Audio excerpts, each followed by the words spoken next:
Chapter 1. $150 million was nothing to sneeze at. No one in the vast, echoing library of Jolly's Folly would have dared, except Pandora. She did so with more enthusiasm than delicacy into a tattered tissue. After blowing her nose, she sat back, wishing the antihistamine she had taken would live up to its promise of fast relief. She wished she'd never caught the wretched cold in the first place. More, she wished she were anywhere else in the world. Surrounding her were dozens of books she'd read, and hundreds more she'd never given a thought to, though she'd spent hours and hours in the library. The scent of the leather-bound volumes mixed with the lighter, homier scent of dust.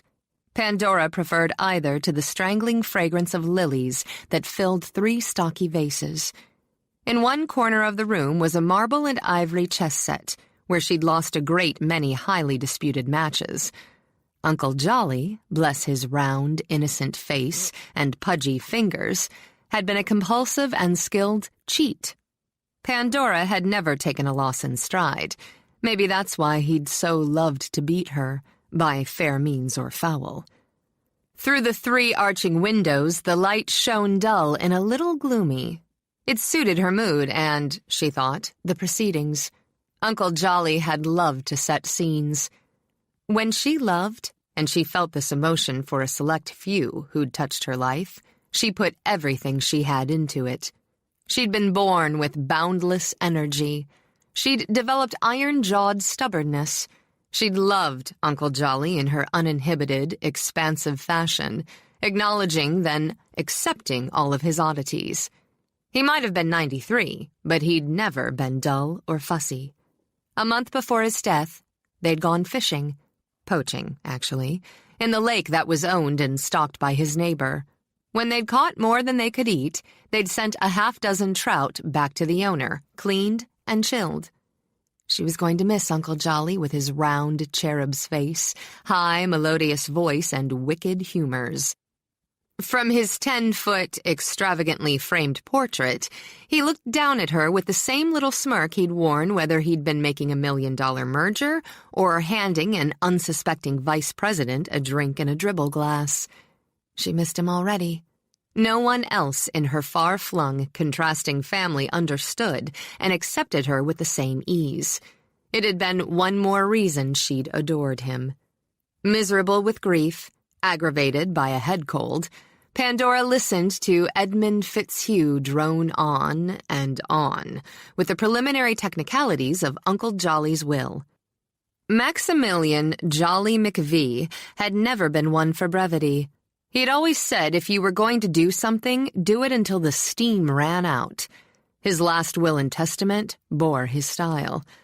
Not bothering to hide her disinterest in the proceedings, Pandora took a comprehensive survey of the other occupants of the library. To have called them mourners would have been just the sort of bad joke Jolly would have appreciated. There was Jolly's only surviving son, Uncle Carlson, and his wife. What was her name? Mona? Didn't matter. Pandora saw them sitting stiff-backed and alert in matching shades of black. They made her think of crows on a telephone wire just waiting for something to fall at their feet. Cousin Ginger, sweet and pretty and harmless, if rather vacuous. Her hair was Jean Harlow blonde this month. Good old Cousin Biff was there in his black Brooks Brothers suit. He sat back, one leg crossed over the other as if he were watching a polo match. Pandora was certain he wasn't missing a word. His wife, was it Laurie? Had a prim, respectful look on her face. From experience, Pandora knew she wouldn't utter a word unless it were to echo Biff. Uncle Jolly had called her a silly, boring fool. Hating to be cynical, Pandora had to agree. There was Uncle Monroe looking plump and successful and smoking a big cigar, despite the fact that his sister, Patience, waved a little white handkerchief in front of her nose. Probably because of it, Pandora corrected. Uncle Monroe liked nothing better than to make his ineffectual sister uncomfortable. Cousin Hank looked macho and muscular, but hardly more than his tough athletic wife, Meg. They'd hiked the Appalachian Trail on their honeymoon. Uncle Jolly had wondered if they stretched and limbered up before lovemaking. The thought caused Pandora to giggle. She stifled it half-heartedly with the tissue just before her gaze wandered over to Cousin Michael. Or was it second Cousin Michael? She'd never been able to get the technical business straight. It seemed a bit foolish when you weren't talking blood relation anyway. His mother had been Uncle Jolly's niece by Jolly's son's second marriage. It was a complicated state of affairs, Pandora thought. But then Michael Donahue was a complicated man. They'd never gotten along, though she knew Uncle Jolly had favored him. As far as Pandora was concerned, anyone who made his living writing a silly television series that kept people glued to a box rather than doing something worthwhile was a materialistic parasite. She had a momentary flash of pleasure as she remembered telling him just that. Then, of course, there were the women. When a man dated centerfolds and showgirls, it was obvious he wasn't interested in intellectual stimulation. Pandora smiled as she recalled stating her view quite clearly the last time Michael had visited Jolly's Folly. Uncle Jolly had nearly fallen off his chair laughing. Then her smile faded. Uncle Jolly was gone, and if she was honest, which she was often, she'd admit that of all the people in the room at that moment, Michael Donahue had cared for and enjoyed the old man more than anyone but herself. You'd hardly know that to look at him now, she mused. He looked disinterested and slightly arrogant. She noticed the set, grim line around his lips. Pandora had always considered Donahue's mouth his best feature, though he rarely smiled at her unless it was to bare his teeth and snarl. Uncle Jolly had liked his looks, and had told Pandora so in his early stages of matchmaking, a hobby she'd made sure he'd given up quickly.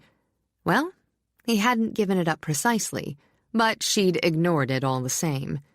Being rather short and round himself, perhaps Jolly had appreciated Donahue's long, lean frame and the narrow, intense face.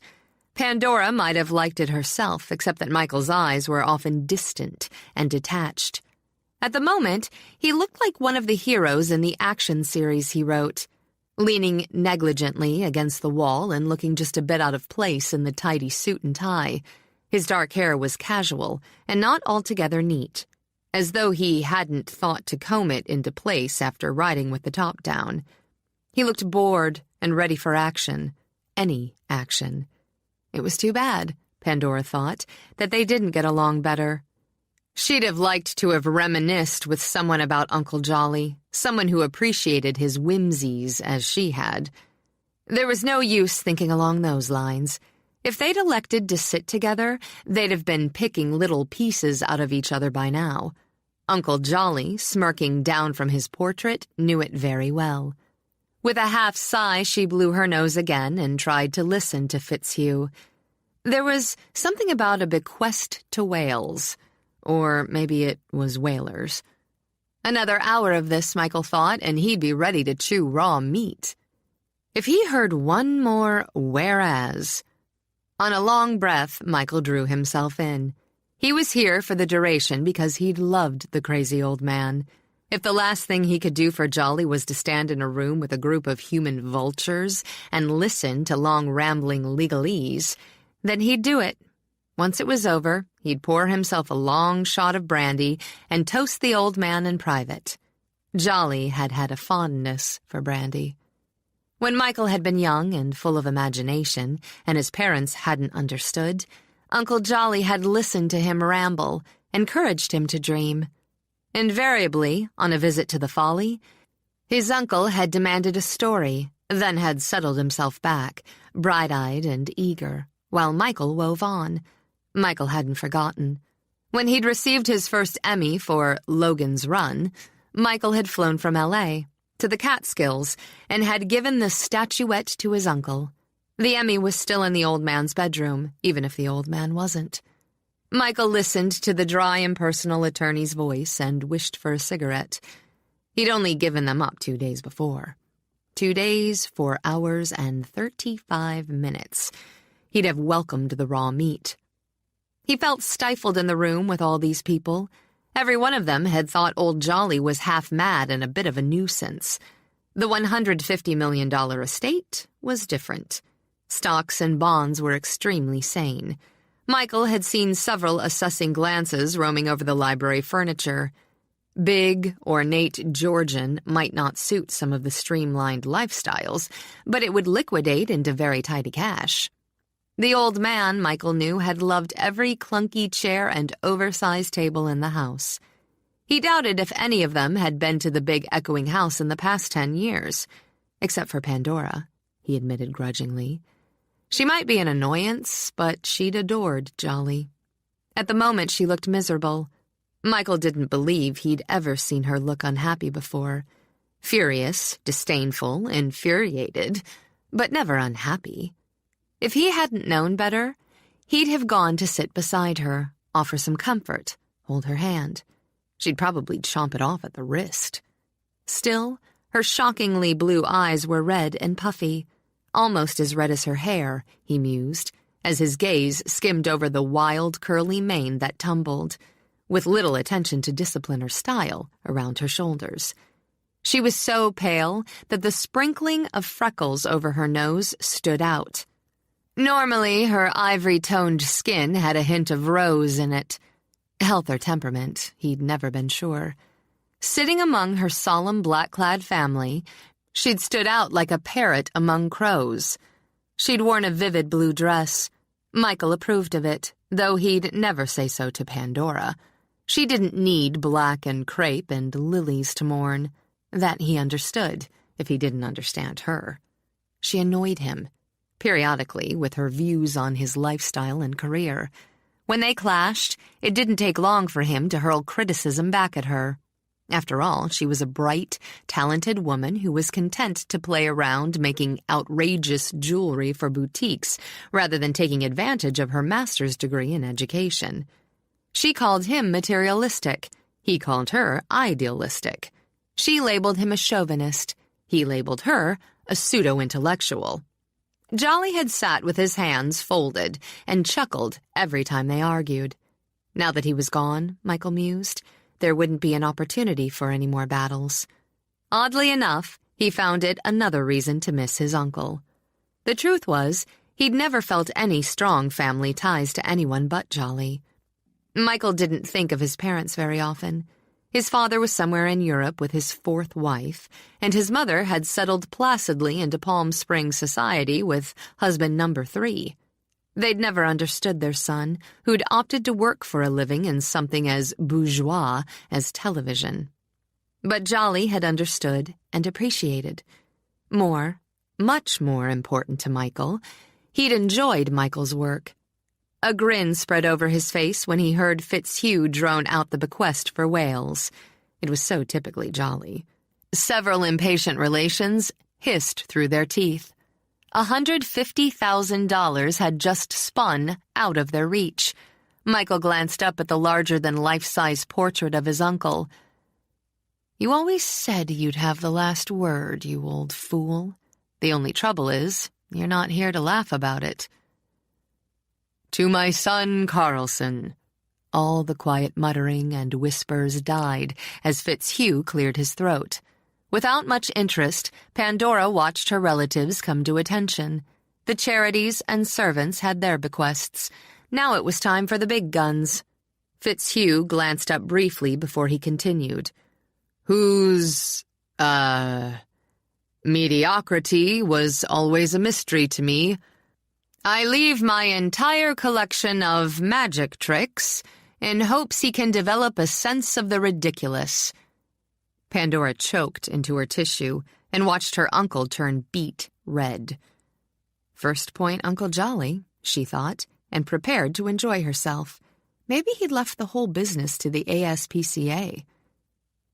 "To my grandson Bradley, and my granddaughter by marriage Lorraine, I leave my very best wishes. They need nothing more." Pandora swallowed and blinked back tears at the reference to her parents. She'd call them in Zanzibar that evening. They would appreciate the sentiment, even as she did. To my nephew Monroe, who has the first dollar he ever made, I leave the last dollar I made, frame included. To my niece Patience, I leave my cottage in Key West without much hope she'll have the gumption to use it."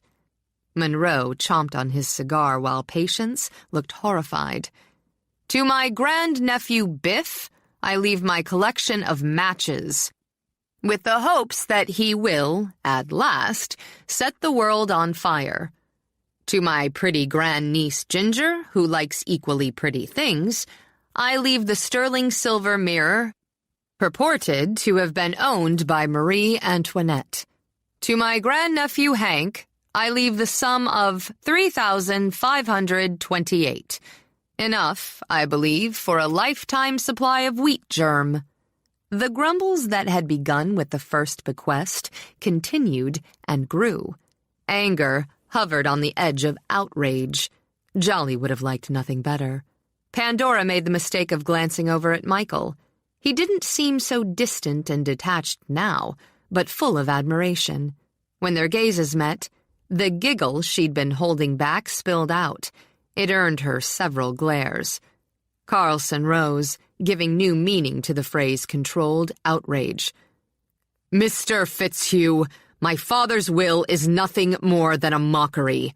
It's quite obvious that he wasn't in his right mind when he made it, nor do I have any doubt that a court will overturn it." "Mr. McVee," again Fitzhugh cleared his throat. The sun began to push its way through the clouds, but no one seemed to notice. "I understand perfectly your sentiments in this matter. However, my client was perfectly well and lucid when this will was drawn. He may have worded it against my advice, but it is legal and binding. You are, of course, free to consult with your own counsel.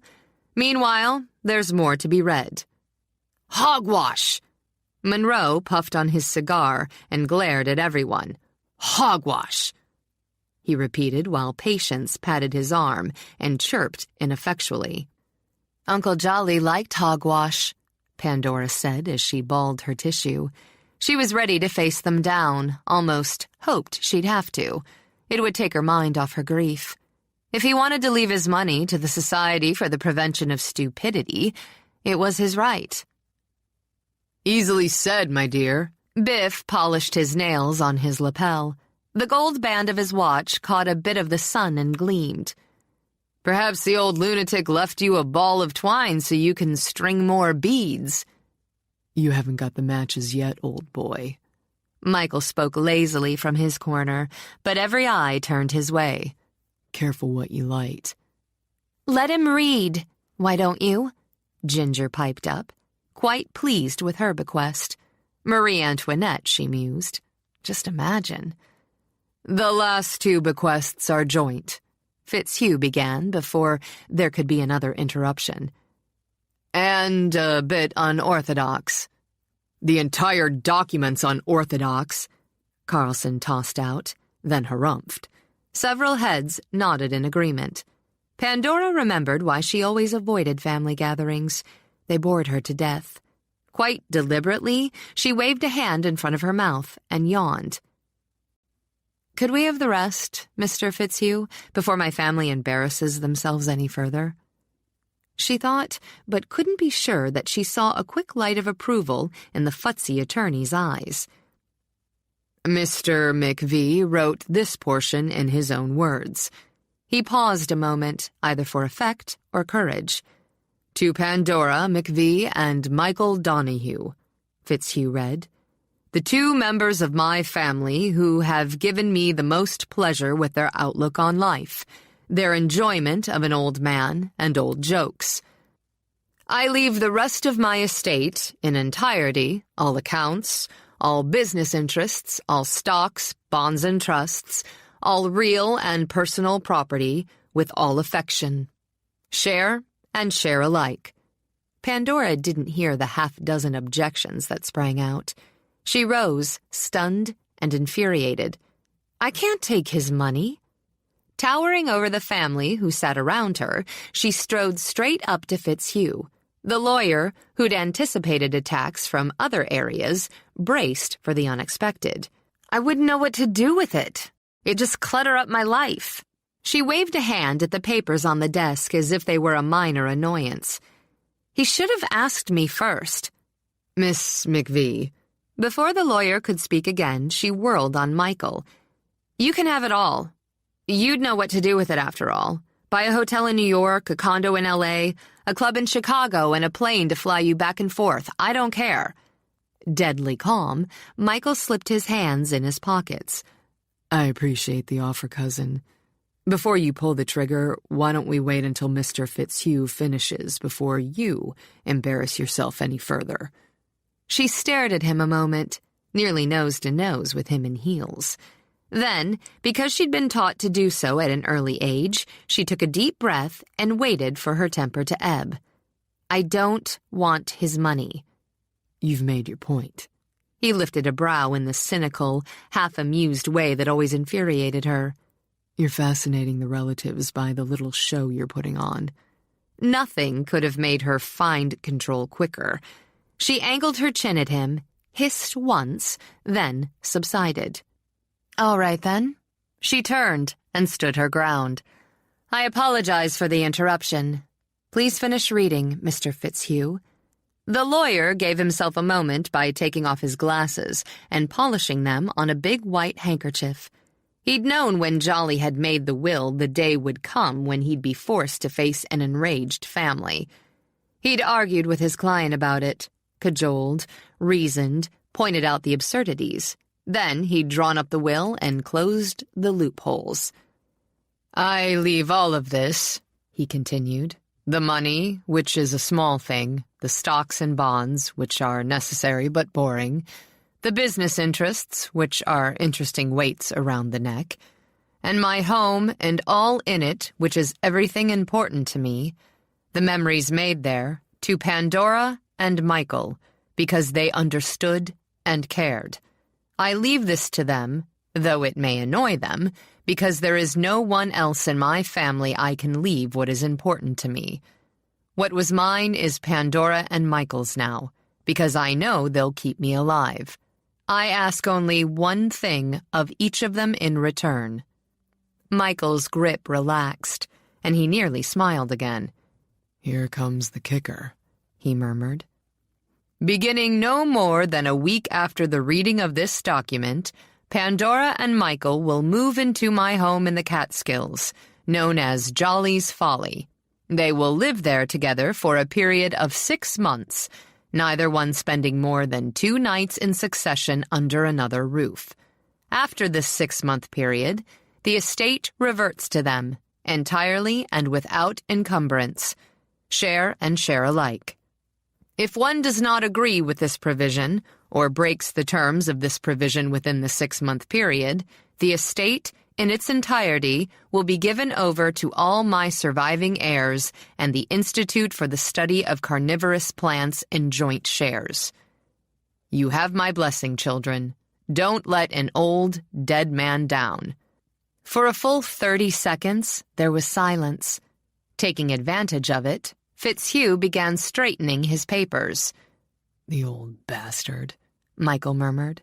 Pandora would have taken offense if she hadn't agreed so completely. Because he judged the temperature in the room to be on the rise, Michael pulled Pandora out, down the hall and into one of the funny little parlors that could be found throughout the house. Just before he closed the door, the first explosion in the library erupted. Pandora drew out a fresh tissue, sneezed into it, then plopped down on the arm of a chair. She was too flabbergasted and worn out to be amused. Well, what now? Michael reached for a cigarette before he remembered he'd quit. Now we have to make a couple of decisions. Pandora gave him one of the long, lingering stares she'd learned made most men stutter. Michael merely sat across from her and stared back. I meant what I said. I don't want his money. By the time it's divided up and the taxes dealt with, it's close to $50 million apiece. $50 million, she repeated, rolling her eyes. It's ridiculous. Jolly always thought so, Michael said, and watched the grief come and go in her eyes. He only had it to play with. The trouble was, every time he played, he made more. Unable to sit, Pandora paced to the window. "Michael, I'd suffocate with that much money." "Cash isn't as heavy as you think." With something close to a sneer, she turned and sat on the window ledge. "You don't object to 50 million or so after taxes, I take it." He'd have loved to have wiped that look off her face. "I haven't your fine disregard for money, Pandora, probably because I was raised with the illusion of it rather than the reality." She shrugged, knowing his parents existed, and always had, mainly on credit and connections. "So, take it all, then." Michael picked up a little blue glass egg and tossed it from palm to palm. It was cool and smooth and worth several thousand. "That's not what Jolly wanted." With a sniff, she snatched the egg from his hand. "He wanted us to get married and live happily ever after. I'd like to humor him." She tossed the egg back again. "But I'm not that much of a martyr. Besides, aren't you engaged to some little blonde dancer?" He set the egg down before he could heave it at her. "For someone who turns their pampered nose up at television, you don't have the same intellectual snobbery about gossip rags." "I adore gossip," Pandora said, with such magnificent exaggeration Michael laughed. "All right, Pandora, let's put down the swords a minute." He tucked his thumbs in his pockets and rocked back on his heels. Maybe they could, if they concentrated, talk civilly with each other for a few minutes. "I'm not engaged to anyone, but marriage wasn't a term of the will in any case. All we have to do is live together for 6 months under the same roof." As she studied him, a sense of disappointment ran through her. Perhaps they'd never gotten along, but she'd respected him, if for nothing more than what she'd seen as his pure affection for Uncle Jolly. "So, you really want the money?" He took 2 furious steps forward before he caught himself. Pandora never flinched. "Think whatever you like." He said it softly, as though it didn't matter. Oddly enough, it made her shudder. "You don't want the money? Fine. Put that aside a moment. Are you going to stand by and watch this house go to the Klan out there, or a bunch of scientists studying Venus's fly traps? Jolly loved this place and everything in it. I always thought you did too." "I do." "The others would sell it," she admitted. There wasn't one person in the library who wouldn't put the house on the market and run with the cash. It would be lost to her. All the foolish, ostentatious rooms, the ridiculous archways. Jolly might be gone, but he'd left the house like a dangling carrot, and he still held the stick. "He's trying to run our lives still." Michael lifted a brow. "Surprised?" With a half laugh, Pandora glanced over. "No." Slowly, she walked around the room while the sun shot through the diamond panes of glass and lit her hair. Michael watched her with a sense of detached admiration. She'd look magnificent on the screen. He'd always thought so. Her coloring, her posture, her arrogance. The 5 or 10 pounds the camera would add couldn't hurt that too angular beanpole body either. And the fire engine red hair would make a statement on the screen while it was simply outrageous in reality. He'd often wondered why she didn't do something to tone it down. At the moment, he wasn't interested in any of that, just in what was in her brain. He didn't give a damn about the money, but he wasn't going to sit idly by and watch everything Jolly had and built go to the vultures. If he had to play rough with Pandora, he would. He might even enjoy it. Millions. Pandora cringed at the outrageousness of it. That much money could be nothing but a headache, she was certain. Stocks, bonds, accountants, trusts, tax shelters. She preferred a simpler kind of living, though no one would call her apartment in Manhattan primitive. She'd never had to worry about money, and that was just the way she liked it. Above or below a certain income level, there were nothing but worries. But if you found a nice, comfortable plateau, you could just cruise. She'd nearly found it. It was true enough that a share of this would help her tremendously professionally. With a buffer sturdy enough, she could have the artistic freedom she wanted and continue the lifestyle that now caused a bit of a strain on her bank account.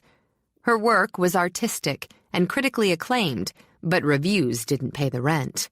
Outside of Manhattan, her work was usually considered too unconventional. The fact that she often had to create more mainstream designs to keep her head above water grated constantly. With 50 or 60,000 to back her, she could... Furious with herself, she blocked it off. She was thinking like Michael, she decided. She'd rather die. He'd sold out, turned whatever talent he had to the main chance, just as he was ready to turn these circumstances to his own financial advantage. She would think of other areas. She would think first of Jolly. As she saw it, the entire scheme was a maze of problems. How like her uncle. Now, like a chess match, she'd have to consider her moves. She'd never lived with a man. Purposely. Pandora liked running by her own clock. It wasn't so much that she minded sharing things. She minded sharing space. If she agreed, that would be the first concession. Then there was the fact that Michael was attractive. Attractive enough to be unsettling if he hadn't been so annoying.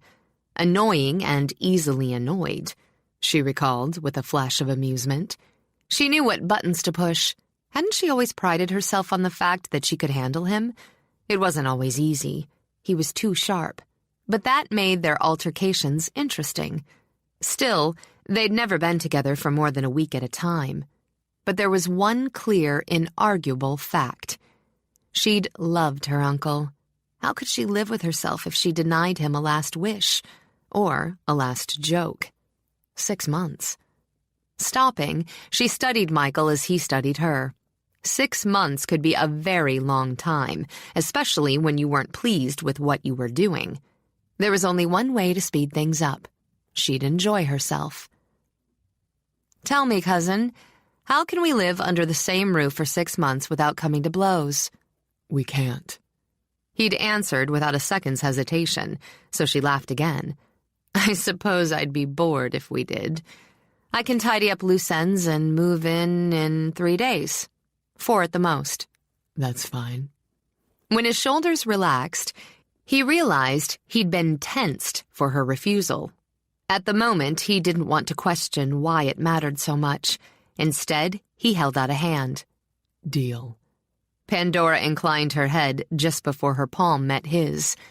Deal, she agreed, surprised that his hand was hard and a bit calloused. She'd expected it to be rather soft and limp. After all he did was type. Perhaps the next 6 months would have some surprises. Shall we go tell the others? They'll want to murder us. Her smile came slowly, subtly shifting the angles of her face.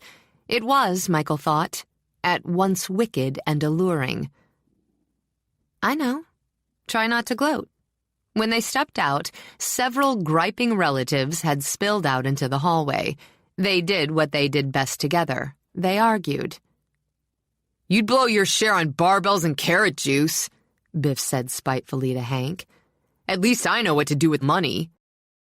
Lose it on horses, Monroe said, and blew out a stream of choking cigar smoke.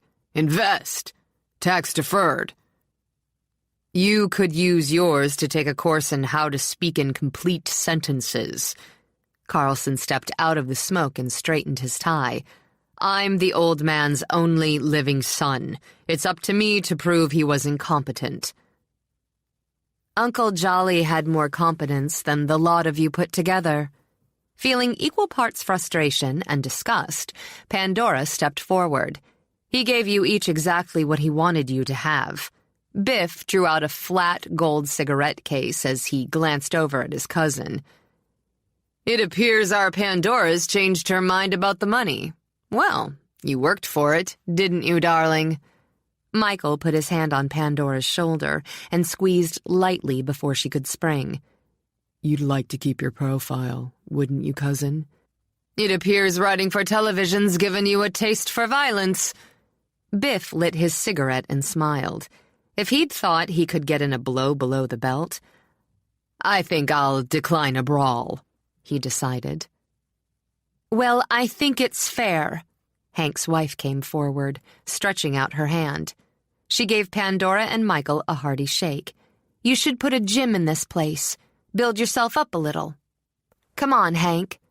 Silent, and his shoulders straining the material of his suit, Hank followed her out.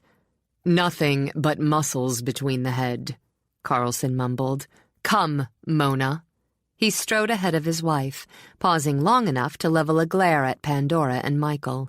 The inevitable line ran through Michael's mind before Carlson opened his mouth and echoed it. "You haven't heard the last of this." Pandora gave him her sweetest smile. "Have a nice trip home, Uncle Carlson." "Probate," Monroe said with a grunt, and waddled his way out behind them. Patience fluttered her hands. "Key West, for heaven's sake! I've never been south of Palm Beach. My, oh my." "Oh, Michael," fluttering her lashes, Ginger placed a hand on his arm. "When do you think I might have my mirror?" He glanced down into her perfectly lovely heart-shaped face. Her eyes were as pure blue as tropical waters. He thanked God Jolly hadn't asked that he spend 6 months with Cousin Ginger. "I'm sure Mr. Fitzhugh will have it shipped to you as soon as possible." "Come along, Ginger. We'll give you a ride to the airport." Biff pulled Ginger's hand through his arm, patted it, and smiled down at Pandora. "I'd be worried if I didn't know you better. You won't last 6 days with Michael, much less 6 months. Beastly temper," he said confidentially to Michael. "The two of you'll murder each other before a week's out." "Don't spend the old man's money yet," Michael warned. "We'll make the 6 months, if for no other reason than to spite you." He smiled when he said it, a chummy, well-meaning smile that took the arrogance from Biff's face. "We'll see who wins the game."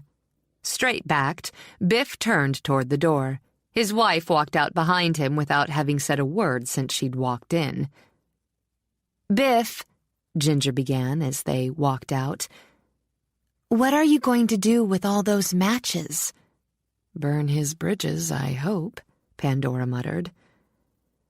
"Well, Michael, though I can't say there was a lot of love before, there's nearly none lost now." "Are you worried about alienating them?" With a shrug of her shoulders, she walked toward a bowl of roses, then gave him a considering look. "Well, I've never had any trouble alienating you." "Why is that, do you suppose?" "Jolly always said we were too much alike." "Really?" Haughty, she lifted a brow. "I find myself disagreeing with him again. You and I, Michael Donahue, have almost nothing in common." "If that's so, we have 6 months to prove it." On impulse, he moved closer and put a finger under her chin. "You know, darling, you might have been stuck with Biff." "I'd have given the place to the plants first." He grinned. "I'm flattered." "Don't be." But she didn't move away from him. Not yet. It was an interesting feeling to be this close without snarling. "The only difference is you don't bore me." "That's enough," he said, with a hint of a smile. "I'm easily flattered." Intrigued, he flicked a finger down her cheek. It was still pale, but her eyes were direct and steady. "No, we won't bore each other, Pandora. In 6 months, we might experience a lot of things, but boredom won't be one of them." It might be an interesting feeling, she discovered, but it wasn't quite a safe one. It was best to remember that he didn't find her appealing as a woman, but would, for the sake of his own ego, string her along if she permitted it. "I don't flatter easily. I haven't decided exactly what your reasons are for going through with this farce, but I'm doing it only for Uncle Jolly. I can set up my equipment here quite easily." "And I can write here quite easily." Pandora plucked a rose from the bowl. "If you can call those implausible scripts writing." "The same way you call the bangles you string together art." Color came back to her cheeks, and that pleased him. "You wouldn't know art if it reached up and bit you on the nose. My jewelry expresses emotion. His smile showed a pleasant interest. How much is lust going for these days? I would have guessed you'd be very familiar with the cost. Pandora fumbled for a tissue, sneezed into it, then shut her bag with a click. Most of the women you date have price tags. It amused him, and it showed. I thought we were talking about work. My profession is a time-honored one, while yours stops for commercial breaks. And furthermore, I beg your pardon. Fitzhugh paused at the doorway of the library. He wanted nothing more than to be shed of the McV clan and have a quiet, soothing drink. Am I to assume that you've both decided to accept the terms of the will? 6 months, she thought. It was going to be a long, long winter. 6 months, he thought. He was going to have the first daffodil he found in April bronzed. You can start counting the days at the end of the week, he told Fitzhugh. Agreed, cousin? Pandora set her chin. Agreed.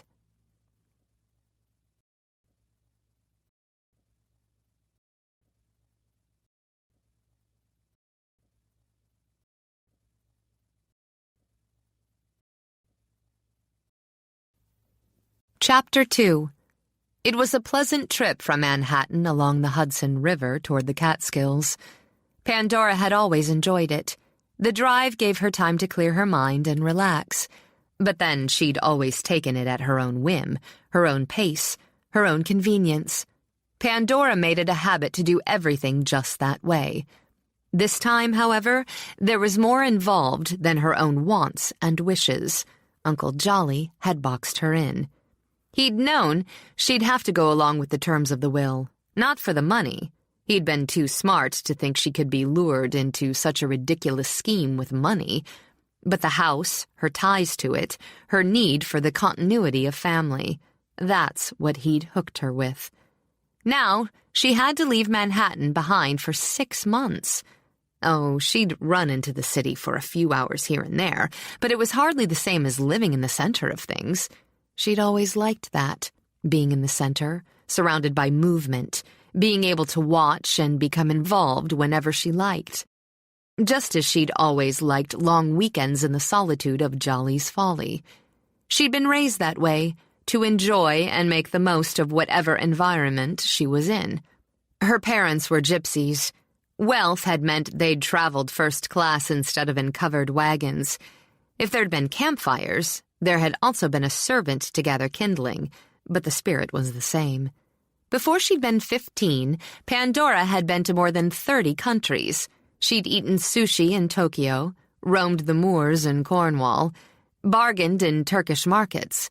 A succession of tutors had traveled with them so that by her calculations, she'd spent just under 2 years in a classroom environment before college.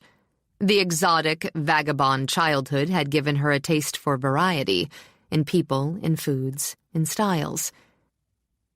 And oddly enough, the exposure to widely diverse cultures and mores had formed in her an unshakable desire for a home and a sense of belonging.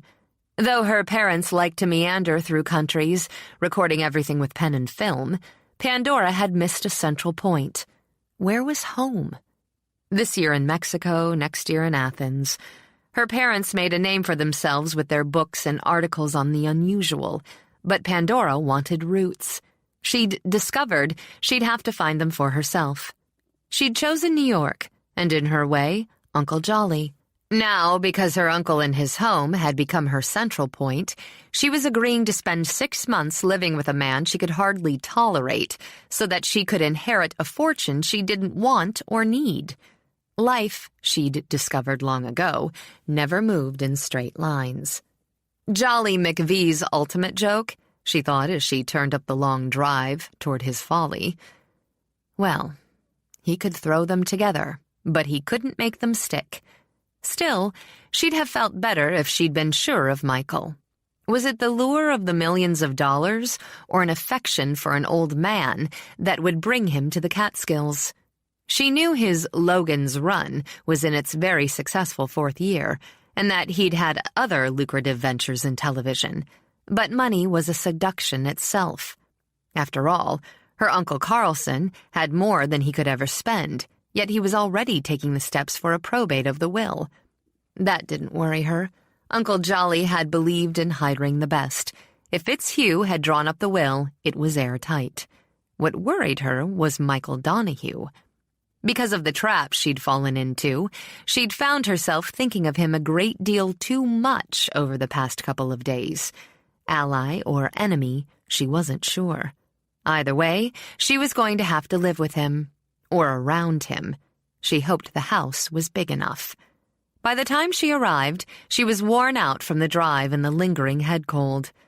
Though her equipment and supplies had been shipped the day before, she still had 3 cases in the car. Deciding to take one at a time, Pandora popped the trunk, then simply looked at Jolly's Folly. He'd built it when he'd been 40, so the house was already over a half-century old. It went in all directions at once, as if he'd never been able to decide where he wanted to start and where he wanted to finish. The truth about Jolly, she admitted, was that he'd never wanted to finish. The project, the game, the puzzle was always more interesting to him before the last pieces were in place. Without the wings, it might have been a rather somber and sedate late 19th century mansion. With them, it was a mass of walls and corners, heights and widths. There was no symmetry, yet to Pandora it had always seemed as sturdy as the rock it had been built on. Some of the windows were long, some were wide, some of them were leaded, and some sheer. Jolly had made up his mind, then changed it again as he'd gone along. The stone had come from one of his quarries, the wood from one of his lumber yards. When he'd decided to build a house, he'd started his own construction firm. McVie Construction, Incorporated, was one of the 5 biggest companies in the country. It struck her suddenly that she owned half of Jolly's share in the company, and her mind spun at how many others. She had interests in baby oil, steel mills, rocket engines, and cake mix. Pandora lifted the case and set her teeth. What on earth had she let herself in for? From the upstairs window, Michael watched her. The jacket she wore was big and baggy with 3 vivid colors, blue, yellow, and pink patched in. The wind caught at her slacks and rippled them from thigh to ankle. She wasn't looking teary-eyed and pale this time, but grim and resigned. So much the better. He'd been tempted to comfort her during their uncle's funeral. Only the knowledge that too much sympathy for a woman like Pandora was fatal had prevented him. He'd known her since childhood and considered her a spoiled brat from the word go. Though she'd often been off for months at a time on one of her parents' journalistic safaris, they'd seen enough of each other to feed a mutual dislike. Only the fact that she had cared for Jolly had given Michael some tolerance for her, and the fact, he was forced to admit, that she had more honesty and humanity in her than any of their other relations. There had been a time, he recalled, a brief time, during late adolescence that he'd felt a certain stirring for her. A purely shallow and physical teenage hunger, Michael assured himself. She'd always had an intriguing face. It could be unrelentingly plain one moment and striking the next. And when she'd hit her teens, well, that had been a natural enough reaction. And it had passed without incident. He now preferred a woman with more subtlety, more gloss and femininity, and shorter fangs. Whatever he preferred, Michael left the arranging of his office to wander downstairs. "Charles, did my shipment come?" Pandora pulled off her leather driving gloves and dropped them on a little round table in the hall. Since Charles was there, the ancient butler who had served her uncle since before she was born, she felt a certain pleasure in coming. "Everything arrived this morning, miss." The old man would have taken her suitcase if she hadn't waved him away. "No, don't fuss with that. Where did you have them put everything?" "In the garden shed in the east yard, as you instructed." She gave him a smile and a peck on the cheek, both of which pleased him. His square bulldog's face grew slightly pink. "I knew I could count on you. I didn't tell you before how happy I was that you and Sweeney are staying. The place wouldn't be the same without you serving tea and Sweeney baking cakes." Charles managed to pull his back a bit straighter. "We wouldn't think about going anywhere else, miss. The master would have wanted us to stay."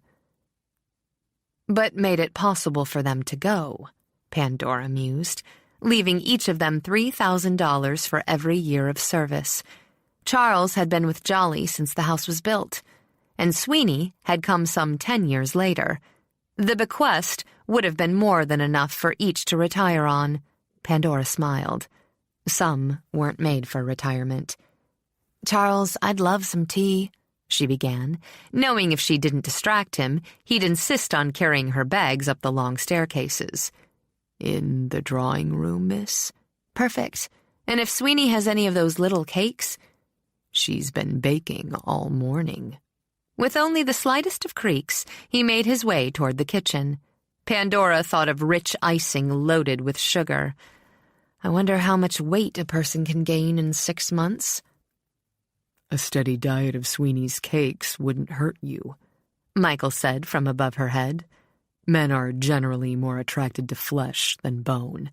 Pandora spun around, then found herself in the awkward position of having to arch her neck back to see Michael at the top of the stairs. "I don't center my life around attracting men." "I'd be the last one to argue with that." He looked quite comfortable, she thought, feeling the first stirrings of resentment, and negligently, arrogantly attractive. From several feet above her head, he leaned against a post and looked down on her as though he was the master. She'd soon put an end to that. Uncle Jolly's will had been very clear, share and share alike. "Since you're already here and settled in, you can come help me with the rest of my bags." He didn't budge.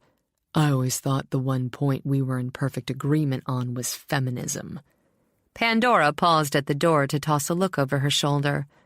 "Social and political views aside, if you don't help me up with them before Charles comes back, he'll insist on doing it himself. He's too old to do it and too proud to be told he can't." She walked back out and wasn't surprised when she heard his footsteps on the gravel behind her. She took a deep breath of crisp, autumn air. All in all, it was a lovely day. "Drive up early?" "Actually, I drove up late last night." Pandora turned at the open trunk of her car. "So eager to start the game, Michael?"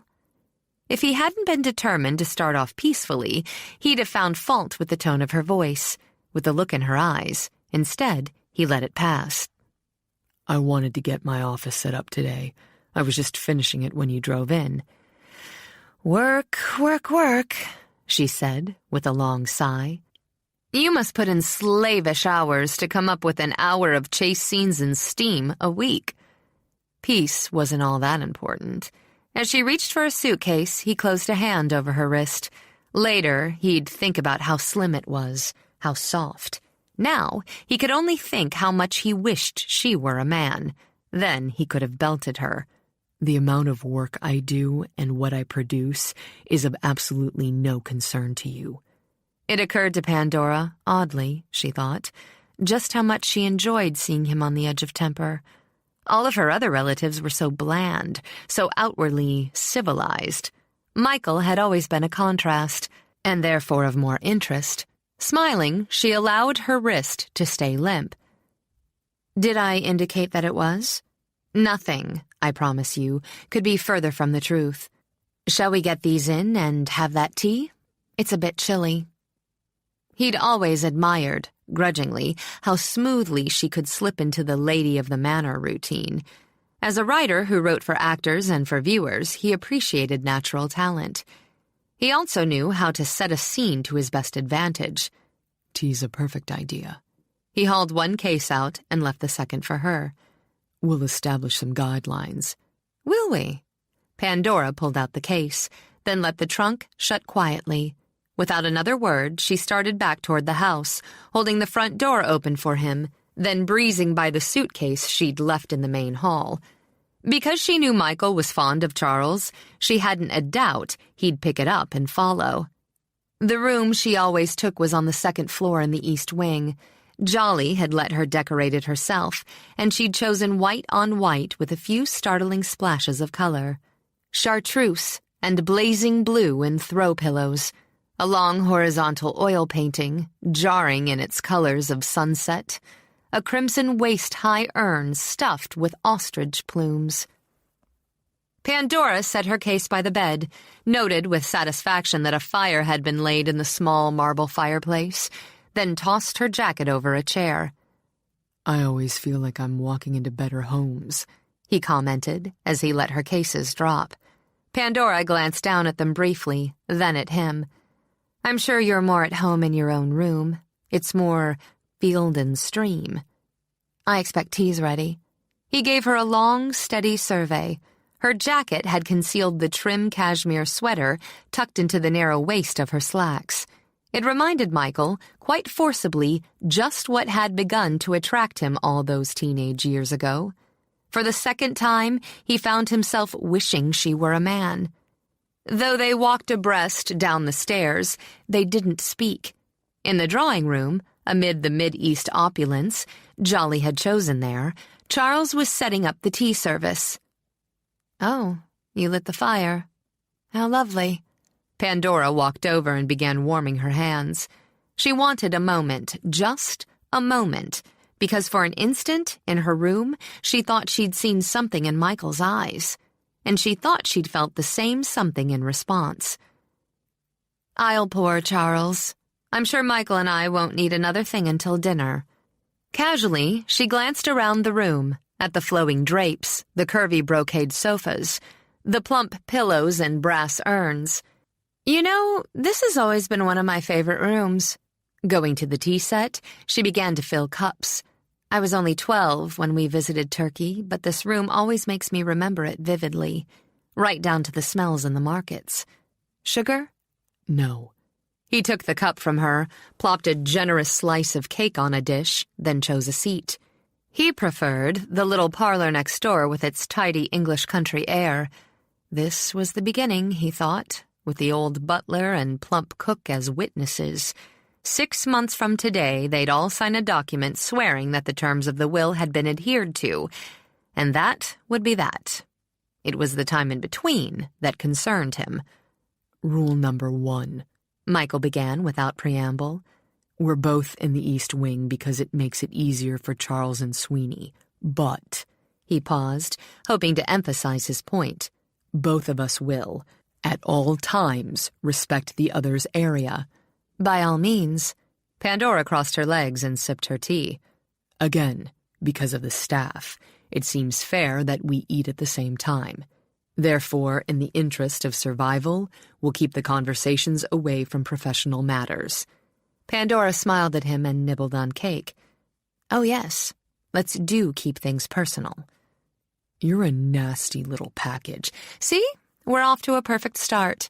Rule number 2. Neither of us, no matter how bored or restless, will disturb the other during his or her set working hours. I generally work between 10 and 1, then again between 3 and 6. "Rule number 3. If one of us is entertaining, the other will make him or herself scarce." Pandora's eyes narrowed, only for a moment. "Oh, and I so wanted to meet your dancer." "Rule number 4. The first floor is neutral ground and to be shared equally, unless specific prior arrangements are made and agreed upon." She tapped her finger against the arm of the chair. "If we both play fair, we should manage." "I don't have any trouble playing fair. As I recall, you're the one who cheats." Her voice became very cool, her tone very rounded. "I don't know what you're talking about." "Canasta, poker, gin." "That's absurd, and you have absolutely no proof." Rising, she helped herself to another cup of tea. "Besides, cards are entirely different." Warmed by the fire, soothed by the tea, she smiled at him. As Michael recalled, that particular smile was lethal and stunning. "Are you still holding a grudge over that 500 I won from you?" "I wouldn't if you'd won it fairly." "I won it," she countered. "That's what counts. If I cheated and you didn't catch me, then it follows that I cheated well enough for it to be legal." You always had a crooked sense of logic. He rose as well and came close. She had to admire the way he moved. It wasn't quite a swagger because he didn't put the effort into it, but it was very close. If we play again, whatever we play, you won't cheat me. Confident, she smiled at him. Michael, we've known each other too long for you to intimidate me. She reached a hand up to pat his cheek and found her wrist captured a second time. And a second time she saw and felt that same dangerous something she'd experienced upstairs. There was no Uncle Jolly as a buffer between them now. Perhaps they'd both just begun to realize it. Whatever was between them that made them snarl and snap would have a long, cold winter to surface. Perhaps neither one of them wanted to face it, but both were too stubborn to back down. Perhaps we're just beginning to know each other, Michael murmured. She believed it, and didn't like it. He wasn't a posturing fool like Biff, nor a harmless hulk like Hank. He might be a cousin by marriage only, but the blood between them had always run hot. There was violence in him. It showed sometimes in a look in his eyes, in the way he held himself, as though he wouldn't ward off a blow, but counter it. Pandora recognized it because there was violence in her as well. Perhaps that was why she always felt compelled to shoot darts at him, just to see how many he could boomerang back at her. They stood as they were a moment, gauging each other, reassessing. The wise thing to do was for each to acknowledge a hit and step aside. Pandora threw up her chin. Michael set for the volley. We'll go to the mat another time, Michael. At the moment, I'm a bit tired from the drive. If you'll excuse me? Rule number 5, he said, without releasing her. If one of us takes pot shots at the other, they'll damn well pay the consequences. When he freed her arm, he went back for his cup. See you at dinner, cousin. Pandora awoke just past dawn, fully awake, rested and bursting with energy. Whether it had been the air in the mountains or the 6 hours of deep sleep, she was ready and eager to work. Breakfast could wait. She decided as she showered and dressed. She was going out to the garden shed, organizing her equipment and diving in. The house was perfectly quiet and still dim as she made her way downstairs. The servants would sleep another hour or two, she thought as she stuck her head in the pantry and chose a muffin. As she recalled, Michael might sleep until noon. They had made it through dinner without incident. Perhaps they'd been polite to each other because of Charles and Sweeney, or perhaps because both of them had been too tired to snipe. Pandora wasn't sure herself. They'd dined under the cheerful lights of the big chandelier and had talked, when they'd talked, about the weather and the food. By 9, they'd gone their separate ways. Pandora to read until her eyes closed and Michael to work, or so he'd said. Outside, the air was chill enough to cause Pandora's skin to prickle. She hunched up the collar of her jacket and started across the lawn. It crunched underfoot with the early thin frost. She liked it, the absolute solitude, the lightness of the air, the incredible smell of mountain and river. In Tibet, she'd once come close to frostbite because she hadn't been able to resist the snow and the swoop of rock. She didn't find this slice of the Catskills any less fascinating. The winter was best, she'd always thought, when the snow skimmed the top of your boots and your voice came out in puffs of smoke. Winter in the mountains was a time for the basics: heat, food, work. There were times Pandora wanted only the basics. There were times in New York she'd argue for hours over unions, politics, civil rights, because the fact was, she loved an argument. She wanted the stimulation of an opposing view over broad issues or niggling ones. She wanted the challenge, the heat, and the exercise for her brain. But there were times she wanted nothing more than a quiet sunrise over frost-crisped ground, and the promise of a warm drink by a hot fire. And there were times, though she'd rarely admit it even to herself, that she wanted a shoulder to lay her head against and a hand to hold. She'd been raised to see independence as a duty, not a choice. Her parents had the most balanced of relationships, equal to equal. Pandora saw them as something rare in a world where the scales tipped this way or that, too often. At age 18, Pandora had decided she'd never settle for less than a full partnership. At age 20, she decided marriage wasn't for her. Instead, she put all her passion, her energy, and imagination into her work. Straight-line dedication had paid off. She was successful, even prominent, and creatively she was fulfilled. It was more than many people ever achieved. Now she pulled open the door of the utility shed. It was a big, square building, as wide as the average barn, with hardwood floors and paneled walls. Uncle Jolly hadn't believed in the primitive. Hitting the switch, she flooded the building with light. As per her instructions, the crates and boxes she'd shipped had been stacked along one wall. The shelves where Uncle Jolly had kept his gardening tools during his brief, torrid gardening stage had been packed away. The plumbing was good, with a full-size stainless steel sink and a small but more than adequate bath with shower enclosed in the rear. She counted 5 workbenches. The light and ventilation were excellent. It wouldn't take her long, Pandora figured, to turn the shed into an organized, productive workroom.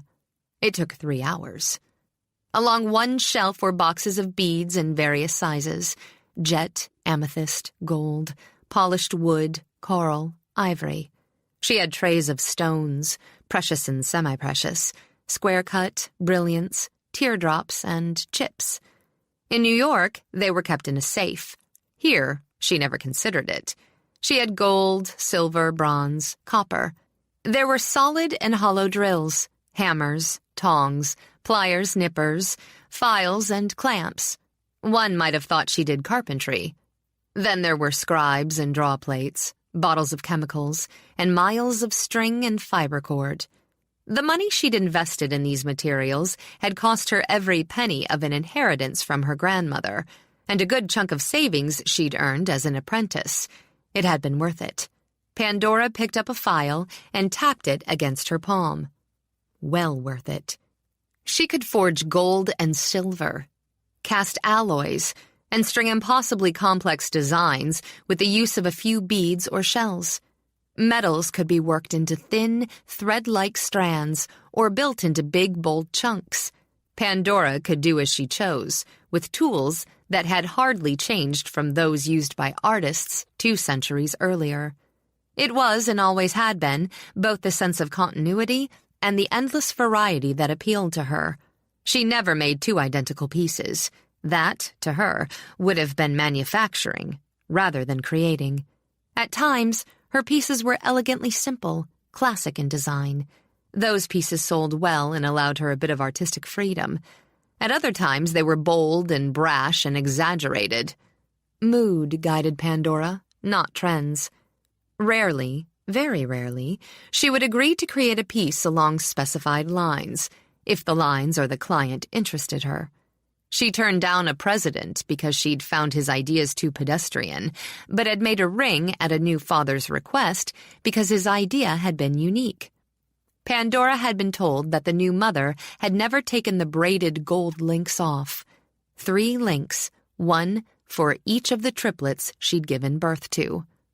At the moment, Pandora had just completed drafting the design for a 3-tiered necklace commissioned to her by the husband of a popular singer, Emerald. That was her name, and the only requirement given to Pandora. The man wanted lots of them, and he'd pay, Pandora mused, for the dozen she'd chosen just before leaving New York. They were square, 3 carats apiece, and of the sharp, sharp green that emeralds are valued for. This was, she knew, her big chance, professionally and, most importantly, artistically. If the necklace was a success, there'd not only be reviews for her scrapbook, but acceptance. She'd be freer to do more of what she wanted without compromise. The trick would be to fashion the chain so that it held like steel and looked like a cobweb. The stones would hang from each tier as if they'd dripped there. For the next 2 hours, she worked in gold. Between the two heaters at each end of the shed and the flame from her tools, the air became sultry. Sweat rolled down under her sweater, but she didn't mind. In fact, she barely noticed as the gold became pliable. Again and again, she drew the wire through the draw plate, smoothing out the kinks and subtly, slowly, changing the shape and size. When the wire looked like angel hair, she began working it with her fingers, twisting and braiding until she matched the design in her head and on her drawing paper. It would be simple, elegantly, richly simple.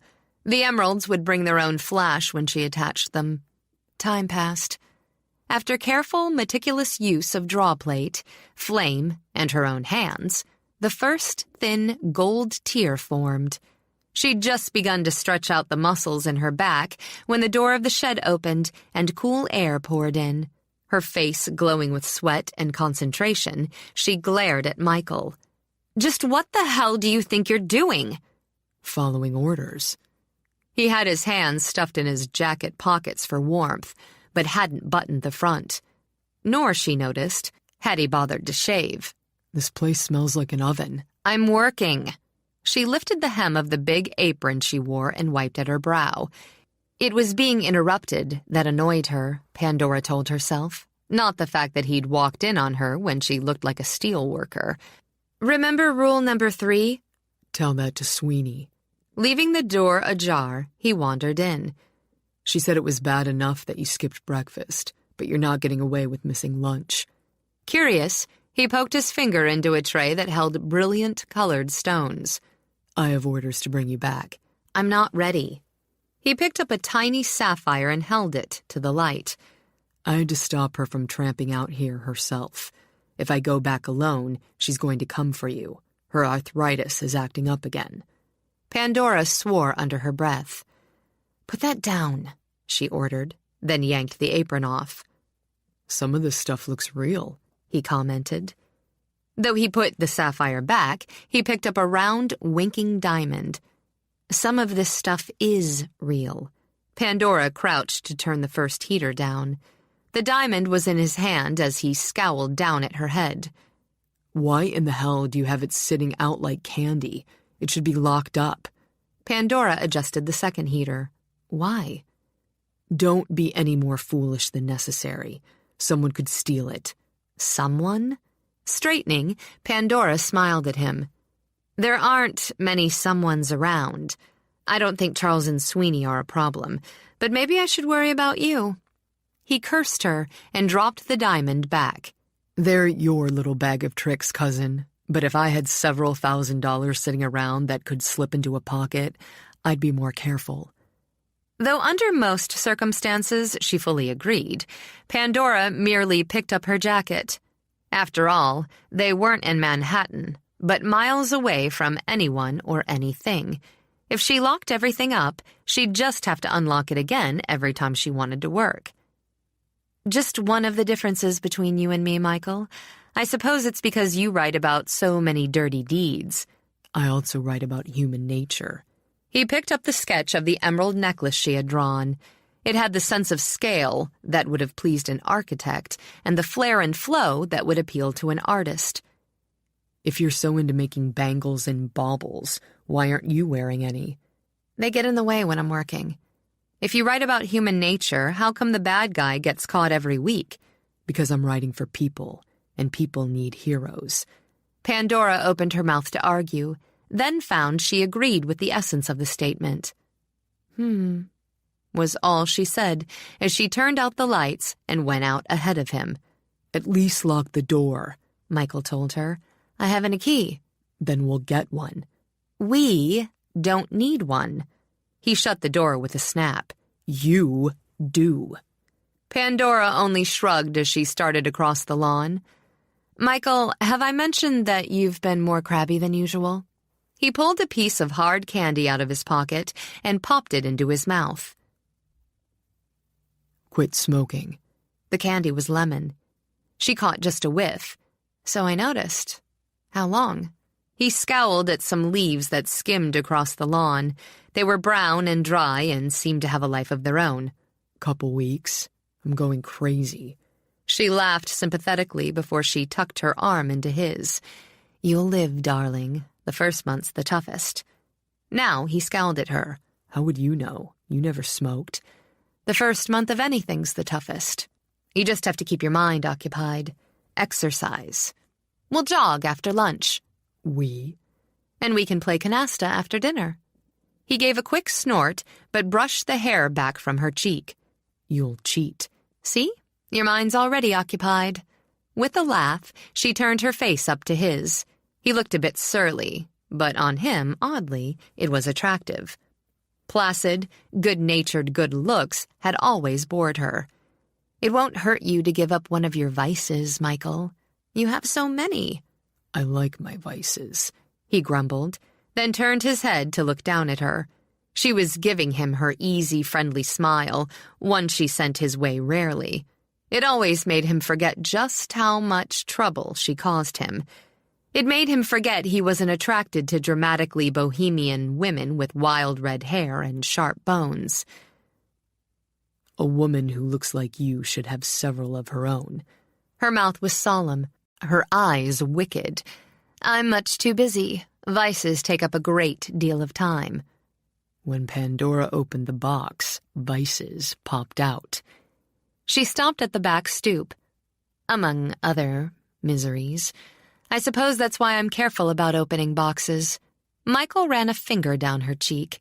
It was the sort of gesture he realized could easily become a habit. She was right. His mind was occupied. "You have to lift off the lids sooner or later." She didn't move back, though she'd felt the little tingle of tension, of attraction, of need. Pandora didn't believe in moving back, but in plowing through. "Some things are better off locked up." He nodded. He didn't want to release what was in their private box any more than she did. "Some locks aren't as strong as they need to be." They were standing close, the wind whistling lightly between them. Pandora felt the sun on her back and the chill on her face. If she took a step nearer, there'd be heat. That she'd never doubted and had always avoided. He'd use whatever was available to him, she reminded herself. At the moment, it just happened to be her. She let her breath come calmly and easily before she reached for the doorknob. "We'd better not keep Sweeney waiting."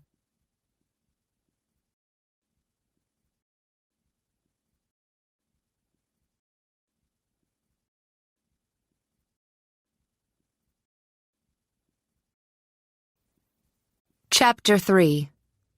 The streets are almost deserted. A car turns a corner and disappears. It's drizzling. Neon flashes off puddles. It's garish rather than festive. There's a gray, miserable feel to this part of the city. Alleyways, cheap clubs, dented cars. The small, neatly dressed blonde walks quickly. She's nervous, out of her element, but not lost. Close up on the envelope in her hands. It's damp from the rain. Her fingers open and close on it. Tires squeal off screen and she jolts. The blue lights of the club blink off and on in her face as she stands outside, hesitates, shifts the envelope from hand to hand. She goes in, slow pan of the street. 3 shots and freeze. 3 knocks sounded at the door of Michael's office. Before he could answer, Pandora swirled in. "Happy anniversary, darling." Michael looked up from his typewriter. He'd been up most of the night working the storyline out in his mind. It was 9 a.m, and he'd only had 1 cup of coffee to prime him for the day. Coffee and cigarettes together were too precious a memory. The scene that had just gelled in his mind dissolved. "What the hell are you talking about?" He reached his hand into a bowl of peanuts and discovered he'd already eaten all but 2. 2 full weeks without any broken bones. Pandora swooped over to him, clucked her tongue at the disorder, then chose the arm of a chair. It was virtually the only free space. She brushed at the dust on the edge of the table beside her and left a smear. And they said it wouldn't last. She looked fresh with her wild mane of red pulled back from her face, comfortable in sweater and slacks that were too big for her. Michael felt like he'd just crawled out of a cave. His sweatshirt had ripped at the shoulder seam 2 years before, but he still favored it. A few weeks before, he'd helped paint a friend's apartment. The paint smears on his jeans showed her preference for baby pink. His eyes felt as though he'd slept face down in the sand. Pandora smiled at him like some bright, enthusiastic kindergarten teacher. She had a fresh, clean, almost woodsy scent. "We have a rule about respecting the other's workspace," he reminded her.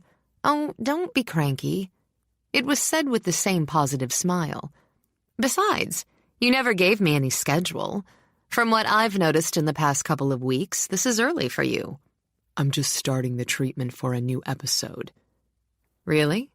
Pandora walked over and leaned over his shoulder. She said, though she wondered who had shot whom. "Well, I don't suppose that'll take long." "Why don't you go play with your beads?" "Now you're being rude when I came up here to invite you to go with me into town." After brushing off the sleeve of her sweater, she sat on the edge of the desk. She didn't know exactly why she was so determined to be friendly. Maybe it was because the emerald necklace was nearly finished and was exceeding even her standards. Maybe it was because in the past 2 weeks she'd found a certain enjoyment in Michael's company. Mild enjoyment, Pandora reminded herself. Nothing to shout about. Suspicious, Michael narrowed his eyes. "What for?" "I'm going in for some supplies Sweeney needs." She found the turtle shell that was his lampshade intriguing and ran her fingers over it. "I thought you might like to get out for a while." He would. It had been 2 weeks since he'd seen anything but the house and grounds. He glanced back at the page in his typewriter. "How long will you be?" "Oh, 2-3 hours, I suppose." She moved her shoulders. It's an hour's round trip to begin with. He was tempted. Free time and a change of scene. But the half-blank sheet remained in his typewriter. "Can't. I have to get this fleshed out." "All right." Pandora rose from the desk, a bit surprised by the degree of disappointment she felt. Silly, she thought. She loved to drive alone with the radio blaring. "Don't strain your fingers." He started to growl something at her back. Then, because his bowl of nuts was empty, thought better of it. "Pandora, how about picking me up a couple pounds of pistachios?" As she stopped at the door, she lifted a brow. "Pistachios?" "Real ones. No red dye." He ran a hand over the bristle on his chin and wished for a pack of cigarettes. One cigarette. One long, deep drag. She glanced at the empty bowl and nearly smiled. The way he was nibbling, he'd lose that lean, rangy look quickly. "I suppose I could." "And a copy of the New York Times." Her brow rose. "Would you like to make me a list?" "Be a sport, will you?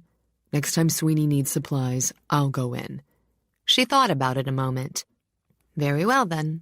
Nuts and news." "And some pencils," he called out. She slammed the door smartly.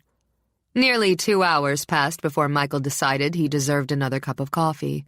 The storyline was bumping along just as he'd planned, full of twists and turns. The fans of Logan's Run expected the gritty with occasional bursts of color and magic. That's just the way it was panning out. Critics of the medium aside, Michael enjoyed writing for the small screen. He liked knowing his stories would reach literally millions of people every week, and that for an hour they could involve themselves with the character he had created. The truth was, Michael liked Logan. The reluctant but steady heroism, the humor, and the flaws. He'd made Logan human and fallible, and reluctant, because Michael had always imagined the best heroes were just that. The ratings and the mail proved he was on target. His writing for Logan had won him critical acclaim and awards, just as the one-act play he'd written had won him critical acclaim and awards. But the play had reached a few thousand at best, the bulk of whom had been New Yorkers. Logan's Run reached the family of 4 in Des Moines, the steelworkers in Chicago, and the college crowd in Boston, every week. He didn't see television as the vast wasteland, but as the magic box. Michael figured everyone was entitled to a bit of magic. Michael switched off the typewriter so that the humming died. For a moment, he sat in silence. He'd known he could work at the Folly. He'd done so before, but never long-term. What he hadn't known was that he'd work so well, so quickly, or be so content. The truth was, he'd never expected to get along half so well with Pandora. Not that it was any picnic, Michael mused, absently running the stub of a pencil between his fingers. They fought, certainly, but at least they weren't taking chunks out of each other. Or not very big ones. All in all, he enjoyed the evenings when they played cards, if for no other reason than the challenge of trying to catch her cheating. So far, he hadn't. Also true was the odd attraction he felt for her. That hadn't been in the script. So far, he'd been able to ignore, control, or smother it. But there were times. Michael thought as he rose and stretched, when he'd like to close her smart-tongued mouth in a more satisfactory way. Just to see what it'd be like, he told himself. Curiosity about people was part of his makeup. He'd be interested to see how Pandora would react if he hauled her against him and kissed her until she went limp. He let out a quick laugh as he wandered to the window. Limp? Pandora? Women like her never went soft. He might satisfy his curiosity, but he'd get a fist in the gut for his trouble. Even that might be worth it. She wasn't unmoved. He'd been sure of that since the first day they'd walked back together from her workshop. He'd seen it in her face, heard it, however briefly in her voice. They'd both been circling around it for 2 weeks. Or 20 years, Michael speculated. He'd never felt about another woman exactly the way he felt about Pandora McVee. Uncomfortable, challenged, infuriated. The truth was that he was almost always at ease around women. He liked them, their femininity, their peculiar strengths and weaknesses, their style. Perhaps that was the reason for his success in relationships, though he'd carefully kept them short-term. If he romanced a woman, it was because he was interested in her, not simply in the end result. True enough, he was interested in Pandora, but he'd never considered romancing her. It surprised him that he'd caught himself once or twice considering seducing her. Seducing, of course, was an entirely different matter than romancing. But all in all, he didn't know if attempting a casual seduction of Pandora would be worth the risk. If he offered her a candlelight dinner, or a walk in the moonlight, or a mad night of passion, she'd come back with a sarcastic remark, which would, inevitably, trigger some caustic rebuttal from him. The merry-go-round would begin again. In any case, it wasn't romance he wanted with Pandora. It was simply curiosity. In certain instances, it was best to remember what had happened to the intrepid cat. But as he thought of her, his gaze was drawn toward her workshop. They weren't so very different, really, Michael mused. Pandora could insist from dawn to dusk that they had nothing in common, but Jolly had been closer to the mark. They were both quick-tempered, opinionated, and passionately protective of their professions. He closed himself up for hours at a time with a typewriter. She closed herself up with tools and torches. The end result of both of their work was entertainment, and after all, that was... His thoughts broke off as he saw the shed door open. Odd. He hadn't thought she was back yet.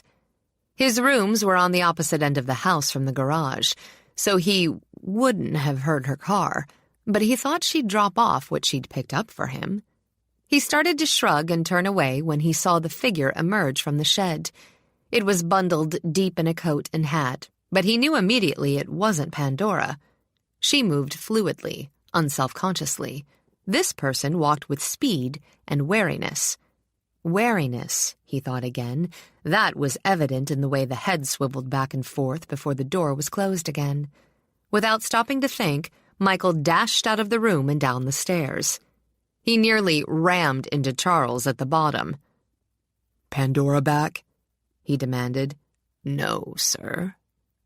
Relieved, that he hadn't been plowed down, Charles rested a hand on the rail. She said she might stay in town and do some shopping. We shouldn't worry if... But Michael was already halfway down the hall. With a sigh for the agility he hadn't had in 30 years, Charles creaked his way into the drawing room to lay a fire. The wind hit Michael the moment he stepped outside, reminding him he hadn't stopped for a coat. As he began to race toward the shed, his face chilled and his muscles warmed. There was no one in sight on the grounds. Not surprising, he mused as he slowed his pace just a bit. The woods were close at the edge, and there were a half-dozen easy paths through them. Some kid poking around, he wondered. Pandora would be lucky if he hadn't pocketed half her pretty stones. It would serve her right. But he changed his mind the minute he stood in the doorway of her workshop. Boxes were turned over so that gems and stones and beads were scattered everywhere. Balls of string and twine had been unraveled and twisted and knotted from wall to wall. He had to push some out of his way to step inside. What was usually almost pristine in its order was utter chaos. Gold and silver wire had been bent and snapped. Tools lay where they'd been carelessly tossed to the floor. Michael bent down and picked up an emerald. It glinted sharp and green in his palm. If it had been a thief, he decided, it had been a clumsy and short-sighted one. "Oh, God!" Pandora dropped her purse with a thud and stared. When Michael turned, he saw her standing in the doorway, ice-pale and rigid. He swore, wishing he'd had a moment to prepare her. "Take it easy," he began, as he reached for her arm. She shoved him aside forcibly and fought her way into the shed. Beads rolled and bounced at her feet. For a moment, there was pure shock, disbelief. Then came a white wall of fury. "How could you?" When she turned back to him, she was no longer pale. Her color was vivid, her eyes as sharp as the emerald he still held. Because he was off guard, she nearly landed the first blow. The air whistled by his face as her fist passed. He caught her arms before she tried again. "Just a minute," he began, but she threw herself bodily into him and knocked them both against the wall. Whatever had been left on the shelves shuddered or fell off. It took several moments and a few bruises on both ends before he managed to pin her arms back and hold her still. "Stop it." He pressed her back until she glared up at him, dry-eyed and furious. "You've a right to be upset, but putting a hole in me won't accomplish anything." "I knew you could be low," she said between her teeth, "but I'd never have believed you could do something so filthy." "Believe whatever the hell you want," he began, but he felt her body shudder as she fought for control. "Pandora." And his voice softened. "I didn't do this. Look at me," he demanded with a little shake. "Why would I?" Because she wanted to cry, her voice, her eyes were hard. "You tell me." Patience wasn't one of his strong points, but he tried again. "Pandora, listen to me. Try for common sense a minute and just listen. I got here a few minutes before you. I saw someone coming out of the shed from my window and came down. When I got here, this is what I found." She was going to disgrace herself. She felt the tears backing up and hated them. It was better to hate him. "Let go of me." Perhaps he could handle her anger better than her despair. Cautiously, Michael released her arms and stepped back. "It hasn't been more than 10 minutes since I saw someone coming out of here. I figured they cut through the woods." She tried to think, tried to clear the fury out of her head. "You can go," she said with deadly calm. "I have to clean up and take inventory."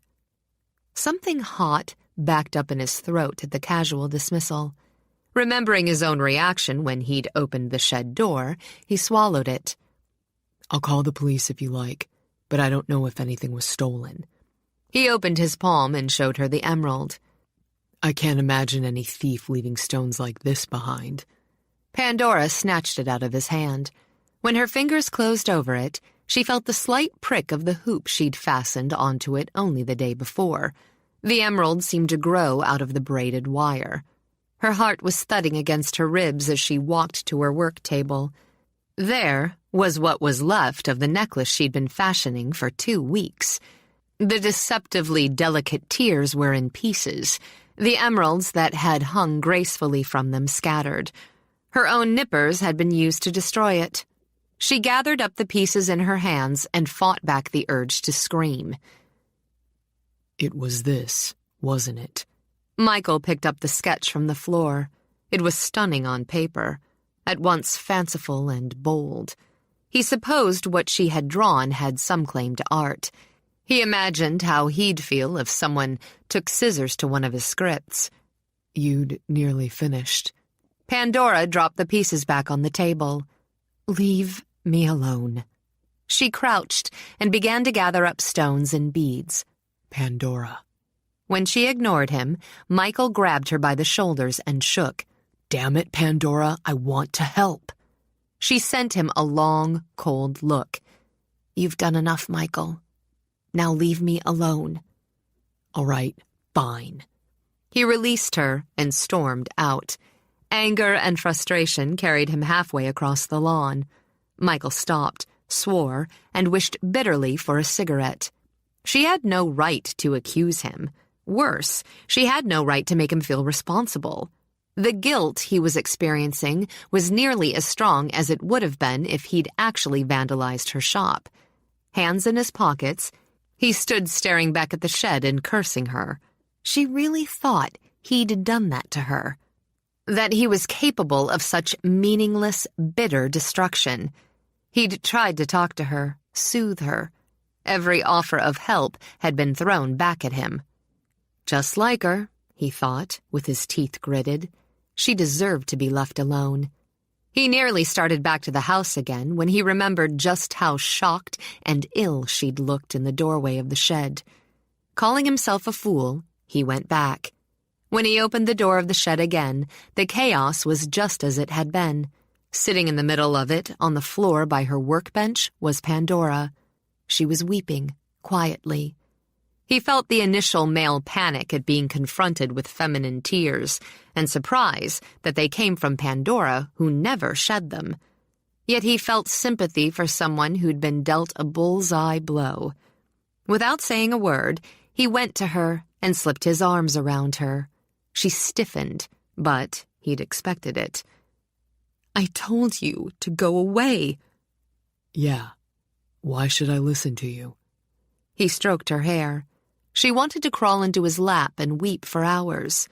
I don't want you here. I know. Just pretend I'm someone else. He drew her against his chest. I'm only crying because I'm angry. With a sniff, she turned her face into his shirt. Sure. He kissed the top of her head. Go ahead and be angry for a while. I'm used to it. She told herself it was because she was weakened by shock and grief, but she relaxed against him. The tears came in floods. When she cried wholeheartedly. When she was finished, she was done. Tears dry, she sat cushioned against him, secure. She wouldn't question it now. Along with the anger came a sense of shame she was unaccustomed to. She'd been filthy to him, but he'd come back and held her. Who'd have expected him to be patient or caring, or strong enough to make her accept both? Pandora let out a long breath and kept her eyes shut for just a moment. He smelled of soap and nothing else. I'm sorry, Michael. She was soft. Hadn't he just told himself she wouldn't be? He let his cheek brush against her hair. Okay. No, I mean it. When she turned her head, her lips skimmed across his cheek. It surprised them both. That kind of contact was for friends. Or lovers. I couldn't think after I walked in here. She broke off a moment, fascinated by his eyes. Wasn't it strange how small the world could become if you looked into someone's eyes? Why hadn't she ever noticed that before? I need to sort all this out. Yeah, He ran a fingertip down her cheek. She was soft, softer than he'd let himself believe. We both do. It was so easy to settle herself in the crook of his arm. I can't think. No. Her lips were only an inch from his. Too close to ignore, too far to taste. Let's both not think for a minute. When he touched his mouth to hers, she didn't draw away, but accepted, experimented with the same sense of curiosity that moved through him. It wasn't an explosion or a shock, but a test for both of them. One they'd both known would come sooner or later. She tasted warm, and her sweetness had a bite. He'd known her so long. Shouldn't he have known that? Her body felt primed to move, to act, to race. Soft, yes. She was soft, but not pliant. Perhaps he'd have found pliancy too easy. When he slipped his tongue into her mouth, hers met it teasingly, playfully. His stomach nodded. She made him want more, much more of that unapologetically earthy scent, the taut body. His fingers tangled in her hair and tightened. He was as mysterious and bold as she'd always thought he would be. His hands were firm, his mouth giving. Sometimes she'd wondered what it would be like to meet him on these terms, but she'd always closed her mind before any of the answers could slip through. Michael Donahue was dangerous simply because he was Michael Donahue. By turns, he'd attracted and alienated her since they'd been children. It was more than any other man had been able to do for more than a week. Now, as her mouth explored his, she began to understand why. He was different. For her. She didn't feel altogether safe in his arms, and not completely in control. Pandora had always made certain she was both those things when it came to a man. The scrape of his unshaved cheek didn't annoy her as she'd thought it would. It aroused. The discomfort of the hard floor seemed suitable, as was the quick rush of cold air through the still open door. She felt quietly and completely at home. Then the quick nip of his teeth against her lip made her feel as though she'd just stepped on uncharted land. New territory was what she'd been raised on, and yet, in all her experience, she'd never explored anything so unique, so exotic, or so comfortable. She wanted to go on and knew she had to stop. Together, they drew away. Well, she scrambled for composure as she folded her hands in her lap. Be casual, she ordered herself, while her pulse thudded at her wrists. Be careless. She couldn't afford to say anything that might make him laugh at her. That's been coming for a while, I suppose. He felt as though he'd just slid down a roller coaster without a cart. I suppose. He studied her a moment, curious and a bit unnerved. When he saw her fingers twist together, he felt a small sense of satisfaction. It wasn't altogether what I'd expected. Things rarely are. Too many surprises for one day, Pandora decided, and rose unsteadily to her feet. She made the mistake of looking around and nearly sunk to the floor again. Pandora. No, don't worry. She shook her head as he rose. I'm not going to fall apart again. Concentrating on breathing evenly, she took one long look at her workshop.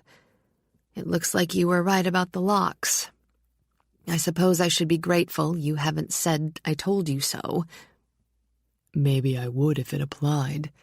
Michael picked up the emeralds scattered on her table. I'm no expert, cousin, but I'd say these are worth a few thousand. So? She frowned as her train of thought began to march with his. No thief would have left them behind. Reaching down, she picked up a handful of stones. Among them were 2 top-grade diamonds. Or these. As was his habit, he began to put the steps together in a sort of mental scenario. Action and reaction, motive and result. I'd wager, once you've inventoried, you won't be missing anything. Whoever did this didn't want to risk more than breaking and entering and vandalism. With a huff, she sat down on her table. "You think it was one of the family?" "They said it wouldn't last," he quoted, and stuck his hands in his pockets. "You may have had something there, Pandora. Something neither of us considered when we were setting out the guidelines. None of them believed we'd be able to get through 6 months together. The fact is, we've gotten through the first 2 weeks without a hitch. It could make one of them nervous enough to want to throw in a complication. What was your first reaction when you saw all this?" She dragged her hand through her hair. "That you'd done it for spite? Exactly what our kith and kin would expect me to think. Damn it, I hate to be predictable." "You outsmarted them once your mind cleared." She sent him a quick look, not certain if she should thank him or apologize again. It was best to do neither. Biff, Pandora decided with relish. This sort of low-minded trick would be just up his alley. "I'd only vote for Biff if you find a few rocks missing." Michael rocked back on his heels. He'd never be able to resist picking up a few glitters that could be liquidated into nice clean cash. True enough. Uncle Carlson. No, it seemed a bit crude for his style.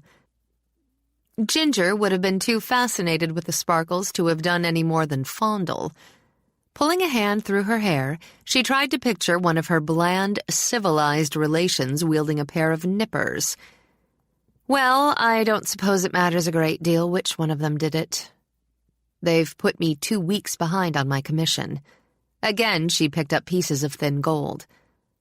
It'll never be quite the same, she murmured. Nothing is when it's done over. Sometimes it's better. With a shake of her head, she walked over to a heater. If he gave her any more sympathy now, she wouldn't be able to trust herself. One way or the other, I've got to get started. Tell Sweeney I won't make it in for lunch. I'll help you clean this up. No. She turned back when he started to frown. No, really, Michael, I appreciate it. I need to be busy. And alone. He didn't like it, but understood. All right. I'll see you at dinner. Michael? He paused at the doorway and looked back. Amid the confusion, she looked strong and vivid. He nearly closed the door and went back to her. Maybe Uncle Jolly was right. About what? You may have 1 or 2 redeeming qualities. He smiled at her then, quick and dashing. Uncle Jolly was always right, cousin. That's why he's still pulling the strings. Pandora waited until the door shut again. Pulling the strings he was, she mused. But you're not playing matchmaker with my life, she mumbled. I'm staying free, single, and unattached. Just get that through your head. She wasn't superstitious, but Pandora almost thought she heard her uncle's high, cackling laugh.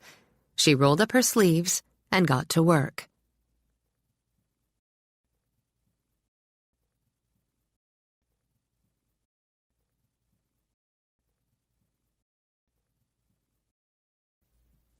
Chapter 4. Because after a long, tedious inventory, Pandora discovered nothing missing, she vetoed Michael's notion of calling in the police. If something had been stolen, she'd have seen the call as a logical step. As it was, she decided the police would poke and prod around and lecture on the lack of locks. If the vandal had been one of the family, and she had to agree with Michael's conclusion there, a noisy official investigation would give the break-in too much importance and undoubtedly too much publicity. Yes, the press would have a field day. Pandora had already imagined the headlines, Family versus Family in the Battle of Eccentric's Will. There was, under her independent and straightforward nature, a prim part of her that felt family business was private business. If one or more of the members of the family were keeping an eye on Jolly's folly and the goings-on there, Pandora wanted them to think that she'd brushed off the vandalism as petty and foolish. As a matter of pride, she didn't want anyone to believe she'd been dealt a stunning blow. As a matter of practicality, she didn't want anyone to know that she had her eyes open. She was determined to find out who had broken into her shop and how they'd managed to pick such a perfect time for it. Michael hadn't insisted on calling the police because his thoughts had run along the same lines as Pandora's. He'd managed, through a lot of maneuvering and silence, to keep his career totally separate from his family. In his business, he was known as Michael Donahue, award-winning writer, not Michael Donahue, relative of Jolly McVee, multimillionaire. He wanted to keep it that way. Stubbornly, each had refused to tell the other of their reasons or their plans for some personal detective work. It wasn't so much a matter of trust, but more the fact that neither of them felt the other could do the job competently. So instead, they kept the conversation light through one of Sweeney's 4-star meals and let the vandalism rest. More important, they carefully avoided any reference that might trigger some remark about what had happened on a more personal level in Pandora's workshop. After 2 glasses of wine and a generous portion of chicken fricassee, Pandora felt more optimistic. It would have been much worse if any of her stock or tools had been taken. That would have meant a trip into Manhattan and days, perhaps weeks of delay. As it was, the worst crime that she could see was the fact that she'd been spied on. Surely that was the only explanation for the break-in coinciding so perfectly with her trip to town, and that would be her first order of business. "I wonder," Pandora began, probing lightly, "if the Saundersons are in residence for the winter." The neighbors with the pond. Michael had thought of the Saunderson place himself. There were certain points on that property where, with a good set of binoculars, someone could watch the folly easily. They spend a lot of time in Europe, don't they? Pandora toyed with her chicken. "He's in hotels, you know. They tend to pop off here or there for weeks at a time." Do they ever rent the place out? Oh, not that I know of. I'm under the impression that they leave a skeleton staff there even when they fly off. Now that I think of it, they were home a few months ago. The memory made her smile. "Uncle Jolly and I went fishing, and Saunderson nearly caught us. If we hadn't scrambled back to the cabin—" She broke off as the thought formed. Cabin. Michael picked up where she'd left off. That old 2-room wreck Jolly was going to use as a hunting lodge during his eat-off-the-land stage. I'd forgotten all about it. Pandora shrugged, as though it meant nothing while her mind raced ahead. He ended up eating more beans than game. In any case, we caught a bundle of trout, ate like pigs, and sent the rest along to Saunderson. He never said a thank-you note. Poor manners. Well, I've heard his grandmother was a barmaid in Chelsea. More wine? No, thanks. He thought it best to keep a clear head if he was going to carry out the plans that were just beginning to form. Help yourself. Pandora set the bottle down and sent him a sweet smile. "No, I'm fine. Just a bit tired, really." You're entitled. It would clear his path beautifully if he could ship her off to bed early. What you need is a good night's sleep. I'm sure you're right. Both of them were too involved with their own moves to notice how excruciatingly polite the conversation had become.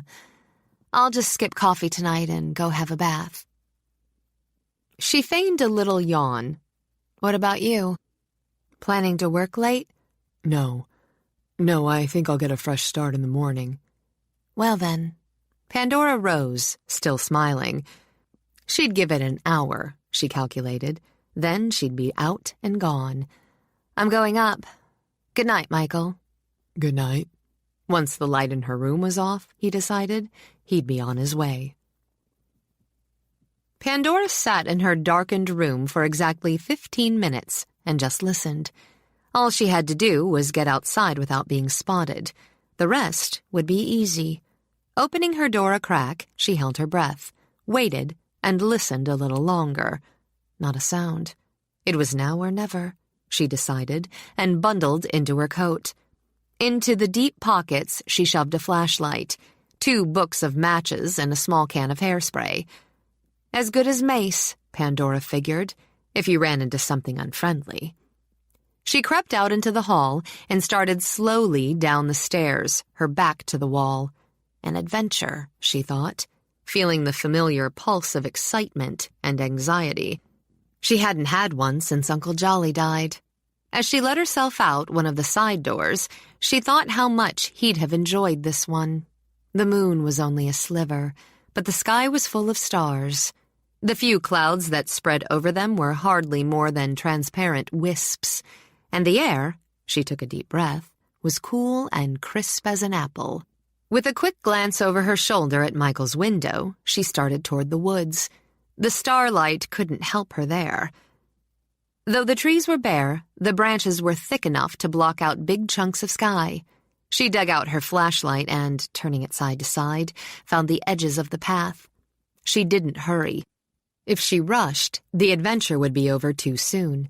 She walked slowly, listened, and imagined. There were sounds. The breeze blew through pine needles and scattered the dry leaves.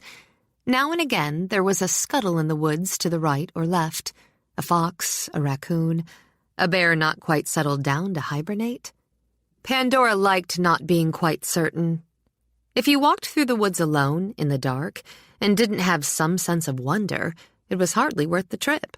She liked the smells, pine, earth, the hint of frost that would settle on the ground before morning. She liked the sense of being alone, and more, of having something up ahead that warranted her attention. The path forked, and she swung to the left. The cabin wasn't much farther. She stopped once, certain she'd heard something move up ahead that was too big to be considered a fox. For a moment, she had a few uncomfortable thoughts about bears and bobcats. It was one thing to speculate, and another to have to deal with them. Then there was nothing. Shaking her head, Pandora went on. What would she do if she got to the cabin and it wasn't dusty and deserted? What would she do if she actually found one of her dear, devoted relatives had set up housekeeping? Uncle Carlson reading the Wall Street Journal by the fire? Aunt Patience fussing around the rocky wooden table with a dustcloth? The thought was almost laughable. Almost, until Pandora remembered her workshop. Drawing her brows together, she walked forward. If someone was there, they were going to answer to her. In moments, the shadow of the cabin loomed up before her. It looked as it was supposed to look, desolate, deserted, eerie. She kept her flashlight low as she crept toward the porch, then nearly let out a scream when her own weight caused the narrow wooden stair to creak. She held a hand to her heart until it no longer felt as though it would break her ribs. Then slowly, quietly, stealthily, she reached for the doorknob and twisted it. The door moaned itself open.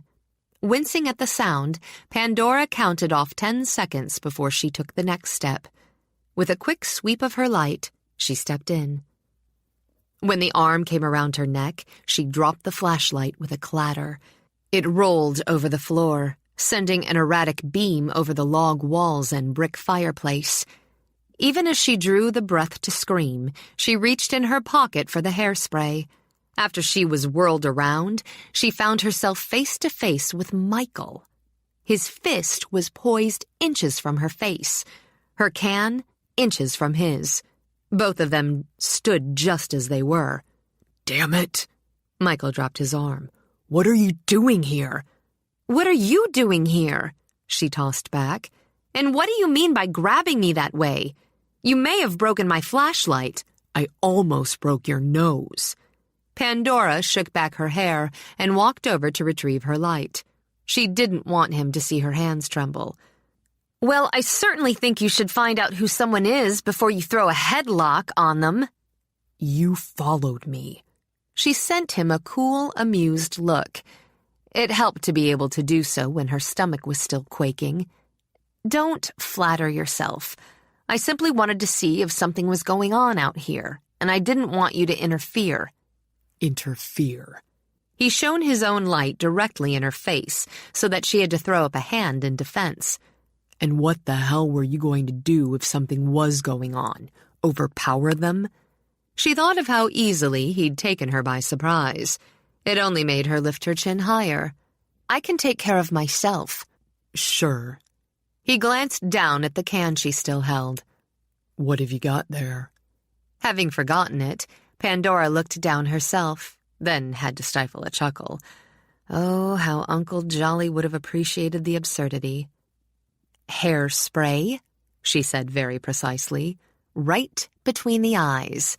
He swore, then laughed. He couldn't have written a scene so implausible. "I guess I should be glad you didn't get a shot off at me." "I look before I pounce." Pandora dropped the can back into her pocket. "Well, since we're here, we might as well look around." "I was doing just that when I heard your cat-like approach." She wrinkled her nose at him, but he ignored her. "It looks like someone's been making themselves at home." To prove his point, Michael shone his light at the fireplace. Half-burnt logs still smoldered. Well, well. With her own light, Pandora began to walk around the cabin. The last time she'd been there, the chair with the broken rung had been by the window. Jolly had sat there himself, keeping a lookout for Saunderson, while she'd opened a tin of sardines to ward off starvation. Now the chair was pulled up near the fire. A vagrant, perhaps. Watching her, Michael nodded. "Perhaps. But not likely. Suppose they'll be back?" "Hard to say." The casual glance showed nothing out of place. The cabin was neat and tidy. Too tidy.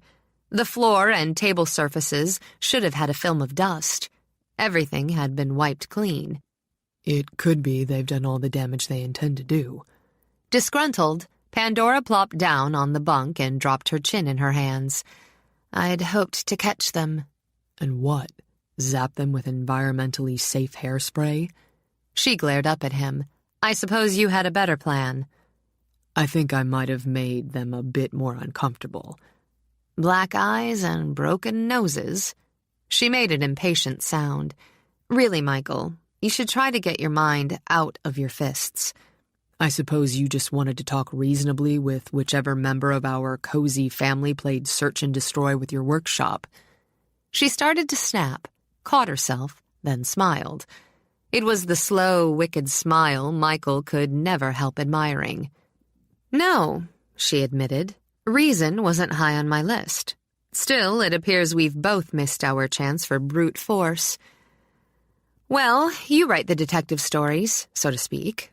Shouldn't we look for clues?" His lips curved into something close to a sneer. "I didn't think to bring my magnifying glass." "You can almost be amusing when you put your mind to it." Rising, Pandora began to shine her light here and there. They might have dropped something. "A name tag?" "Something," she muttered, and dropped to her knees to look under the bunk. "Aha!" Hunkering down, she grabbed at something. "What is it?" Michael was beside her before she'd straightened up. A shoe. Feeling foolish and sentimental, she held it in both hands. "It's nothing. It was Uncle Jolly's." Because she looked lost and more vulnerable than he'd expected, Michael offered the only comfort he knew. "I miss him too." She sat a moment, the worn sneaker in her lap. "You know, sometimes it's as though I can almost feel him, as though he's around the next corner, in the next room, waiting to pop up and laugh at the incredible joke he's played." With a quick laugh, Michael rubbed a hand over her back. "I know what you mean." Pandora looked at him, steady, measuring. "Maybe you do," she murmured. Briskly, she set the sneaker on the bunk and rose. "I'll have a look in the cupboards." "Let me know if you find any cookies." He met the look she tossed over her shoulder with a shrug. "In the early stages of non-smoking, you need a lot of oral satisfaction." "You ought to try chewing gum." Pandora opened a cupboard and shone her light over jars and cans. There was peanut butter, chunky, and caviar, Russian. Two of Jolly's favorite snacks. She passed over taco sauce and jumbo fruit cocktail, remembering that her 93-year-old uncle had had the appetite of a teenager. Then reaching in, she plucked out a can and held it up. "Aha!" "Again?" "Tuna fish." Pandora announced, waving the can at Michael. "It's a can of tuna." "Right you are. Any mayo to go with it?" "Don't be dense, Michael. Uncle Jolly hated tuna." Michael started to say something sarcastic, then stopped. "He did, didn't he?" he said slowly. "And he never kept anything around he didn't like." "Exactly." "Congratulations, Sherlock. Now, which of the suspects has an affection for canned fish?" "You're just jealous because I found a clue and you didn't." "It's only a clue," Michael pointed out, a little annoyed at being outdone by an amateur. "If you can do something with it." He'd never give her credit, she thought, for anything. Not her craft, her intelligence, and never her womanhood. There was an edge to her voice when she spoke again. "If you're so pessimistic, why did you come out here?" "I was hoping to find someone."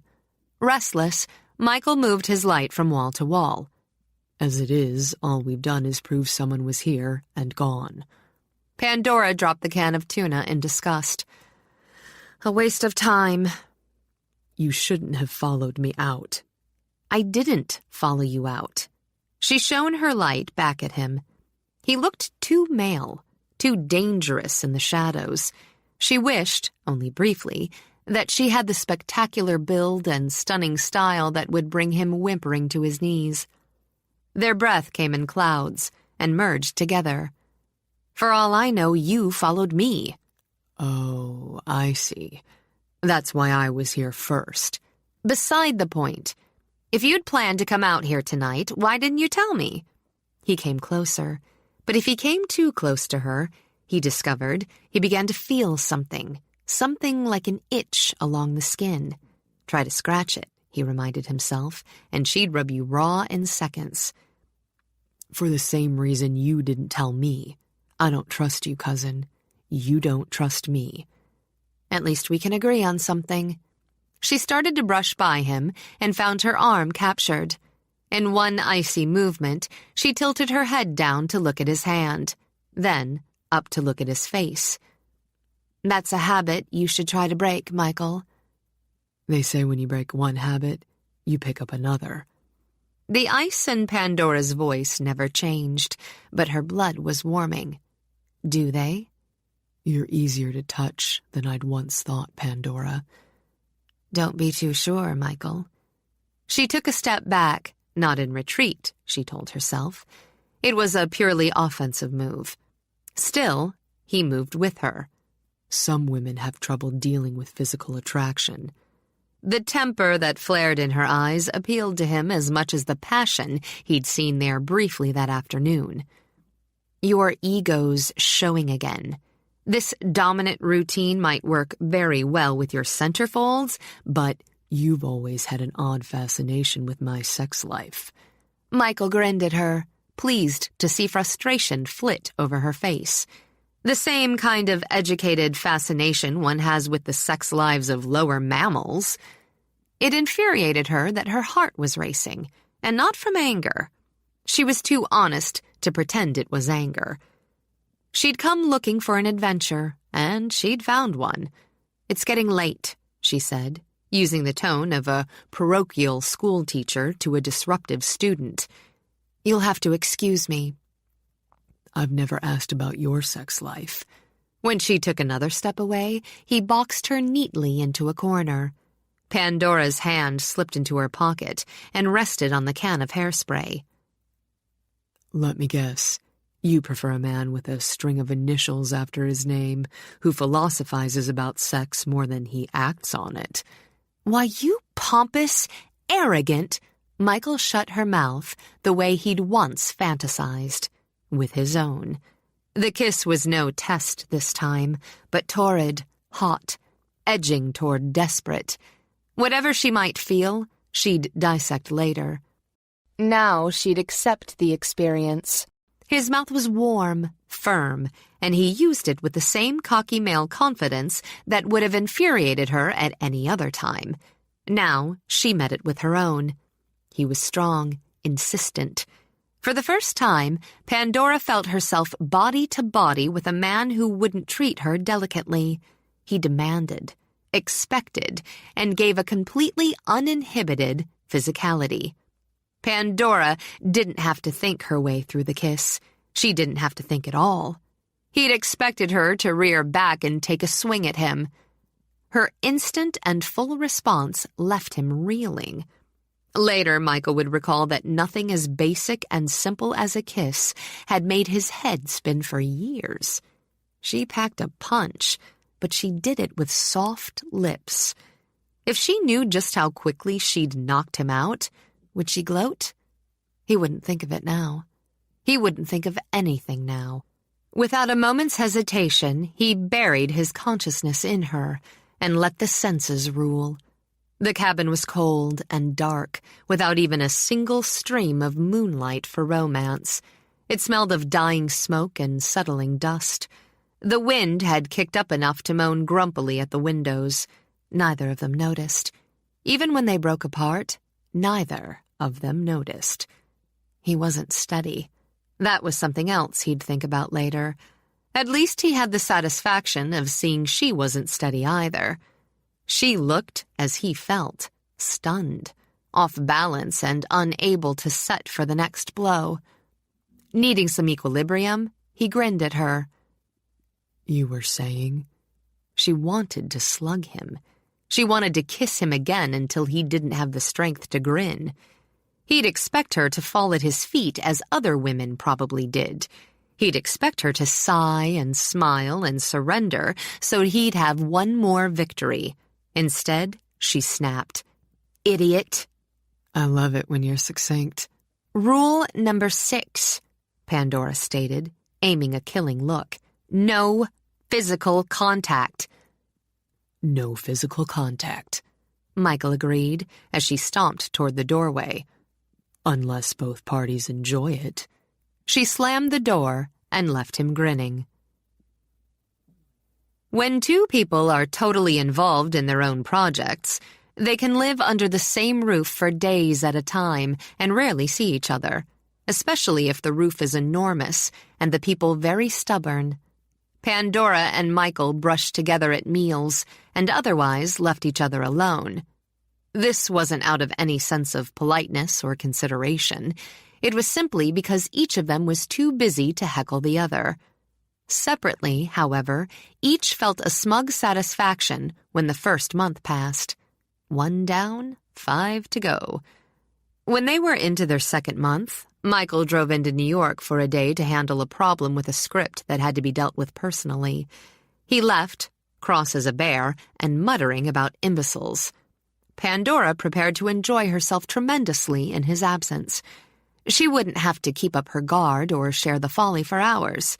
She could do anything she wanted without worrying about anyone coming to look over her shoulder or make a caustic remark. It would be wonderful. She ended up picking at her dinner, then watching for his car through the heavy brocade drapes. Not because she missed him, she assured herself. It was just that she'd become used to having someone in the house. Wasn't that one of the reasons she'd never lived with anyone before? She wanted to avoid any sense of dependence. And dependence, she decided, was natural when you shared the same space, even when it was with a 2-legged snake. So she waited, and she watched. Long after Charles and Sweeney had gone to bed, she continued to wait and watch. She wasn't concerned, and certainly not lonely, only restless. She told herself she didn't go to bed herself because she wasn't tired. Wandering the first floor, she walked into Jolly's den. Game room would have been a more appropriate name. The decor was a cross between video arcade and disco lounge, with its state-of-the-art components and low, curved-back sofas. She turned on the huge 54-inch television, then left it on the first show that appeared. She wasn't going to watch it. She just wanted the company. There were 2 pinball tables where she passed nearly an hour trying to beat the high scores Jolly had left behind. Another legacy. Then there was an arcade-size video game that simulated an attack on the planet Zarbo. Under her haphazard defense system, the planet blew up 3 times before she moved on. There was computerized chess, but she thought her mind too sluggish to take it on. In the end, she stretched out on the 6-foot sofa in front of the television, just to rest, not to watch. Within moments, she was hooked on the late-night syndication of a cop show, squealing tires and blasting bullets. Head pillowed on her arms, one leg thrown over the top of the sofa, she relaxed and let herself be entertained. When Michael came to the doorway, she didn't notice him. He'd had a grueling day and had hit some nasty traffic on the drive back. The fact was, he'd considered staying in the city overnight, the sensible thing to do. He'd found himself making a dozen weak excuses why he had to go back instead of accepting the invitation of the assistant producer, a tidily built brunette with big brown eyes. He'd intended to crawl upstairs, fall into his bed, and sleep until noon, but he'd seen the lights and heard the racket. Now, here was Pandora, self-proclaimed critic of the small screen, sprawled on a sofa watching reruns at 1 a.m. She looked suspiciously as though she were enjoying herself. Not a bad show, Michael mused, recognizing the series. In fact, he'd written a couple of scripts for it in his early days. The central character had a sly sort of wit and a fumbling manner that caused the perpetrator to spill out enough information for an arrest by the end of the show. Michael watched Pandora as she shifted comfortably on the couch. He waited until the commercial break. Well, how the mighty have fallen. She nearly did, rolling quickly to look back toward the doorway. She sat up, scowled, and searched her mind for a plausible excuse. "I couldn't sleep," she told him, which was true enough. She wouldn't add it was because he hadn't been home. "I suppose television is made for the insomniac. Valium for the mind." He was tired, bone-tired, but he realized how glad he was she'd had a comeback. He came over, plopped down beside her, and propped his feet on a coffee table made out of a fat log. "Who done it?" he asked, and sighed. It was good to be home. The greedy business partner. She was too pleased to have him back to be embarrassed. There's really very little challenge in figuring out the answers. This show wasn't based on the premise of figuring out who did the crime, but in how the hero maneuvers them into betraying themselves. She pretended she wasn't interested, but shifted so that she could still see the screen. "So, how did things go in New York?" They went. Michael pried off one shoe with the toe of the other. After several hours of hair-tearing and blame-casting, the script's intact. He looked tired. Really tired, she realized. And unbent enough to take off his other shoe. He merely let out a quick grunt of appreciation. "I don't understand why people would get all worked up about 1 silly hour a week." He opened one eye to stare at her. "It's the American way." "What's there to get so excited about? You have a crime, the good guys chase the bad guys and catch them before the final credits. Seems simple enough." "I can't thank you enough for clearing that up. I'll point it out at the next production meeting." "Really, Michael, it seems to me things should run fairly smoothly, especially since you've been on the air with this thing for years." "Know anything about ego and paranoia?" She smiled a little. "I've heard of them." "Well, multiply that with artistic temperament, the ratings race, and an escalating budget. Don't forget to drop in a good dose of network executives. Things haven't run smoothly for 4 years. If Logan goes another 4, it still won't run smoothly. That's showbiz." Pandora moved her shoulders. "It seems a foolish way to make a living." "Ain't it just?" Michael agreed, and fell sound asleep. She let him doze for the next 20 minutes while she watched the sly, fumbling cop tighten the ropes on the greedy business partner. Satisfied that justice had been done, Pandora rose to switch off the set and dim the lights. She could leave him here, she considered as she watched Michael sleep. He looked comfortable enough at the moment. She thought about it as she walked over to brush his hair from his forehead. But he'd probably wake up with a stiff neck and a nasty disposition. Better get him upstairs into bed, she decided, and shook his shoulder. "Michael." "Hmm." "Let's go to bed." "Thought you'd never ask," he mumbled, and reached half-heartedly for her. Amused, she shook him harder. "Never let your reach exceed your grasp. Come on, cousin, I'll help you upstairs." "The director's a posturing idiot," he grumbled as she dragged him to his feet. "I'm sure he is. Now, see if you can put one foot in front of the other. That's the way. Here we go." With an arm around his waist, she began to lead him from the room. "He kept screwing around with my script." Of all the nerve. Here come the steps. "Said he wanted more emotional impact in the second act. Bleaches his hair," Michael muttered as she half-pulled him up the steps. "Lot he knows about emotional impact." Obviously a mental midget. Breathlessly, she steered him toward his room. He was heavier than he looked. Here we are now, home again. With a little strategy and a final burst of will, she shoved him onto the bed. There now. Isn't that cozy? Leaving him fully dressed, she spread an afghan over him. "Aren't you going to take my pants off?" She patted his head. Not a chance. Spoil sport. If I helped you undress this late at night, I'd probably have nightmares. You know you're crazy about me. The bed felt like heaven. He could have burrowed in it for a week. You're getting delirious, Michael. I'll have Charles bring you some warm tea and honey in the morning. Not if you want to live. He roused himself to open his eyes and smile at her. Why don't you crawl in beside me? With a little encouragement, I could show you the time of your life. Pandora leaned closer, until her mouth was inches from his. Their breath mixed quickly, intimately. She hovered there a moment while her hair fell forward and brushed his cheek. "In a pig's eye," she whispered. Michael shrugged, yawned, and rolled over. "'Kay." In the dark, Pandora stood for a moment with her hands on her hips. At least he could have acted insulted. Chin up, she walked out, making sure she slammed the door at her back.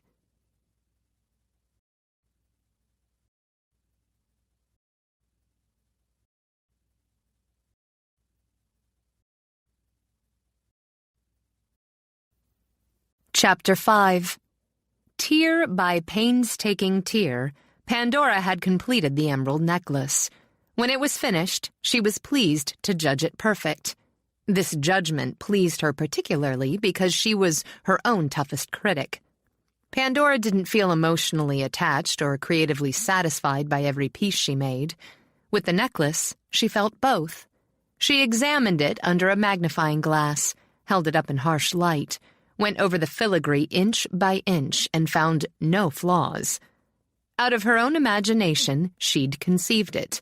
Then, with her own skill, created it. With a kind of regret, she boxed the necklace in a bed of cotton. It wasn't hers any longer. With the necklace done, she looked around her workshop without inspiration. She'd put so much into that one piece, all her concentration, her emotion, her skill. She hadn't made a single plan for the next project. Restless, wanting to work, she picked up her pad and began to sketch. Earrings, perhaps, she mused. Something bold and chunky and ornate. She wanted a change after the fine, elegant work she'd devoted so much time to. Circles and triangles, she thought. Something geometric and blatantly modern. Nothing romantic like the necklace. Romantic, she mused, and sketched strong, definite lines. She'd been working with a romantic piece. Perhaps that's why she'd nearly made a fool of herself with Michael. Her emotions were involved with her work, and her work had been light and feminine and romantic. It made sense, she decided, satisfied. Now, she'd work with something strong and brash and arrogant. That should solve the problem. There shouldn't be a problem in the first place. Teeth gritted, she flipped a page and started over. Her feelings for Michael had always been very definite. Intolerance. If you were intolerant of someone, it went against the grain to be attracted to him. It wasn't real attraction in any case. It was more some sort of twisted curiosity. Yes, curiosity. The word satisfied her completely. She'd been curious, naturally enough, to touch on the sexuality of a man she'd known since childhood. Curious, again, naturally, to find out what it was about Michael Donahue that attracted all those poster girls. She'd found out. So he had a way of making a woman feel utterly a woman, utterly involved, utterly willing.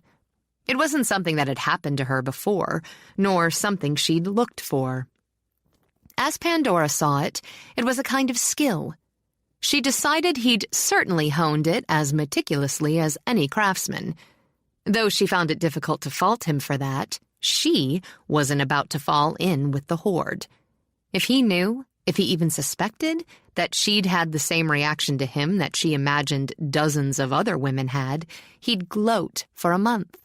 If he guessed that from time to time she'd wished, just for a moment, that he'd think of her the way he thought of those dozens of other women, he'd gloat for twice as long.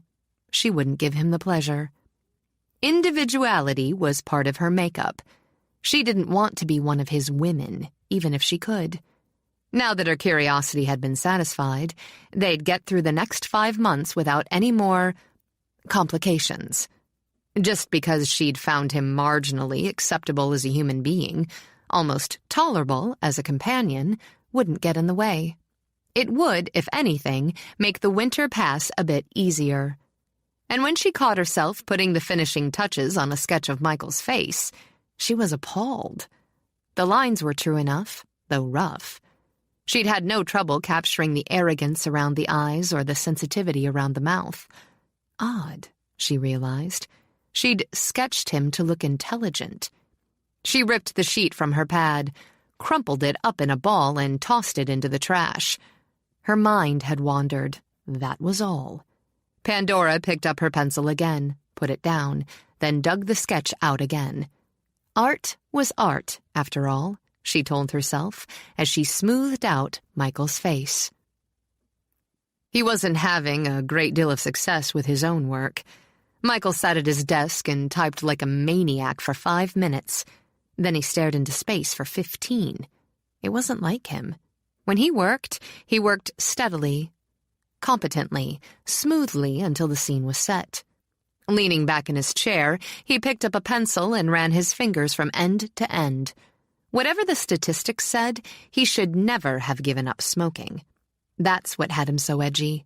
Restless, he pushed away from the desk and wandered over to the window. He stared down at Pandora's workshop. It looked cheerful under a light layer of snow that was hardly more than a dusting. The windows were blank. That's what had him so edgy. She wasn't what he'd expected. She was softer, sweeter, warmer. She was fun to talk to, whether she was arguing and snipping and keeping you on the edge of temper, or whether she was being easy and companionable. There wasn't any overflow of small talk with Pandora. There weren't any trite conversations. She kept your mind working, even if it was in defense of her next barb. It wasn't easy to admit that he actually enjoyed her company. But the weeks they'd been together at the Folly had gone quickly. No, it wasn't easy to admit he liked being with her, but he'd turned down an interesting invitation from his assistant producer because Michael admitted, on a long breath, he hadn't wanted to spend the night with one woman when he'd known his thoughts would have been on another. Just how was he going to handle this unwanted and unexpected attraction to a woman who'd rather put on the gloves and go a few rounds than walk in the moonlight? Romantic women had always appealed to him because he was, unashamedly, a romantic himself. He enjoyed candlelight, quiet music, long, lonely walks. Michael courted women in old-fashioned ways because he felt comfortable with old-fashioned ways. It didn't interfere with the fact that he was, and had been since college, a staunch feminist. Romance and socio-political views were worlds apart. He had no trouble balancing equal pay for equal work against offering a woman a carriage ride through the park. And he knew if he sent Pandora a dozen white roses, she'd complain about the thorns. He wanted her. Michael was too much a creature of the senses to pretend otherwise. When he wanted something, he worked toward it in one of two ways. First, he planned out the best approach. Then, took the steps one at a time, maneuvering subtly. If that didn't work, he tossed out subtlety and went after it with both hands. He'd had just as much success the first way as the second. As he saw it, Pandora wouldn't respond to patience and posies. She wouldn't go for being swept off her feet, either. With Pandora, he might just have to toss his two usual approaches and come up with a whole new third. An interesting challenge, Michael decided with a slow smile. He liked nothing better than arranging and rearranging plot lines and shifting angles. And hadn't he always thought Pandora would make a fascinating character? So, he'd work it like a screenplay. Hero and heroine living as housemates, he began, attracted to each other but reluctant. Hero is intelligent, charming, has tremendous willpower. Hadn't he given up smoking? 5 weeks, 3 days, and 14 hours ago? Heroine is stubborn and opinionated, often mistakes arrogance for independence. Hero gradually cracks through her brittle shield to their mutual satisfaction. Michael leaned back in his chair and grinned. He might just make it a play. A great deal of the action would be ad-lib, of course, but he had the general theme. Satisfied and looking forward to the opening scene, Michael went back to work with a vengeance. 2 hours breezed by with Michael working steadily. He answered the knock at his door with a grunt. "I beg your pardon, Mr. Donahue." Charles, slightly out of breath from the climb up the stairs, stood in the doorway. Michael gave another grunt and finished typing the paragraph. "Yes, Charles?" "Telegram for you, sir." "Telegram?" Scowling, he swiveled around in the chair. If there was a problem in New York, as there was at least once a week, the phone was the quickest way to solve it. "Thanks." He took the telegram, but only flapped it against his palm. "Pandora's still out in her shop?" "Yes, sir." Grateful for the chance to rest, Charles expanded a bit. "Sweeney is a bit upset that Miss McVee missed lunch. She intends to serve dinner in an hour. I hope that suits your schedule." Michael knew better than to make waves where Sweeney was concerned. "I'll be down." "Thank you, sir. And if I may say, I enjoy your television show tremendously. This week's episode was particularly exciting." "I appreciate that, Charles."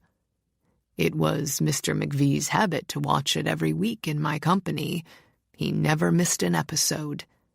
"There probably wouldn't have been a Logan's Run without Jolly," Michael mused. "I miss him. We all do. The house seems so quiet. But Charles reddened a bit at the thought of overstepping his bounds. "Go ahead, Charles." "I'd like you to know that both Sweeney and I are pleased to remain in your service, yours and Miss McVee's. We were glad when Mr. McVee left you the house. The others—" He straightened his back and plunged on. "They wouldn't have been suitable, sir. Sweeney and I had both discussed resigning if Mr. McVee had chosen to leave the Folly to one of his other heirs." Charles folded his bony hands. "Will there be anything else before dinner, sir?" "No, Charles. Thank you." Telegram in hand, Michael leaned back as Charles went out. The old butler had known him since childhood. Michael could remember distinctly when Charles had stopped calling him Master Donahue. He'd been 16 and visiting the Folly during the summer months. Charles had called him Mr. Donahue, and Michael had felt as though he'd just stepped from childhood, over adolescence, and into adulthood. Strange how much of his life had been involved with the Folly and the people who were a part of it. Charles had served him his first whiskey, with dignity if not approval on his 18th birthday. Years before that, Sweeney had given him his first ear boxing. His parents had never bothered to swat him, and his tutors wouldn't have dared. Michael still remembered that after the sting had eased, he'd felt like part of a family. Pandora had been both bane and fantasy during his adolescence. Apparently that hadn't changed as much as Michael had thought. And Jolly had been father, grandfather, friend, son, and brother. Jolly had been Jolly, and Michael had spoken no less than the truth when he'd told Charles he missed the old man. In some part of himself, he always would. Thinking of other things, Michael tore open the telegram. Your mother gravely ill. Doctors not hopeful. Make arrangements to fly to Palm Springs immediately. L.J. Kaiser. Michael stared at the telegram for nearly a minute. It wasn't possible. His mother was never ill. She considered it something of a social flaw. He felt a moment's disbelief, a moment's shock. He was reaching for the phone before either had worn off. When Pandora walked by his room 15 minutes later, she saw him tossing clothes into a bag. She lifted a brow, leaned against the jamb, and cleared her throat. Going somewhere? Palm Springs. He tossed in his shaving kit. Really?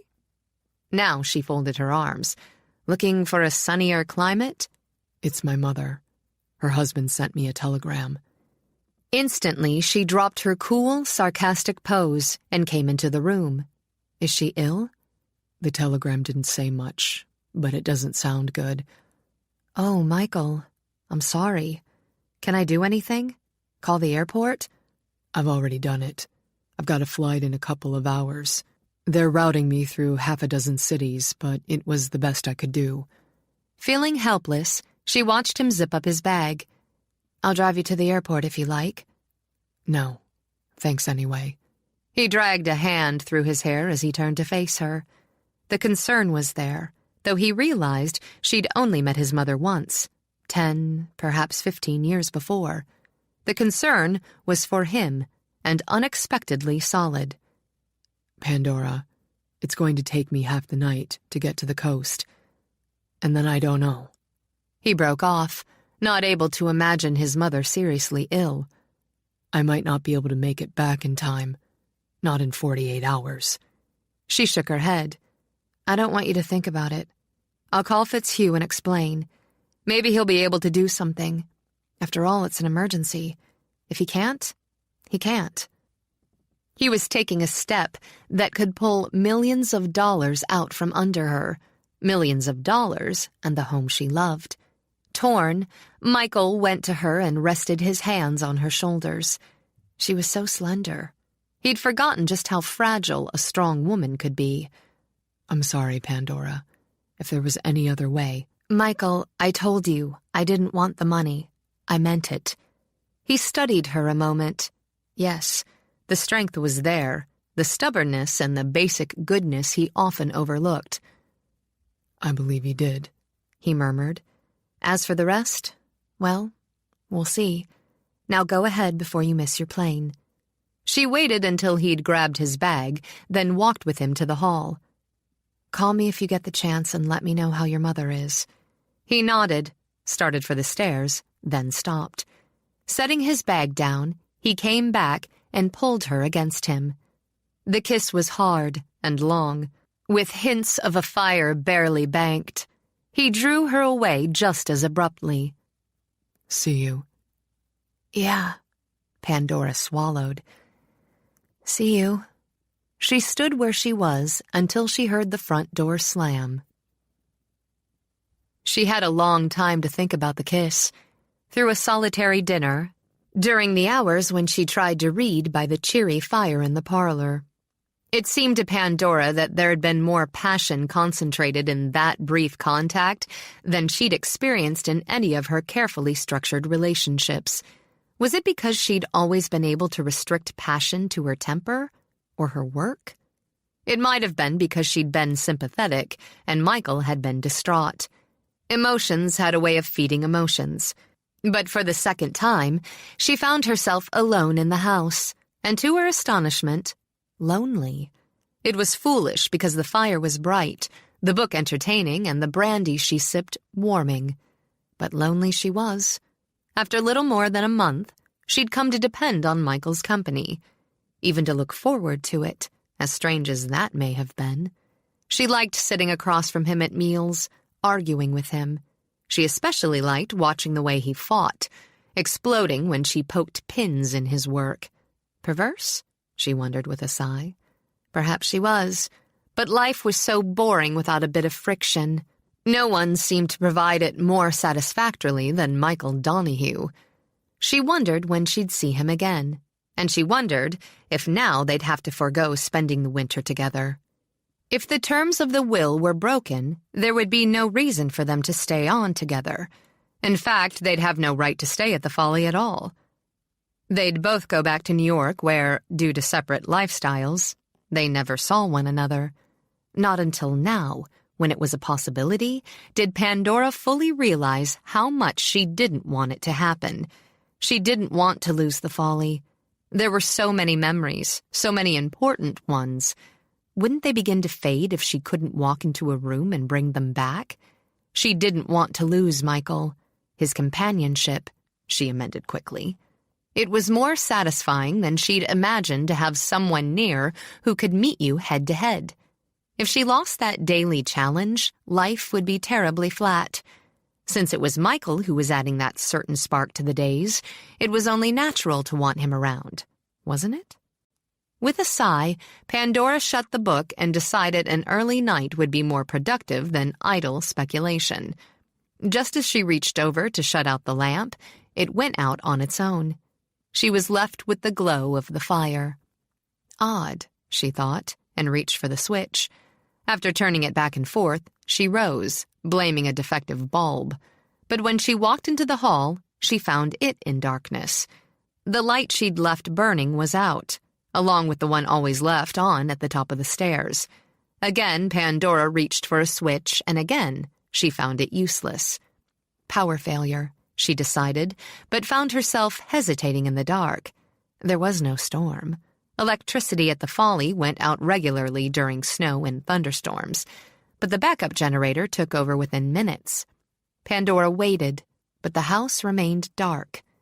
It occurred to her as she stood there hoping for the best that she'd never really considered how dark could be.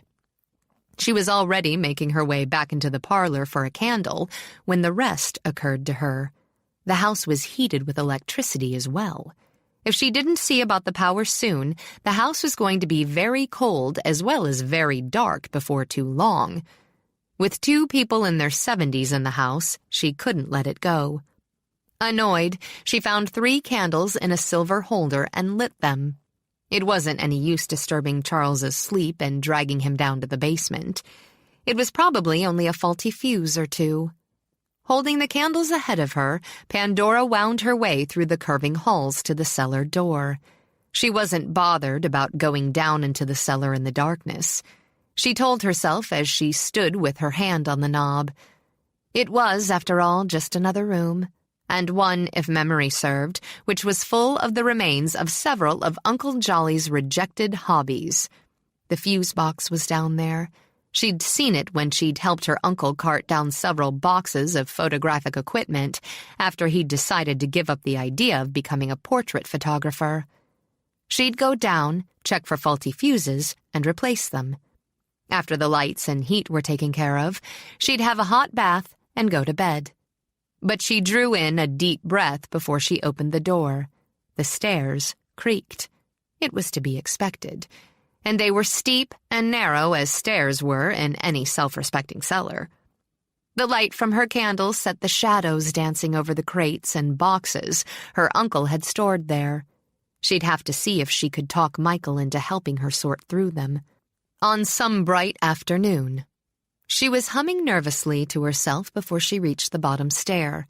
Pandora held the candles high and scanned the floor as far as the light circled. She knew mice had an affection for dark, dank cellars, and she had no affection for them. When nothing rushed across the floor, she skirted around 2 6-foot crates and headed for the fuse box. There was the motorized exercise bike that Uncle Jolly had decided took the fun out of staying fit. There was a floor-to-ceiling shelf of old bottles. He'd once been fascinated by a $10 bottle cutter, and there, she saw with a sigh of relief, was the fuse box. Setting the candles on a stack of boxes, she opened the big metal door and stared inside. There wasn't a single fuse in place. "What the hell's this?" she muttered. Then, as she shifted to look closer, her foot sent something rattling over the concrete floor. Jolting, she stifled a scream and the urge to run. Holding her breath, she waited in the silence. When she thought she could manage it, she picked up the candles again and crouched. Scattered at her feet were a dozen fuses. She picked one up and let it lay in her palm. The cellar might have its quota of mice, but they weren't handy enough to empty a fuse box. She felt a little shudder, which she ignored as she began to gather up the fuses. Tricks, she told herself. Just silly tricks. Annoying, but not as destructive as the one played in her workshop. It wasn't even a very clever trick, she decided, as it was as simple to put fuses back as it had been to take them out. Working quickly and trying not to look over her shoulder, Pandora put the fuses back in place.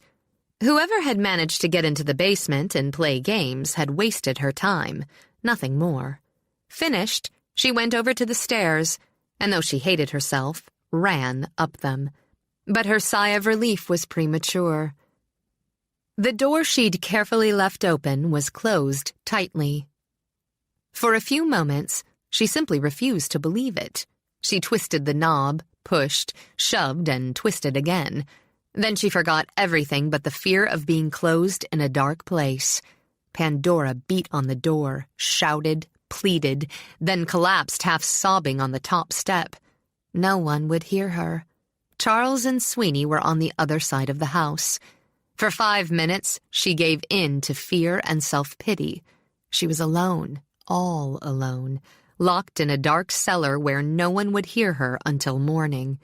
It was already cold and getting colder. By morning, her candles would go out by then, and she'd have no light at all.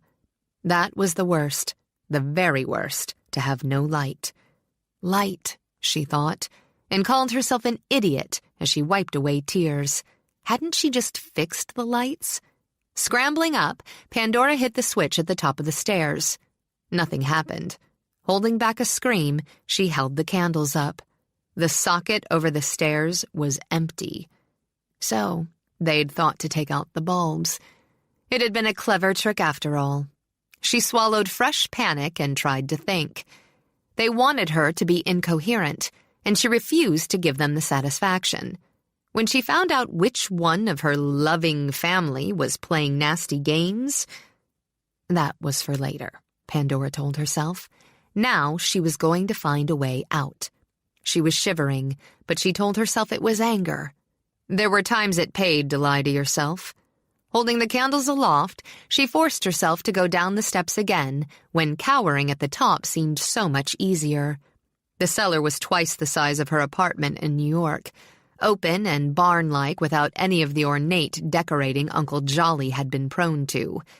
It was just dark and slightly damp with concrete floors and stone walls that echoed. She wouldn't think about spiders or things that scurried into corners right now. Slowly, trying to keep calm, she searched for an exit. There were no doors, but then she was standing several feet underground, like a tomb. That particular thought didn't soothe her nerves, so she concentrated on other things. She'd only been down in the cellar a handful of times and hadn't given a great deal of thought to the setup. Now she had to think about it and pretend her palms weren't clammy. She eased by a pile of boxes as high as her shoulders, then let out a scream when she ran into a maze of cobwebs. More disgusted than frightened, she brushed and dragged at them. It didn't sit well with her to make a fool out of herself, even if no one was around to see it. Someone was going to pay, she told herself as she fought her way clear. Then she saw the window, 4 feet above her head and tiny. Though it was hardly the size of a transom, Pandora nearly collapsed in relief. After setting the candles on a shelf, she began dragging boxes over. Her muscles strained and her back protested, but she hauled and stacked against the wall. The first splinter had her swearing. After the third, she stopped counting. Out of breath, streaming with sweat, she leaned against her makeshift ladder. Now all she had to do was climb it. With the candles in one hand, she used the other to haul herself up. The light shivered and swayed. The boxes groaned and teetered a bit. The thought passed through her mind that if she fell, she could lie there on the frigid concrete with broken bones until morning. She pulled herself high and refused to think at all. When she reached the window, she found the little latch rusted and stubborn. Swearing, praying, she balanced the candles on the box under her and used both hands. She felt the latch give, then stick again. If she'd only thought to find a tool before she'd climbed up. She considered climbing back down and finding one, then made the mistake of looking behind her. The stack of boxes looked even more rickety from up there. Turning back to the window, she tugged with all the strength she had. The latch gave with a grind of metal against metal. The boxes swayed from the movement. She saw her candles start to tip and grabbed for them. Out of reach, they slid from the box and clattered to the concrete. Their tiny flames extinguished as they hit the ground. She almost followed them, but managed to fight for balance. Pandora found herself perched 9 feet off the floor in pitch darkness. She wouldn't fall. She promised herself as she gripped the little window ledge with both hands. Using her touch to guide her, she pulled the window out and open, then began to ease herself through. The first blast of cold air made her almost giddy. After she'd pushed her shoulders through, she gave herself a moment to breathe and adjust to the lesser dark of starlight. From somewhere to the west, she heard a hardy night bird call twice and fall silent. She'd never heard anything more beautiful. Grabbing the base of a rhododendron, she pulled herself through to the waist.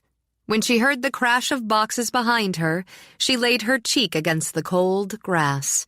Inch by inch, she wiggled her way out, ignoring the occasional rip and scratch. At last, she was flat on her back, looking up at the stars. Cold, bruised and exhausted, she lay there, just breathing. When she was able, Pandora dragged herself up and walked around to the east terrace doors. She wanted revenge, but first, she wanted a bath. After 3 layovers and 2 plane changes, Michael arrived in Palm Springs. Nothing, as far as he could see, had changed. He never came to the exclusive little community, but that he came reluctantly. Now, thinking of his mother lying ill, he was swamped with guilt. He rarely saw her. True, she was no more interested in seeing him than he was her. Yet, she was still his mother. They had been on a different wavelength since the day he'd been born, but she'd taken care of him. At least, she'd hired people to take care of him. Affection, Michael realized, didn't have to enter into a child's feelings for his parent. The bond was there whether or not understanding followed it. With no more than a flight bag, he bypassed the crowd at baggage claim and hailed a cab. After giving his mother's address, he sat back and checked his watch, subtracting time zones. Even with the hours he'd gained, it was probably past visiting hours. He'd get around that, but first he had to know what hospital his mother was in. If he'd been thinking straight, he would have called ahead and checked. If his mother's husband wasn't in, one of the servants could tell him. It might not be as bad as the telegram made it sound. After all, his mother was still young. Then it struck Michael that he didn't have the vaguest idea how old his mother was. He doubted his father knew, and certainly not her current husband. At another time, it might have struck him as funny. Impatient, he watched as the cab glided by the gates and pillars of the elite. His career had caused him to stay in California for extended lengths of time, but he preferred L.A. to Palm Springs. There, at least, was some action, some movement, some edge. But he liked New York best of all. The pace matched his own, and the streets were tougher. He thought of Pandora. Both of them lived in New York, but they never saw each other unless it was miles north of the city at the Folly. The city could swallow you, or hide you. It was another aspect Michael appreciated. Didn't he often use it to hide? From his stifling upbringing, from his reoccurring lack of faith in the human race? It was at the Folly that he felt the easiest. But it was in New York that he felt the safest. He could be anonymous there if he chose to be. There were times he wanted nothing more. He wrote about heroes and justice, sometimes rough but always human. He wrote, in his own fashion, about basic values and simple rights. He'd been raised with the illusions and hypocrisy of wealth and with values that were just as unstable. He'd broken away from that, started on his own. New York had helped make it possible because in the city, backgrounds were easily erased. So easily erased, Michael mused, that he really thought of his. The cab cruised up the long semicircle of macadam, under the swaying palms, toward the towering white house where his mother had chosen to live. Michael remembered there was a lily pond in the back with goldfish the size of groupers. His mother refused to call them carp. "Wait," he told the driver, then dashed up 2 levels of stairs to the door. The butler, who answered, was new. It was his mother's habit to change the staff regularly, before, as she put it, they got too familiar. "I'm Michael Donahue, Mrs. Kaiser's son."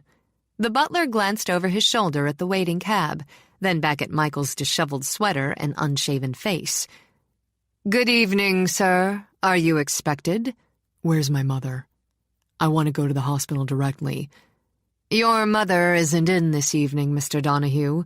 If you'll wait, I'll see if Mr. Kaiser's available." Intolerant, as always, of cardboard manners, he stepped inside. "I know she's not in. I want to go see her tonight. What's the name of the hospital?" The butler gave a polite nod. "What hospital, Mr. Donahue?" "Jackson, where did that cab come from?" Wrapped in a deep rose smoking jacket, Lawrence Kaiser strolled downstairs. He had a thick cigar between the fingers of one hand and a snifter of brandy in the other. "Well, Lawrence," Michael began over a wave of fury, "you look comfortable. Where's my mother?" Well, it's Matthew." "It's Michael." "Michael, of course. Jackson, pay off Mr. Donovan's cab." "No thanks, Jackson." Michael held up a hand. Another time he'd have been amused at his stepfather's groping for his name. "I'll use it to get to the hospital. Wouldn't want to put you out." "No trouble at all. Not at all." Big, round, and only partially balding, Kaiser gave Michael a friendly grin. "Veronica will be pleased to see you, though we didn't know you were coming. How long are you in town?" "As long as I'm needed. I left the minute I got the telegram. You didn't mention the name of the hospital. Since you're home and relaxing," he said with only the slightest trace of venom, "should I assume that my mother's condition's improved?" "Condition?" Kaiser gave a jovial laugh. "Well now, I don't know how she'd take to that term, but you can ask her yourself." "I intend to. Where is she?" "Playing bridge at the Bradleys. She'll be coming along in about an hour. How about a brandy?" "Playing bridge?" Michael stepped forward and grabbed his surprised stepfather by the lapels. "What the hell do you mean she's playing bridge?" "Can't stomach the game myself," Kaiser began warily, "but Veronica's fond of it." It came to Michael clear as a bell. "You didn't send me a telegram about Mother?" "A telegram?" Kaiser patted Michael's arm and hoped Jackson stayed close. "No need to send you a telegram about a bridge game, boy." "Mother's not ill?" "Strong as a horse, though I wouldn't let her hear me say so just that way." Michael swore and whirled around. "Someone's going to pay," he muttered. "Where are you going?" "Back to New York." Michael tossed over his shoulder as he ran down the steps.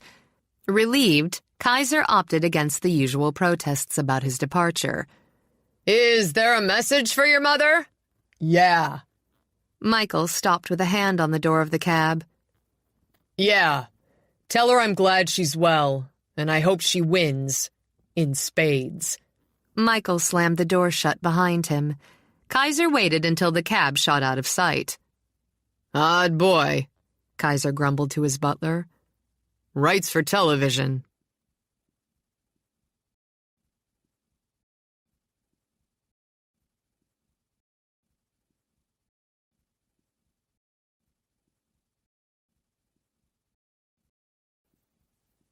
Chapter 6. Pandora, sleeping soundly, was awakened at 7 in the morning when Michael dropped on her bed. The mattress bounced. He snuggled his head into the pillow beside her and shut his eyes. Son of a bitch, he grumbled. Pandora sat up, remembered she was naked, and grabbed for the sheets. Michael, you're supposed to be in California. What are you doing in my bed? Getting horizontal for the first time in 24 hours. Well, do that in your own bed, she ordered, then saw the lines of strain and fatigue. Your mother. Pandora grabbed for his hand. Oh, Michael, is your mother... Playing bridge. He rubbed his free hand over his face. Even to him it felt rough and seedy. I bounced across country, once in a tuna can with propellers, to find out she was sipping sherry and trumping her partner's ace. She's better then? She was always better. The telegram was a hoax. He yawned, stretched, and settled. God, what a night. You mean... Pandora tugged on the sheets and glowered. Well, the rats. Yeah. I plotted out several forms of revenge when I was laid over in Cleveland. Maybe our friend who stomped through your workshop figured it was my turn. Now, we each owe them one. I owe him too. Pandora leaned back against the headboard with the sheets tucked under her arms. Her hair fell luxuriously over her naked shoulders. Last night, while you were off on your wild goose chase, I was locked in the cellar. Michael's attention shot away from the thin sheet that barely covered her. Locked in? How? Crossing one ankle over the other, Pandora told him what happened from the time the lights went out. Climbed up on boxes? To that little window, it's nearly 10 feet. Yes, I believe I noticed that at the time. Michael scowled at her. The anger he'd felt at being treated to a sleepless night doubled. He could picture her groping her way around in the dank cellar all too well. Worse, he could see her very clearly climbing on shaky boxes and crates. You could have broken your neck. I didn't. What I did do was rip my favorite pair of slacks, scratch both knees, and bruise my shoulder. Michael managed to hold back his fury. He'd let it go, he promised himself, when the time was right. It could have been worse, he said lightly, and thought of what he'd do to whoever had locked her in. It was worse, Pandora tossed back, insulted. While you were sipping scotch at 30,000 feet, I was locked in a cold, damp cellar with mice and spiders. We might reconsider calling the police. And do what with them? We can't prove anything. We don't even know whom we can't prove anything against. New rule, Michael decided. We stick together. Neither of us leaves the house overnight without the other. At least until we find out which of our devoted relations is playing games. Pandora started to protest, then remembered how frightened she'd been. And before the cellar, before the fear, how lonely. Agreed. Now, with one hand hanging onto the sheet, she shifted toward him. I vote for Uncle Carlson on this one. After all, he knows the house better than any of the others. He lived here. It's as good a guess as any, but it's only a guess. Michael stared up at the ceiling. I want to know. Biff stayed here for 6 weeks one summer when we were kids. That's right. Pandora frowned at the ceiling herself. The mirror across the room reflected them lying companionably, hip to hip. I'd forgotten about that. He hated it. He's never had a sense of humor. True enough. As I recall, he certainly didn't like you. Probably because I gave him black eye. Pandora's brow lifted. You would. Then, because the image of Biff with a shiner wasn't so unappealing, she added, Why did you? You never said. Remember the frogs in your dresser? Pandora sniffed and smoothed at the sheets. I certainly do. It was quite immature of you. Not me. Biff. Biff? Astonished, she turned toward him again. You mean that little creep put the frogs in my underwear? The next thought came, surprisingly pleasing. And you punched him for it? It wasn't hard. Why didn't you deny it when I accused you? It was more satisfying to punch Biff.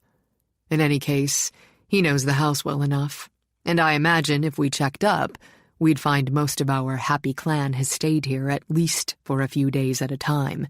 Finding a fuse box in the cellar doesn't take a lot of cunning. Think it through, Pandora. There are 6 of them, 7 with the charity added on. Split 150 million 7 ways and you end up with plenty of motive. Every one of them has a reason for wanting us to break the terms of the will. None of them, as far as I'm concerned, is above adding a little pressure to help us along. Another reason the money never appealed to me, she mused. They haven't done anything but vandalize and annoy, but damn it, Michael, I want to pay them back. The ultimate payback comes in just under 5 months.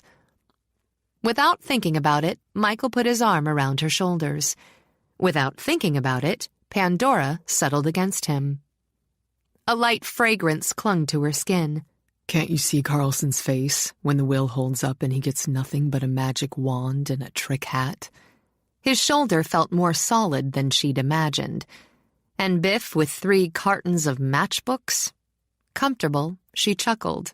Uncle Jolly still having the last laugh. We'll have it with him in a few months. It's a date. And you've got your shoes on my sheets. Sorry.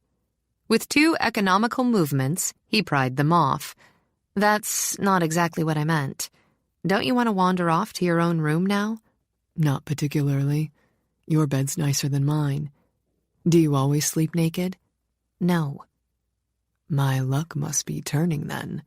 He shifted to press his lips to a bruise on her shoulder. Hurt?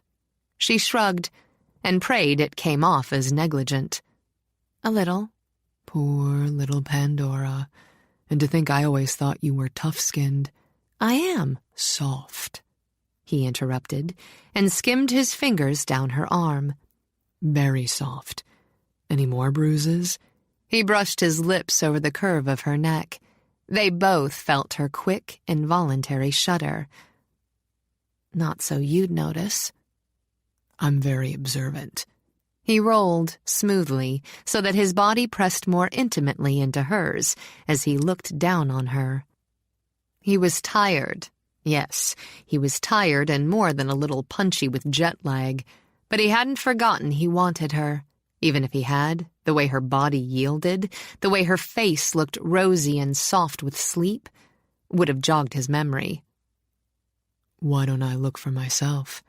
He ran his fingers down to where the sheet lay, neat, prim and arousing, at her breast. She sucked in her breath, incredibly moved by his lightest touch. She couldn't let it show, could she? She couldn't reach out for something that was only an illusion. He wasn't stable. He wasn't real. He was with her now because she was here and no one else was. Why was it becoming so hard to remember that?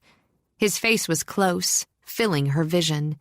She saw the little things she'd tried not to notice over the years, the way a thin ring of gray outlined his irises, the straight, almost aristocratic line of his nose that had remained miraculously unbroken through countless fistfights, the soft, sculpted, somehow poetic shape of his mouth, a mouth, she remembered, that was hot and strong and inventive when pressed against hers.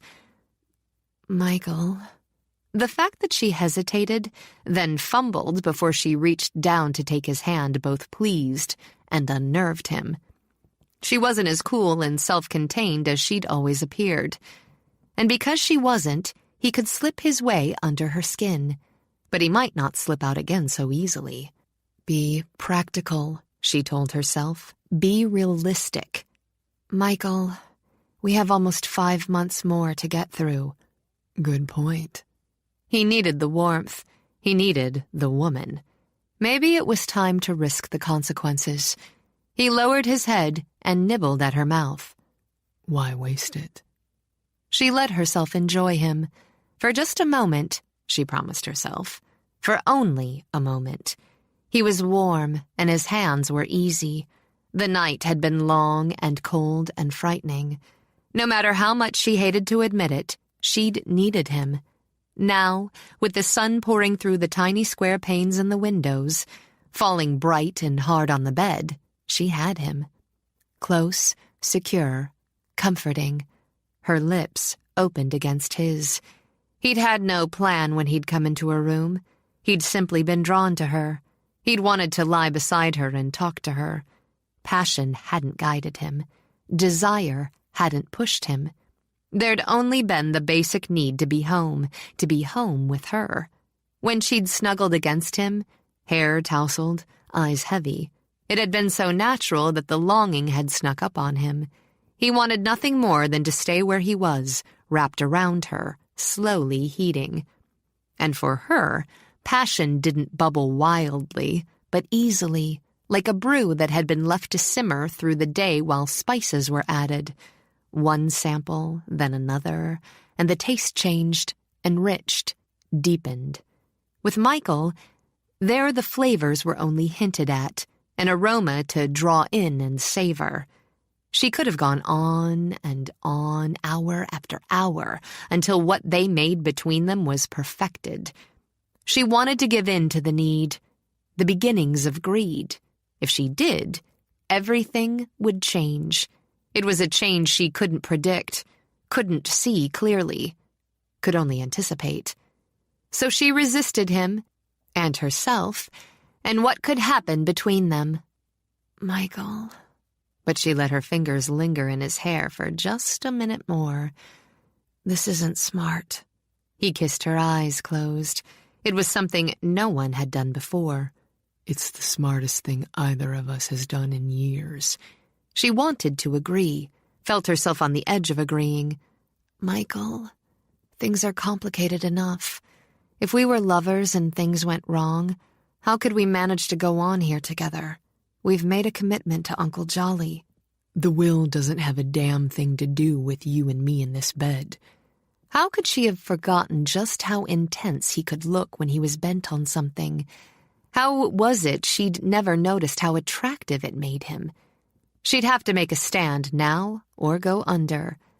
The will has everything to do with you and me in this house. If we go to bed together and our relationship changes, then we'll have to deal with all the problems and complications that go with it. Name some. Don't be amusing, Michael. Giving you a laugh wasn't my intention. He liked the way she looked against the pillow, hair spread out like wildfire, cheeks a bit flushed, her mouth on the edge of forming a pout. Strange he'd never pictured her this way before. It didn't take any thought to know he'd picture her like this again and again. I want you, Pandora.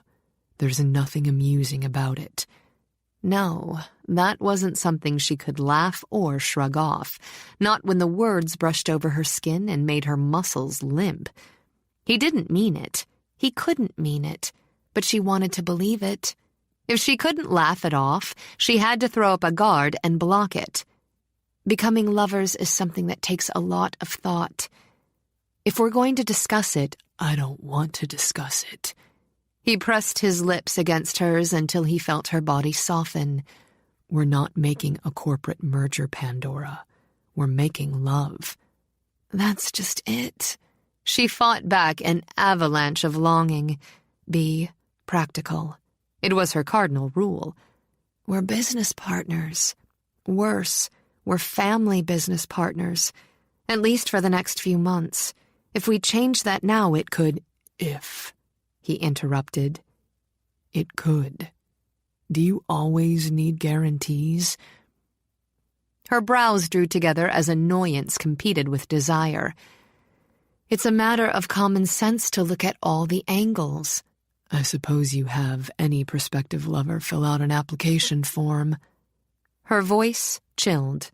It was, in a distorted way, close to the truth. Don't be crude, Michael.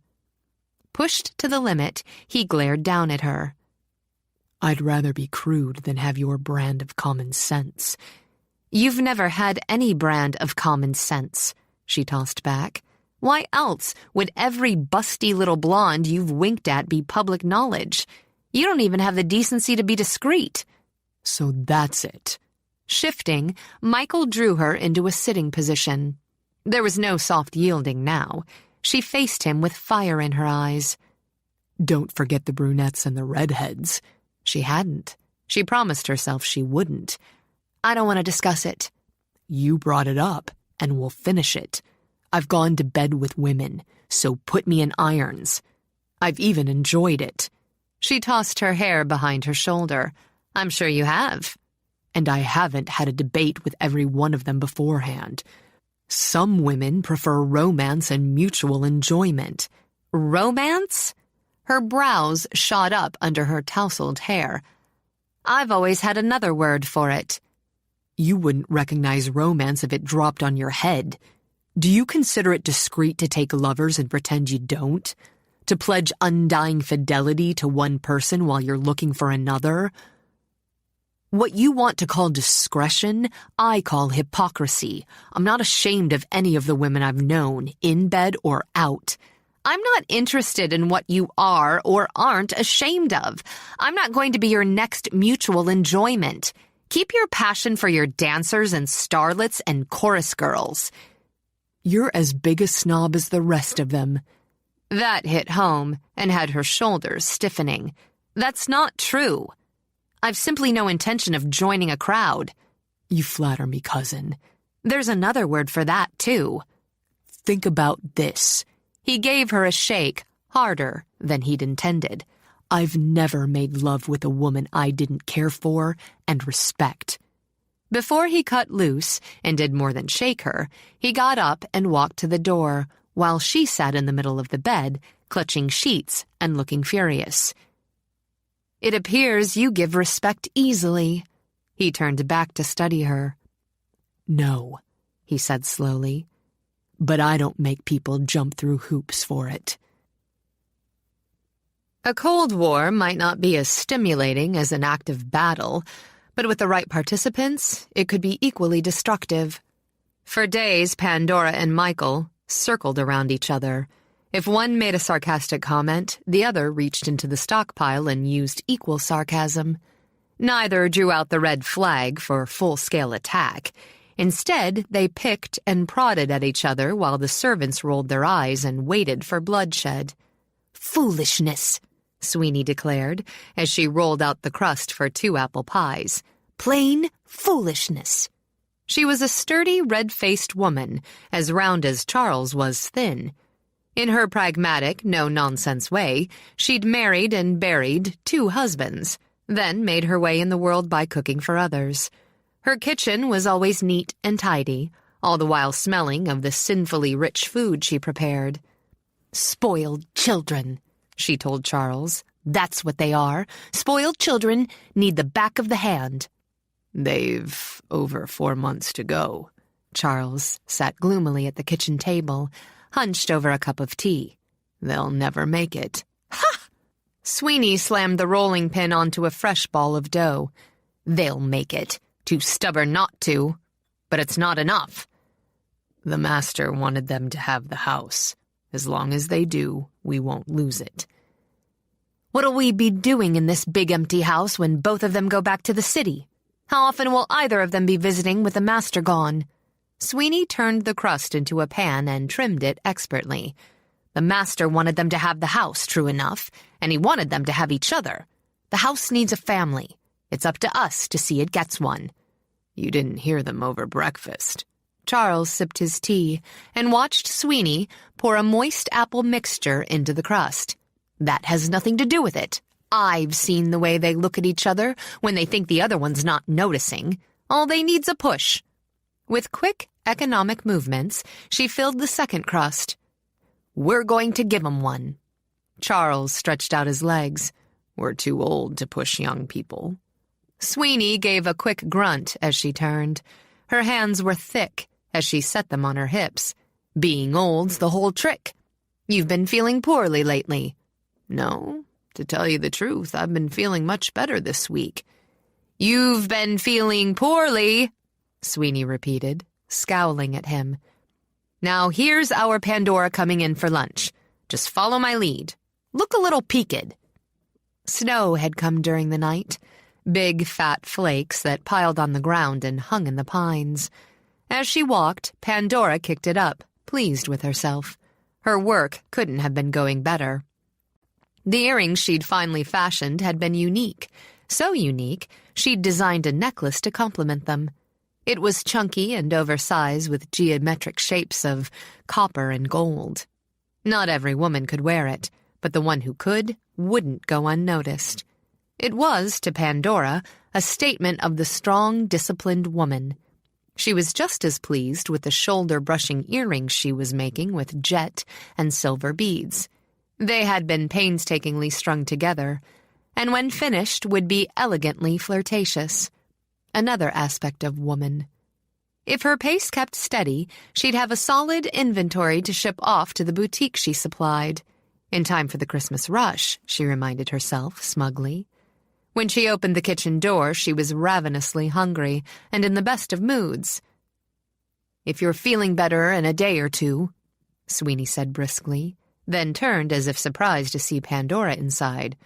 "Oh, time must have got away from me. Lunch all ready, and I'm just finishing up the pies." "Apple pies?" Grinning, Pandora moved closer. But Sweeney saw with satisfaction that Pandora was already studying Charles. "Any filling left?" she began, and started to dip her fingers into the bowl. Sweeney smacked them smartly. "You've been working with those hands. Wash them up in the sink, and you'll have your lunch as soon as I can manage it." Obediently, Pandora turned on a rush of water. Under the noise, she murmured to Sweeney, "Is Charles not feeling well?" "Bursitis is acting up. Cold weather's a problem. Just being old's a problem in itself." She pushed a hand at the small of her back as though she had a pain. "Guess we're both slowing down a bit. Aches and pains." Sweeney sighed and cast a sidelong look at Pandora. "Just part of being old." Nonsense. Concerned, Pandora scrubbed her hands harder. She told herself she should have been keeping a closer eye on Charles. "You just try to do too much." "With the holidays coming," Sweeney trailed off and made a business out of arranging a top crust. "Well, decorating the house is a lot of work, but it's its own reward. Charles and I'll deal with the boxes in the attic this afternoon." "Don't be silly." Pandora shut off the water and reached for a towel. "I'll bring the decorations down."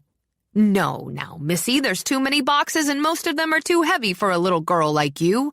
That's for us to see to. Isn't that right, Charles?" Thinking of climbing the attic stairs a half-dozen times, Charles started to sigh. A look from Sweeney stopped him. "Don't worry, Miss McVee. Sweeney and I will see to it." "You certainly will not." Pandora hung the towel back on the hook. "Michael and I will bring everything down this afternoon, and that's that. Now I'll go tell him to come to lunch."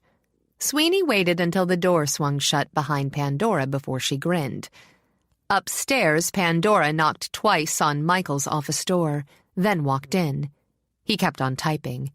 Putting her pride on hold, Pandora walked over to his desk and folded her arms. "I need to talk to you." "Come back later. I'm busy." Abuse rose up in her throat. Remembering Sweeney's tired voice, she swallowed it. "It's important." She ground her teeth on the word but said it. "Please." Surprised, Michael stopped typing in mid-word. "What?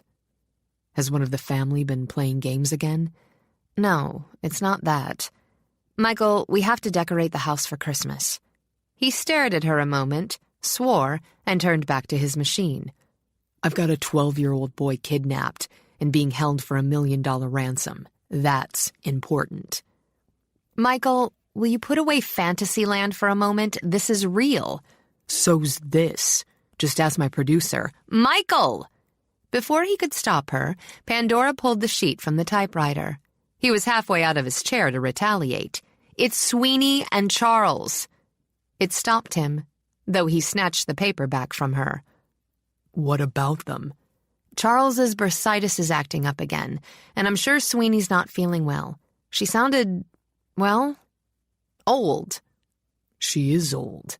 But Michael tossed the paper on the desk. Think we should call in a doctor? No, they'd be furious. She swung around his desk, trying to pretend she wasn't reading part of his script. I'd rather just keep an eye on them for a few days and make sure they don't overdo. That's where the Christmas decorations come in. I figured you'd get to them. Look, if you want to deck the halls, go ahead. I haven't got time to fool with it today. Neither do I. She folded her arms in a manner that amused him. Sweeney and Charles have it in their heads that it has to be done. Unless we want them dragging up and down the attic stairs, we have to take care of it. Christmas is 3 weeks away. I know the date. Frustrated, she strode to the window, then back. They're old, and they're set on it. You know Uncle Jolly would have had them up the day after Thanksgiving. It's traditional. All right, all right. Trapped, Michael rose. Let's get started. Right after lunch. Satisfied she'd gotten her way, Pandora swept out. 45 minutes later, she and Michael were pushing open the attic door. The attic was, in Jolly's tradition, big enough to house a family of 5. Oh, I'd forgotten what a marvelous place this is. Forgetting herself, Pandora grabbed Michael's hand and pulled him in. Look at this table. Isn't it horrible? It was. Old and ornate, with curlicues and cupids, it had been shoved into a corner to hold other paraphernalia Jolly had discarded. And the bird cage out of popsicle sticks. Uncle Jolly said it took him 6 months to finish it. Then he didn't have the heart to put a bird inside. Lucky for the bird, Michael muttered, but found himself, as always, drawn to the dusty charm of the place. Spats, he said, and lifted a pair from a box. Can't you see him in them? And this hat! Pandora found a huge circular straw hat with a garden of flowers along the brim. Aunt Katie's. I've always wished I'd met her. My father said she was just as much fun as Uncle Jolly. Michael watched Pandora tip the brim over her eyes. If that was her hat, I believe it. How about this? He found a black derby and tilted it rakishly. It's you, Pandora told him, with her first easy laugh in days. All you need's a high white collar and a walking stick. Look. She pulled him in front of a tall cheval mirror that needed resilvering. Together they studied themselves. An elegant pair, Michael decided, though his sweater bagged over his hips, and she already had dust on her nose. All you need is one of those slim little skirts that sweep the floor and a lace blouse with padded shoulders. And a cameo on a ribbon, she added, as she tried to visualize herself. No, I probably would have worn bloomers and picketed for women's rights. The hat still suits you. He turned to adjust it just a bit. Especially with your hair long and loose. I've always liked it long, though you looked appealingly lost and big-eyed when you had it all chopped short. I was 15. And you'd just come back from the Canary Islands with the longest, brownest legs I'd ever seen in my life. I nearly ate my saucer when you walked into the parlor. You were in college and had some cheerleader hanging on your arm. Michael grinned. You had better legs. Pandora pretended little interest. She remembered the visit perfectly, but was surprised and pleased that he did. I'm surprised you noticed or remembered. I told you I was observant. She acknowledged the thrust with a slight nod. There were times when it was best to pad quietly over dangerous ground. We'd better start digging out the decorations. Sweeney said the boxes were back along the left and clearly marked. Without waiting for agreement, she turned and began to look. Oh, good grief! She stopped again when she saw the stacks of boxes, 20, perhaps 25 of them. Michael stood at her shoulder and stuck his hands in his pockets. Think we can hire some teamsters? Pandora blew out a breath. Roll up your sleeves. On some trips, they could pile 2 or 3 boxes apiece and maneuver downstairs. On others, it took both of them to haul one. Somewhere along the way, they'd stopped arguing. It was just too much effort. Grimy and sweaty, they dropped the last boxes in the parlor. Ignoring the dust on her slacks, Pandora collapsed in the nearest chair. Won't it be great fun hauling them all up again after New Year's? Couldn't we have settled on a plastic Santa? It'll be worth it. Drumming up the energy, she knelt on the floor and opened the first box. Let's get started. Once they did, they went at it with a vengeance.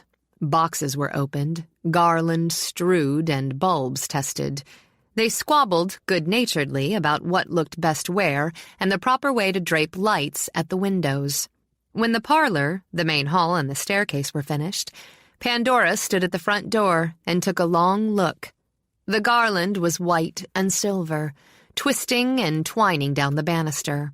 There were bright red bells, lush green ribbon, and tiny lights just waiting for evening. It looks good, she decided. Really good. Of course, Sweeney and Charles will want to decorate the servants' quarters, and that entire box goes into the dining room. But it's a wonderful start. Start? Michael sat on the stairs. We're not entering a contest, cousin. These things have to be done right. I wonder if my parents will make it home for Christmas. Well, she brushed that off. They always considered wherever they were home. I'd say we're ready for the tree. Let's go find one. You want to drive into town now? Of course not. Pandora was already pulling coats out of the hall closet. We'll go right out in the woods and dig one up. We? Certainly. I hate it when people cut trees down and then toss them aside after the new year. The woods are loaded with nice little pines. We'll dig one up, then replant it after the holidays. How handy are you with a shovel? Don't be a spoil sport. Pandora tossed his coat to him, then pulled on her own. Besides, it'll be nice to spend some time outside after being in that stuffy attic. We can have some hot buttered rum when we're finished. Heavy on the rum. They stopped at the tool shed for a shovel. Michael picked 2 and handed one to Pandora. She took it without a blink. Then together they walked through the ankle-high snow to the woods. The air had a bite, and the scent of pine was somehow stronger in the snow. I love it when it's like this. Pandora balanced the shovel on her shoulder and plowed through the woods. It's so quiet, so separated. You know, sometimes I think I'd rather live here and visit the city than the other way around. He'd had the same thought, but was surprised to hear it from her. I always thought you liked the bright lights and confusion. I do, but I like this too. How about this one? She paused in front of a spruce. No, the trunk's too crooked. She walked on. Besides, I wonder if it wouldn't be more exciting to go into the city for a week now and again and know you had some place like this to come back to. I seem to work better here. Here's one. Too tall. We're better off digging up a young one. Wouldn't it put a crimp in your social life? What? She studied the tree in question and was forced to agree with him. Oh, my social life isn't a priority. My work is. In any case, I could entertain here. He had a picture of her spending long, cozy weekends with flamboyant, artsy types who read Keats aloud. You don't have to come all the way to the Catskills to play house. Pandora merely lifted a brow. No, I don't. This one looks good. She stopped again and took a long study of a 4.5-foot spruce. Behind her, Michael worked hard to keep his mouth shut. It's just the right size for the parlor. Fine. Michael stuck his shovel into the ground. Put your back into it. As he bent over to dig, Pandora scooped up a shovel full of snow and tossed it into his face. Oh, sorry. She smiled and batted her eyes. Looks like my aim's off. Digging with more effort, she began to hum. He let it go, probably because he appreciated the move and wished he'd thought of it himself. Within 15 minutes, they had the hole dug. There now. Only a little out of breath, Pandora leaned on her shovel. The satisfaction of a job well done. We only have to carry it back to the house, set it up, and... Damn, we need something to wrap the roots and dirt in. There was burlap in the shed. They eyed each other blandly. All right, he said after a moment. I'll go get it. Then you have to sweep up the needles and dirt we trail on the floor. Deal. Content, Pandora turned away to watch a cardinal when a snowball slapped into the back of her head. Sorry. Michael gave her a companionable smile. Aim must be off. He whistled as he walked back to the shed. Pandora waited until he was out of sight, then, smiling smugly, knelt down to ball snow. By the time he got back, she calculated, she could have an arsenal at hand. He wouldn't have a chance. She took her time, forming and smoothing each ball into a sophisticated weapon. Secure in her advantage, she nearly fell on her face when she heard a sound behind her. She had the ball in her hand and was already set to throw as she whirled. No one was there. Narrowing her eyes, she waited. Hadn't she seen a movement back in the trees? It would be just like him to skirt around and try to sneak up on her. She saw the cardinal fly up again as if startled, and heard the quiet plop of snow hitting snow as it was shaken from branches. "All right, Michael, don't be a coward." She picked up a ball in her left hand, prepared to bombard. Guarding your flank? Michael asked so that this time when she whirled back around, she slid onto her bottom. He grinned at her and dropped the burlap sack in her lap. "But weren't you?" She trailed off and looked behind her again. How could he be here if he was there? "Did you circle around?" No, but from the looks of that mound of balls, I should have. Want to play war? "It's just a defense system," she began, then looked over her shoulder again. "I thought I heard you. I would have sworn there was someone just beyond the trees there." I went straight to the shed and back. He looked beyond her. You saw something out there? "Michael, if you're playing tricks..." No. He cut her off and reached down to pull her to her feet. No tricks. Let's have a look. She moved her shoulders but didn't remove her hand from his as they walked deeper into the woods. "Maybe I was a bit jumpy." Or expecting me to be sneaky? "That too. It was probably just a rabbit." A rabbit with big feet, he murmured as he looked down at the tracks. They were clear enough in the snow, tracks leading to and away from the spot 10 yards behind where they dug up the tree. Rabbits don't wear boots. "So, we still have company. I was beginning to think they'd given the whole business up." She kept her voice light, but felt the uneasiness of anyone who'd been watched. "Maybe it's time we talked to Fitzhugh, Michael." Maybe.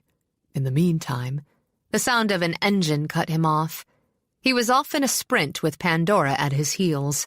After a 5-minute dash, they came, clammy and out of breath, to what was hardly more than a logging trail. Tire tracks had churned up the snow and blackened it. A jeep, I'd guess. Swearing, Michael stuck his hands in his pockets. If he'd started out right away, he might have caught someone, or at least have caught a glimpse of someone. Pandora let out an annoyed breath. Racing after someone was one thing, being outmaneuvered, another. Whoever it is only wasting his time. I don't like being spied on. He wanted physical contact, longed for it. Frustrated, he stared at the tracks that led back to the main road. I'm not playing cat and mouse for the next 4 months. What are we going to do? His smile spread as he looked at the tracks. We'll spread the word through Fitzhugh that we've been bothered by trespassers. Being as there's any number of valuables on the premises, we've decided to haul out one of Jolly's old 30-30s. Michael! They may be a nuisance, but they're still family. Unsure, she studied him. You wouldn't really shoot at anyone. I'd rather shoot at family than strangers. he countered, then shrugged. They're also fond of their own skin. I can't think of one of them who wouldn't hesitate to play around if they thought they might be picking buckshot out of embarrassing places. I don't like it. Guns. Even the threat of guns are trouble. Got a better idea? Let's buy a dog. A really big, mean dog. Great. Then we can let him loose and have him sink his teeth into one of our favorite relatives. They'd like that a lot better than buckshot. He doesn't have to be that mean. We'll compromise and do both. Michael! Let's call Fitzhugh. And take his advice? Pandora demanded. Sure, if I like it. Pandora started to object, then laughed. It was all as silly as a plot of one of his shows. Sounds reasonable, she decided, then tucked her arm through his. Let's get the tree inside first.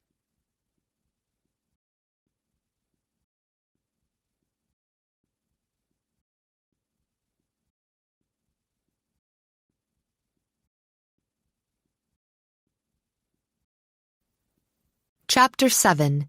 I know it's Christmas Eve, Darla.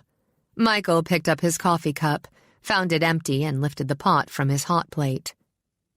Dregs. He bit off a sigh. The trouble with the folly was that you had to hike a half a mile to the kitchen whenever the pot ran dry.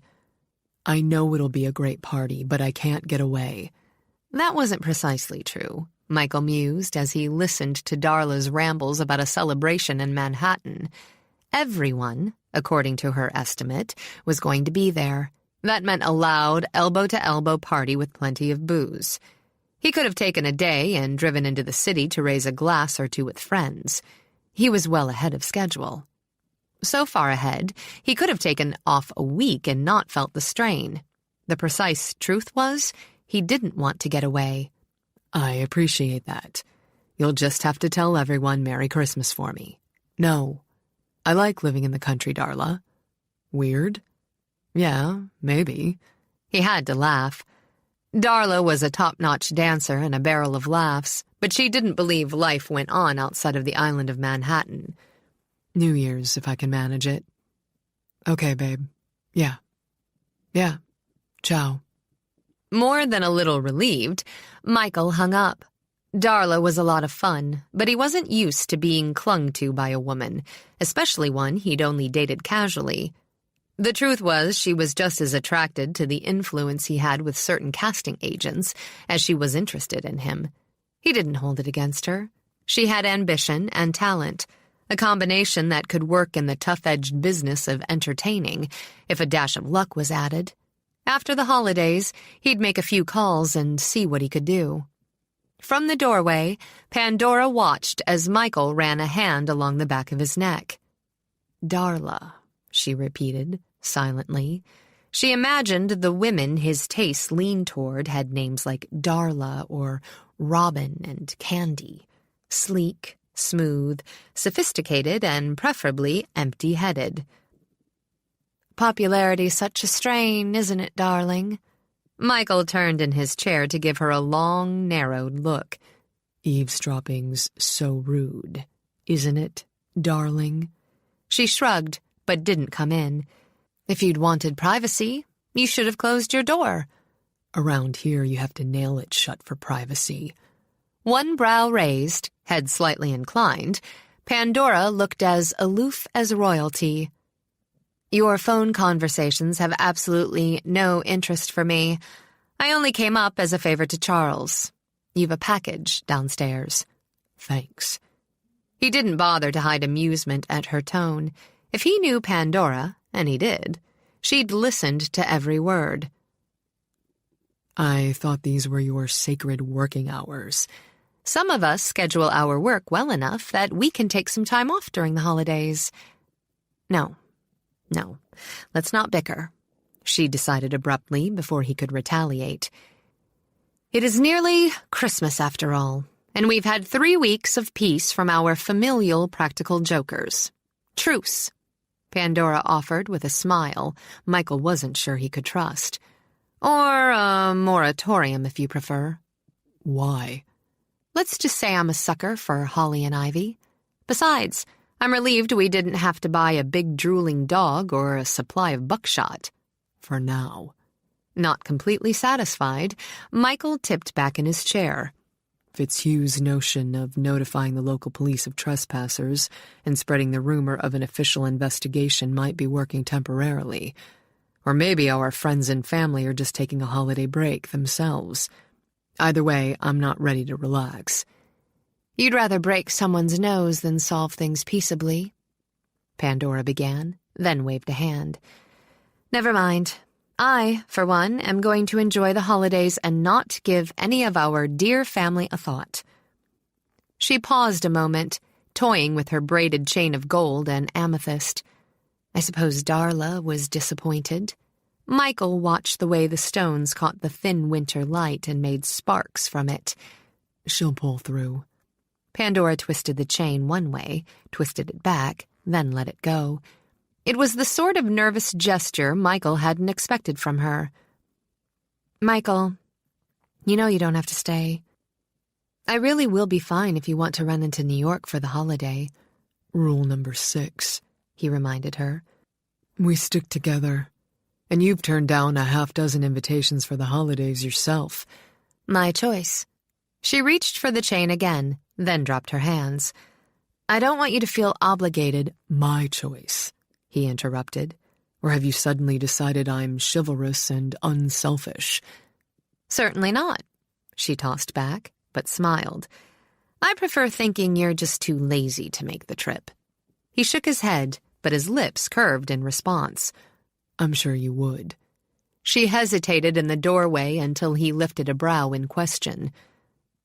Michael, would you become totally obnoxious if I told you I'm glad you're staying?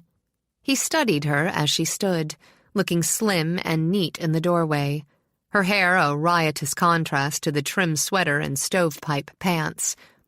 I might. Then I won't tell you. Without another word, she slipped out of the doorway and disappeared. Contrary woman, Michael thought. He was close to being crazy about her, and crazy was the perfect word. She baited him, or, he admitted, he baited her at every possible opportunity. He could imagine no two people less inclined to peaceful coexistence, much less harmony. And yet he was close to being crazy about her. Knowing better than to try to go back to work, he rose and followed her downstairs. He found her in the parlor, rearranging packages under the tree. How many have you shaken? All of them, she said easily, but she didn't turn because he might have seen how pleased she was he'd come downstairs with her. I don't want to show any preference. Thing is, she added, poking at an elegantly wrapped box, I seem to have missed my present from you. Michael gave her a bland smile. Who says I got you anything? You would have been terribly rude and insensitive otherwise. Yep. In any case, you seem to have done well enough. He crouched down to study the stacks of boxes under the tree. Who's Boris? Idly, he picked up a small silver box with flowing white ribbon. A Russian cellist who defected. He admires my gold links. I bet. And Roger? Roger Madison. His mouth dropped open, but only for a moment. The Yankee shortstop who batted .304 last year? That's right. You may have noticed the silver band he wears on his right wrist. I made that for him last March. He seems to think it straightened out his bat or something. She lifted the blue and gold box and shook it gently. He tends to be very generous. I see. Michael took a comprehensive study of the boxes. There don't seem to be a great many packages here for you from women. Really? Pandora took a scan herself. It appears you make up for that with your pile. Chi-Chi? She asked, as she picked up a box with a big pink bow. She's a marine biologist, Michael said, with his tongue in his cheek. Fascinating. And I imagine Magda's a librarian. Corporate attorney, he said blandly. Well, whoever sent this one's obviously shy. She picked up a magnum of champagne with a glittering red ribbon. The tag read, "Happy Holidays, Michael," and nothing more. Michael scanned the label with approval. Some people don't want to advertise their generosity. How about you? She tilted her head. After all, it is a magnum. Are you going to share? With whom? I should have known you'd be greedy. She picked up a box with her name on it. Just for that, I'm eating this entire box of imported chocolates myself. Michael eyed the box. How do you know they're chocolates? She only smiled. Henri always gives me chocolate. Imported? Swiss. Michael put out a hand. Share and share alike. Pandora accepted it. I'll chill the wine. Hours later, when there was starlight on the snow and a fire in the hearth, Pandora lit the tree. Like Michael, she didn't miss any of the crowded, frenzied parties in the city. She was where she wanted to be. It had taken Pandora only a matter of weeks to discover she wasn't as attached to the rush of the city as she'd once thought. The Folly was home. Hadn't it always been? No. She no longer thought of going back to Manhattan in the spring. But what would it be like to live in the Folly alone? Michael wouldn't stay. True, he'd own half of the Folly in a few months, but his life, including his active social life, was in the city. He wouldn't stay, she thought again, and found herself annoyed with her own sense of regret. Why should he stay? She asked herself as she wandered over to poke at the already crackling fire. How could he stay? They couldn't go on living together indefinitely. Sooner or later, she'd have to approach him about her decision to remain there. To do so, she'd have to explain herself. It wouldn't be easy. Still, she was grateful to Jolly for doing something she'd once resented, boxing her in. She may have been forced into dealing with Michael on a day-to-day level, but in the few months she'd done so, her life had had more energy and interest than in the many months before. It was that, Pandora told herself, that she hated to give up. She dealt with her attraction to him semi-successfully. The fact was, he was no more her type than she was his. She jammed hard at a log.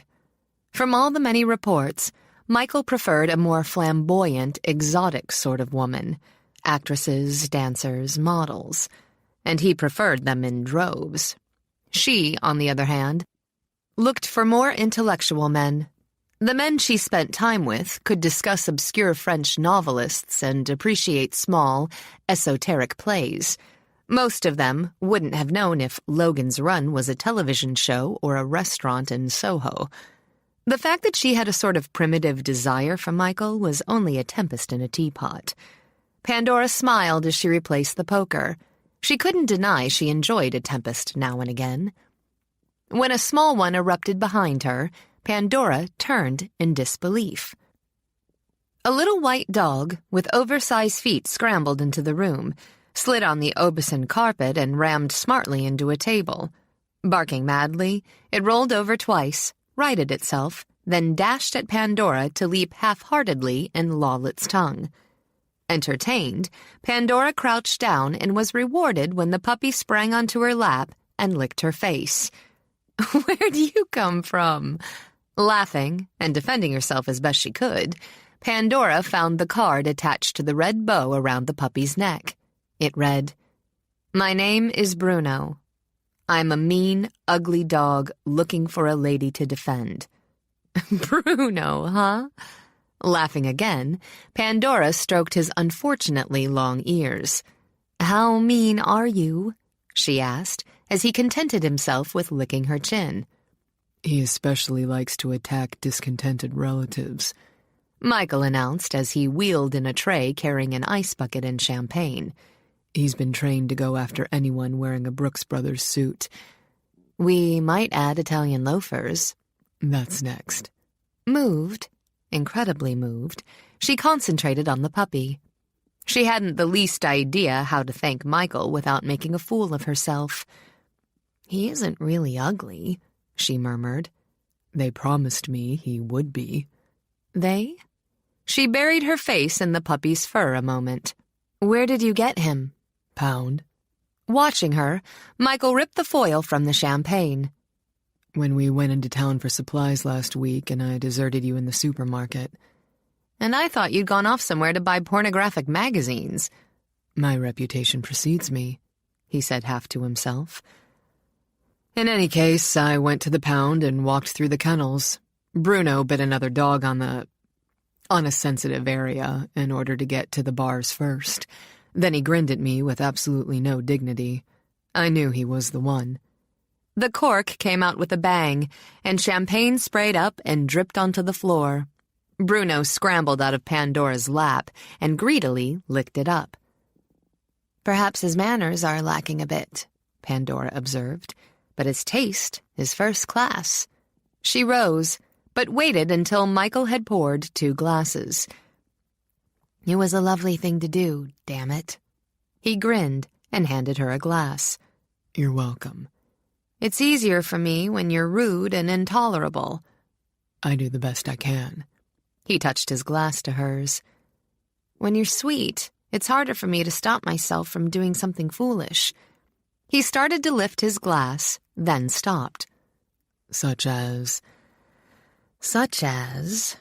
Pandora set down her champagne, then took Michael's and set it on the table as well. Watching him, only him, she put her arms around his neck. Very slowly, unwise acts done slowly often take on a wisdom of their own, she touched her mouth to his. It was, as she'd known it would be, warm and waiting.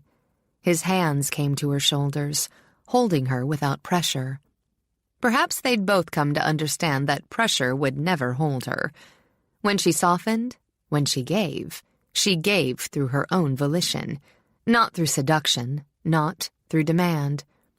So it was Pandora who moved closer, Pandora who pressed body to body, offering hints of intimacy with no submission.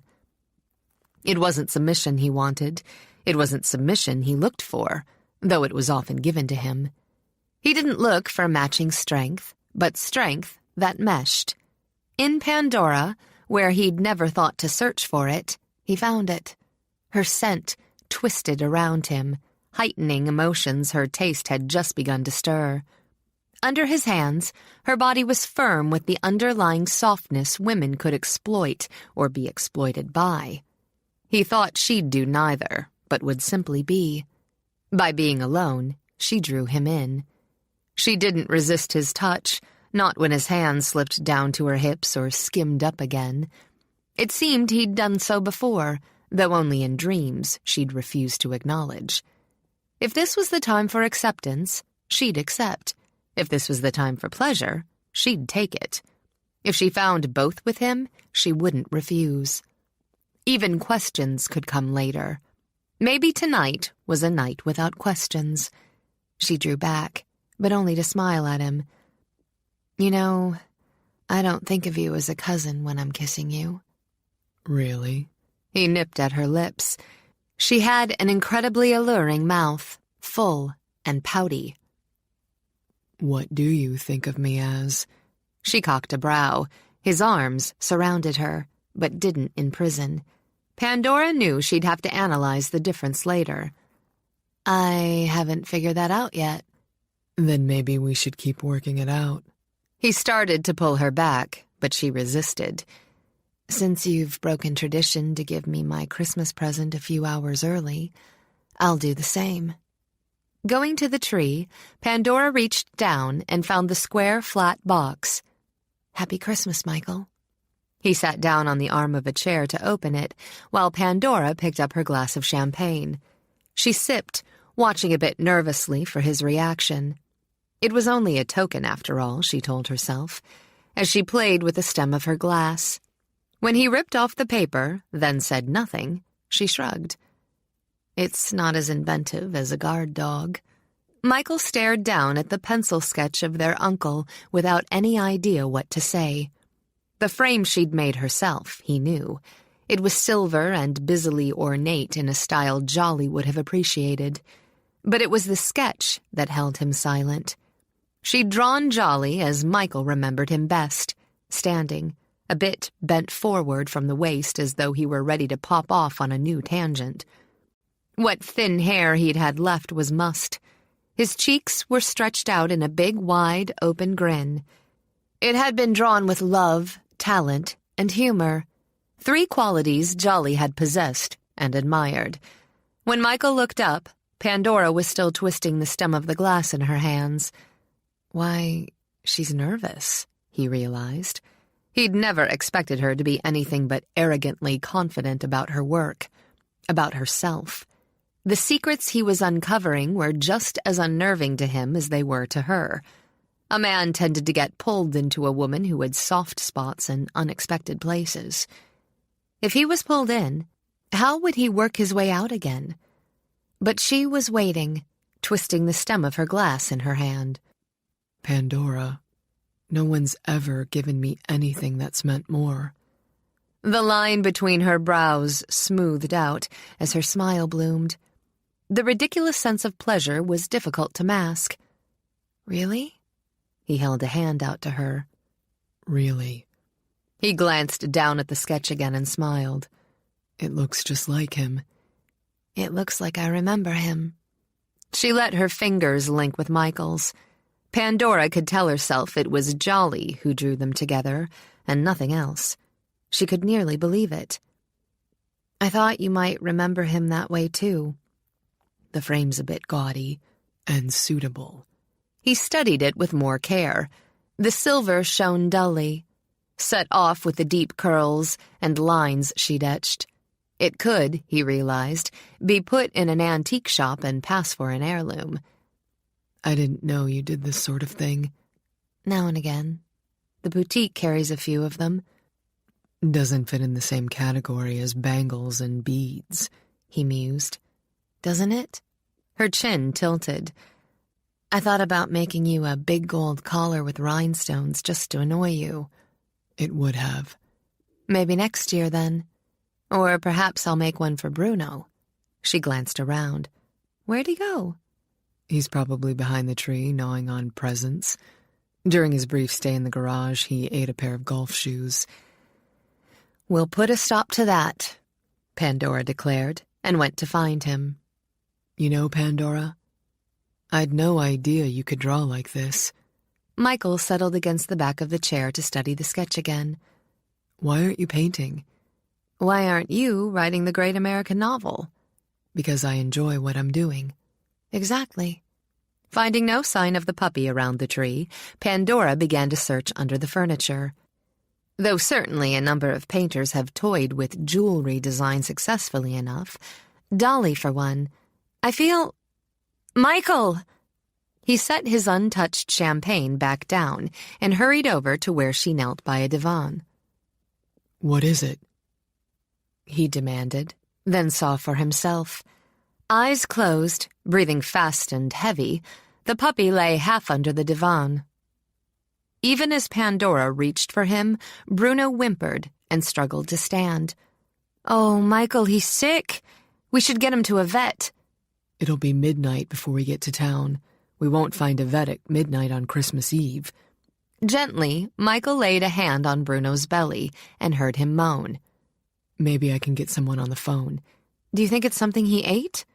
Sweeney's been supervising his feeding like a new mother. On cue, Bruno struggled and shuddered and relieved himself of what offended his stomach. Exhausted from the effort, he lay back and dozed fitfully. Something he drank, Michael murmured. Pampering and soothing, Pandora stroked the dog. That little bit of champagne shouldn't have made him ill. Because the dog was already resting easier, she relaxed a bit. Charles isn't going to be pleased Bruno cast up his accounts on the carpet. Maybe I should... She broke off as Michael grabbed her arm. How much champagne did you drink?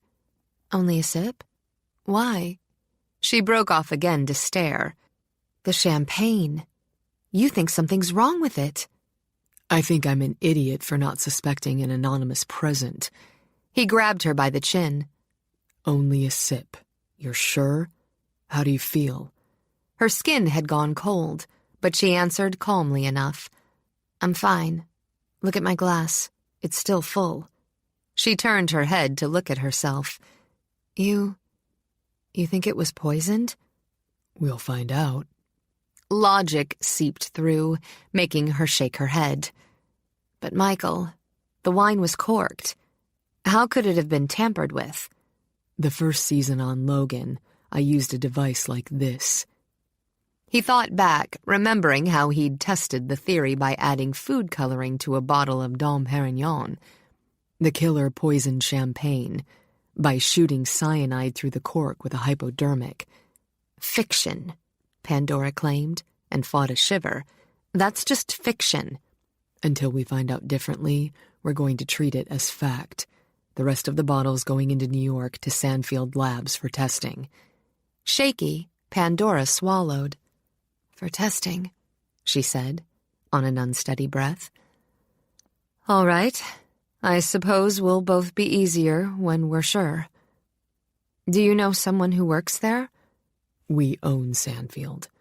He looked down at the sleeping puppy. Or we will own it in a matter of months. That's just one of the reasons someone might have sent us some doctored champagne. Michael, if it was poisoned... She tried to imagine it and found it nearly impossible. If it was poisoned, she repeated, this wouldn't just be a game anymore. He thought of what might have happened if they hadn't been distracted from the wine.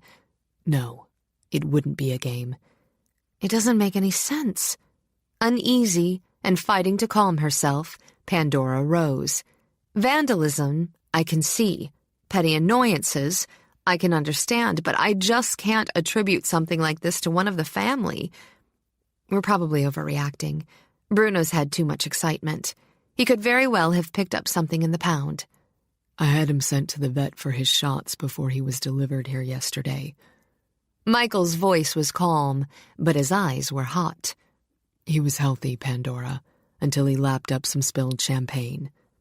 One look at him told her rationalizing was useless. All right, the wine should be tested in any case, so we can stop speculating. We can't do anything about it until day after tomorrow. In the meantime, I don't want to dwell on it. Pulling the blinds down, Pandora? No. She picked up Bruno, who whimpered and burrowed into her breast. But until it's proven, I don't want to consider that a member of my family tried to kill me. I'll fix him something warm to drink. Then I'm going to take him upstairs.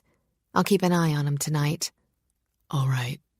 Fighting a combination of frustration and fury, Michael stood by the fire. Long after midnight, when he couldn't sleep, couldn't work, Michael looked in on her. She'd left a light burning low across the room so that the white spreads and covers took on a rosy hue. Outside snow was falling again in big, festive flakes. Michael could see her, curled in the wide bed, the blankets up to her chin. The fire was nearly out. On the rug in front of it, the puppy snored. She'd put a mohair throw over him and had set a shallow bowl filled with what looked like tea nearby. Michael crouched beside the dog. Poor fella, he murmured. As he stroked, Bruno stirred, whimpered, then settled again. I think he's better. Glancing over, Michael saw the light reflected in Pandora's eyes. Her hair was tousled, her skin pale and soft. Her shoulders, gently sloped, rose just above the covers pooled around her. She looked beautiful, desirable, arousing. He told himself he was mad. Pandora didn't fit into his carefully detailed notion of beauty. Michael looked back at the dog. Just needs to sleep it off. You could use another log on this fire. Needing to keep busy, Michael dug in the wood box, then added a log to the coals. Thanks. Can't sleep? No. Me either. They sat in silence a moment, Pandora in the big bed, Michael on the hearth rug. The fire crackled greedily at the fresh log and flickered light and shadow. At length, she drew her knees up to her chest. Michael, I'm frightened. It wasn't an easy admission. He knew it cost her to tell him. He stirred at the fire a moment. Then spoke lightly as he replaced the screen. We can leave. We can drive into New York tomorrow and stay there. Forget this whole business and enjoy the holidays. She didn't speak for a minute, but she watched him carefully. His face was turned away toward the fire, so that she had to judge his feelings by the way he held himself. Is that what you want to do? He thought of Jolly, then he thought of Pandora. Every muscle in his body tightened. Sure. He tossed it off, like a shrug. I've got to think about myself. He said it as if to remind himself it had once been true. For someone who earns his living by making up stories, you're a lousy liar. She waited until he turned to face her. You don't want to go back. What you want is to gather all our relatives together and beat them up. Can you see me pounding Aunt Patience? With a few exceptions, Pandora temporized. But the last thing you want is to give up. All right, that's me. He rose and, hands in pockets, paced back and forth in front of the fire. He could smell the wood smoke mixed with some light scent from one of the bottles on Pandora's dresser. What about you? You didn't want to hassle with this whole business from the beginning. I talked you into it. I feel responsible. For the first time in hours, she felt her humor return. I hate to dent your ego, Michael, but you didn't talk me into anything. No one does. And I'm completely responsible for myself. I don't want to quit, she added before he could speak. I said I didn't want the money, and that was true. I also said I didn't need it, and that's not precisely true. Over and above that, there's pride. I'm frightened, yes, but I don't want to quit.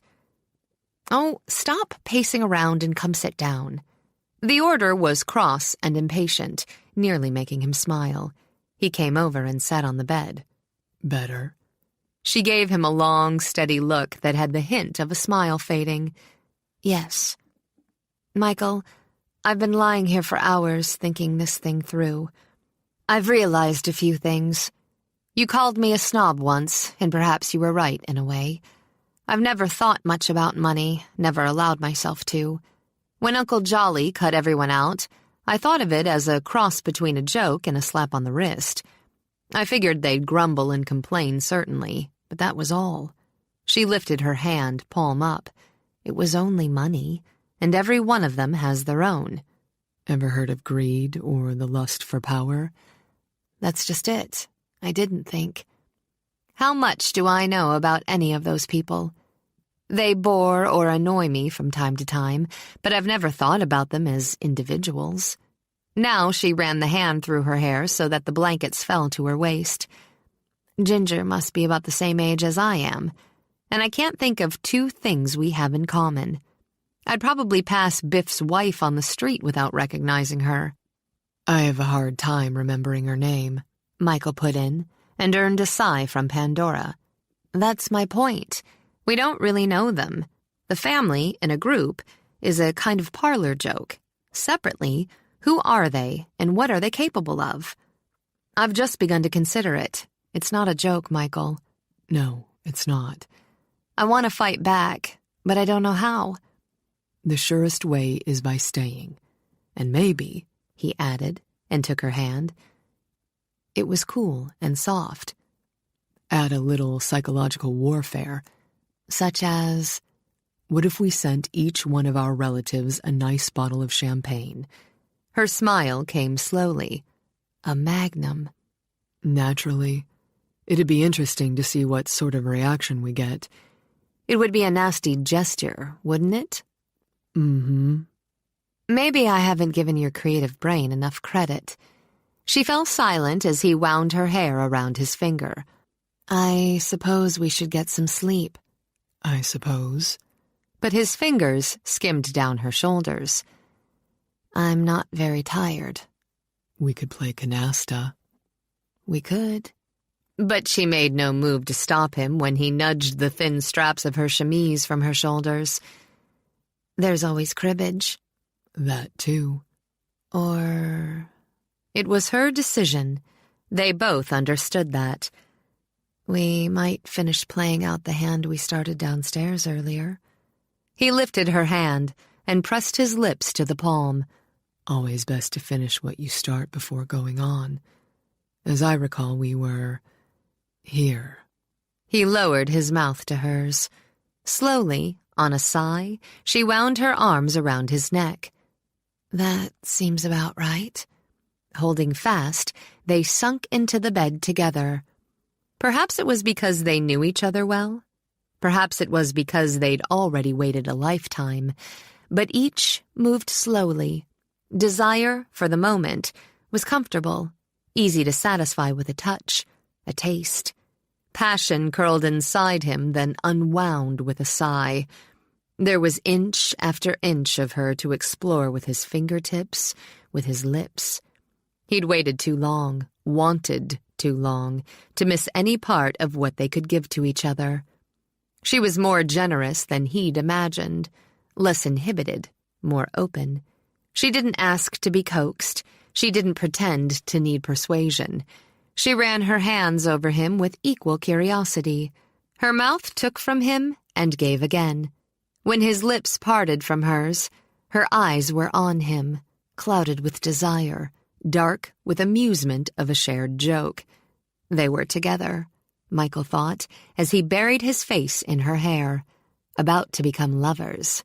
The joke was on both of them. Her hands were steady when she pulled his sweatshirt over his head, steady still as she ran them over his chest. Her pulse wasn't. She'd avoided this, refused this.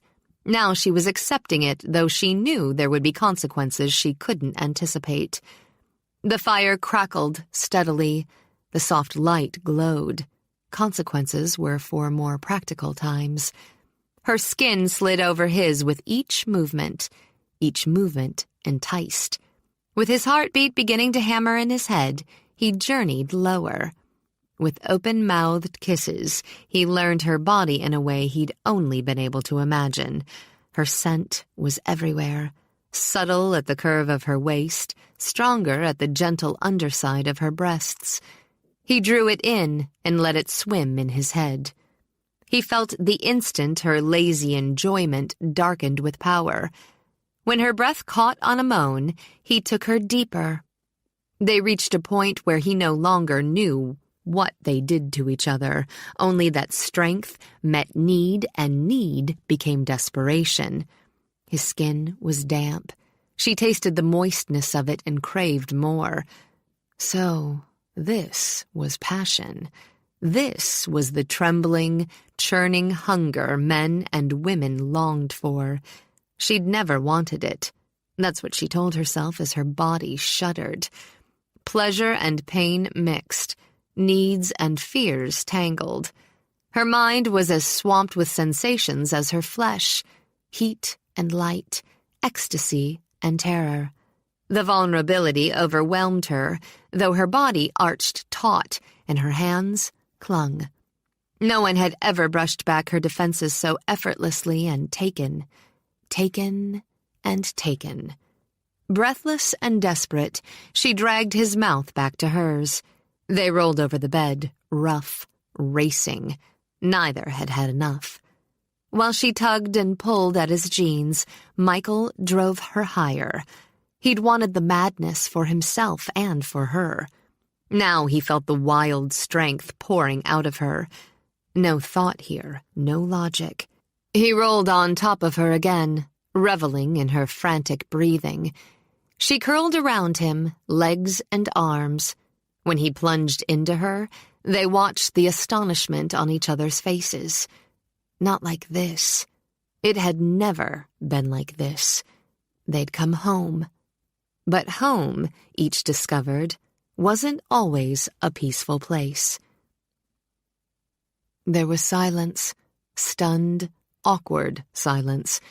They lay tangled in the covers as the log Michael had set to fire broke apart and showered sparks against the screen. They knew each other well, too well to speak of what had happened just yet. So they lay in silence as their skin cooled and their pulses leveled. Michael shifted to pull the spread up over them both. "Merry Christmas," he murmured. With a sound that was both sigh and laugh, Pandora settled beside him.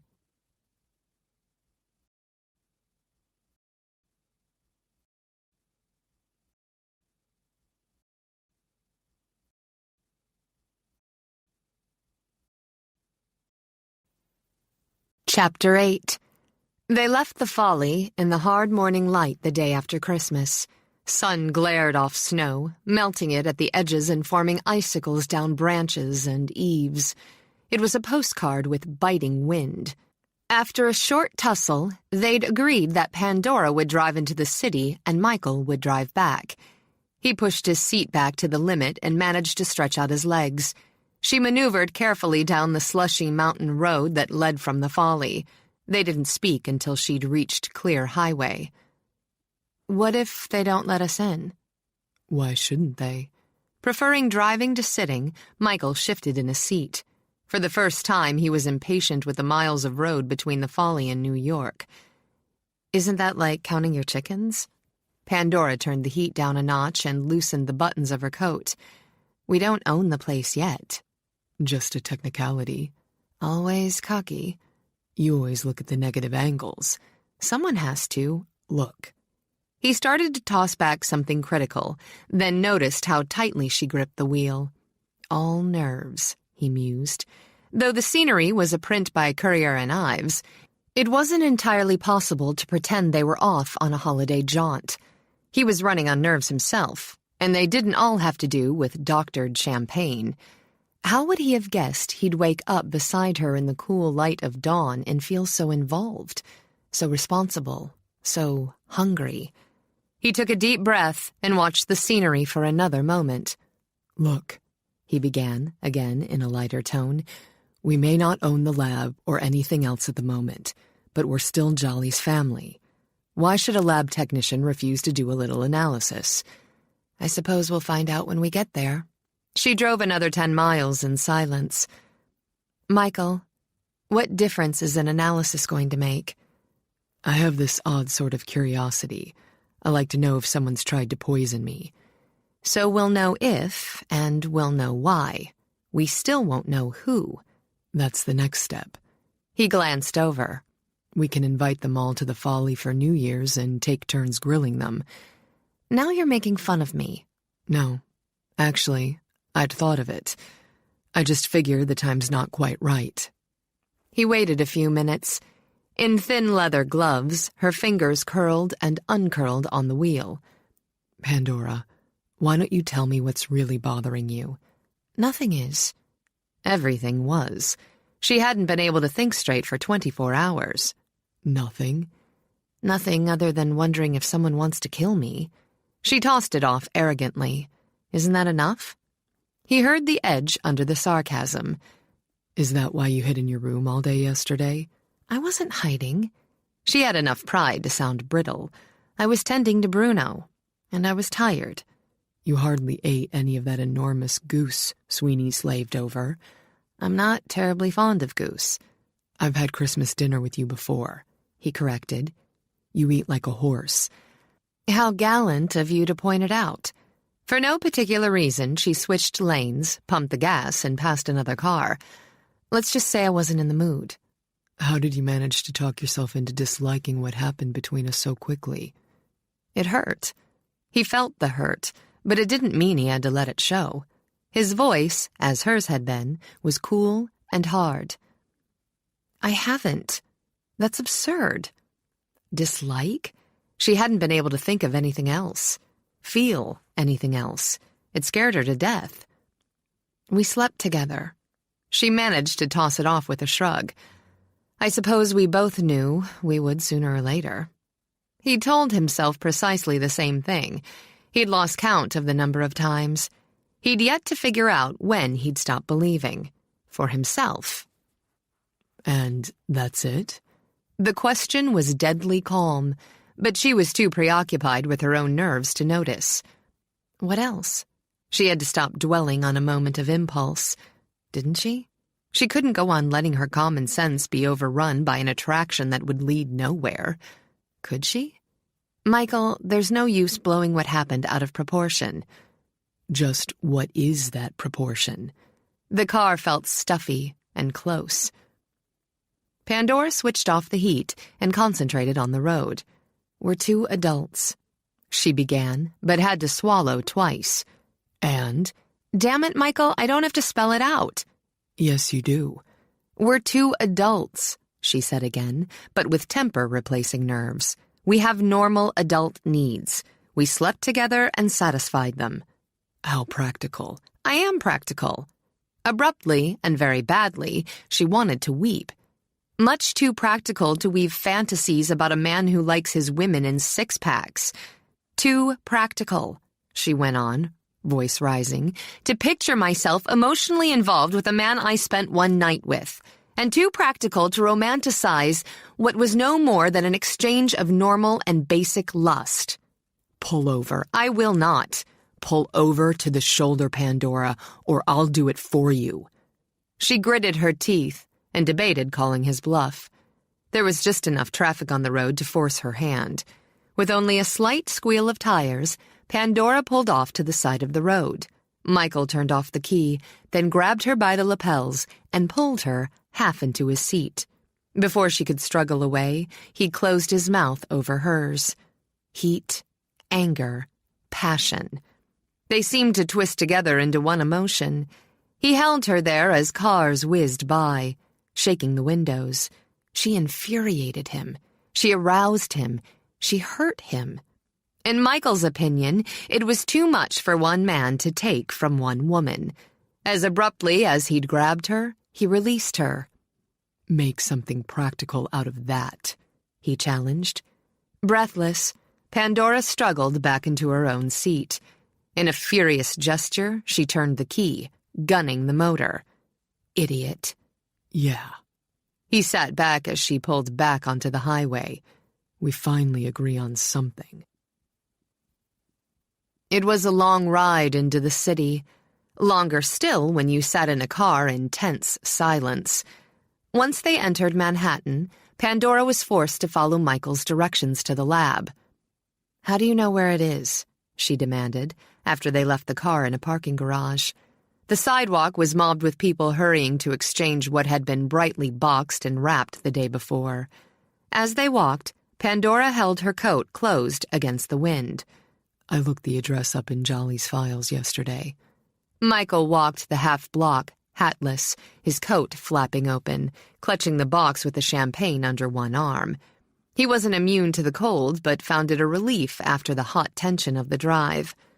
With a brisk gesture to Pandora, he pushed through revolving doors and entered the lobby of a steel and glass building. He owned the whole place. Pandora looked across the marble floor. It sloped upward and widened into a crowded, bustling area with men and women carrying briefcases. This whole place? All 72 floors. It hit her again just how complicated the estate was. How many companies operated in the building? How many people worked there? How could she possibly crowd her life with this kind of responsibility? If she could get her hands on Uncle Jolly. Pandora broke off, almost amused. How he must be enjoying this, she thought. What am I supposed to do with 72 floors in Midtown? There are plenty of people to do it for you. Michael gave their names to the guard at the elevators. With no delay, they were riding to the 40th floor. So there are people to do it for us? Who keeps track of them? Accountants, lawyers, managers. It's a matter of hiring people to look after people you hire. That certainly clears that up. If you're worried, think about Jolly. Having a fortune didn't seem to keep him from enjoying himself. For the most part, he looked at the whole business as a kind of hobby. Pandora watched the numbers above the door. A hobby. Everyone should have a hobby. Tennis is a hobby, she muttered. The trick is to keep the ball moving. Jolly tossed it in our court, Pandora. She folded her arms. I'm not ready to be grateful for that. Look at it this way, then. He put a hand on her shoulder and squeezed lightly. You don't have to know how to build a car to own one. You just have to drive steady and follow the signs. If Jolly didn't think we could follow the signs, he wouldn't have given us the keys. It helped to look at it that way. Still, it was odd to consider she was riding on an elevator she would own when the 6 months were up. Do we know whom to go to? Pandora glanced at the box Michael held, which contained the bottle of champagne.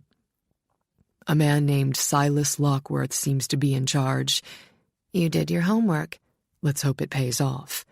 When the elevator stopped, they walked into the reception area for Sandfield Laboratories.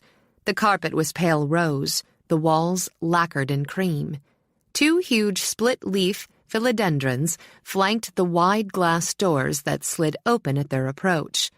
A woman behind a gleaming desk folded her hands and smiled. Good morning. May I help you? Michael glanced at the computer terminal resting on an extension of her desk, top of the line. We'd like to see Mr. Lockworth. Mr. Lockworth's in a meeting. If I could have your names, perhaps his assistant can help you.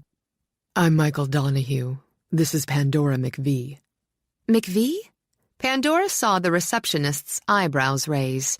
Yes, Maximilian McVee was our uncle. Already polite and efficient, the receptionist became gracious.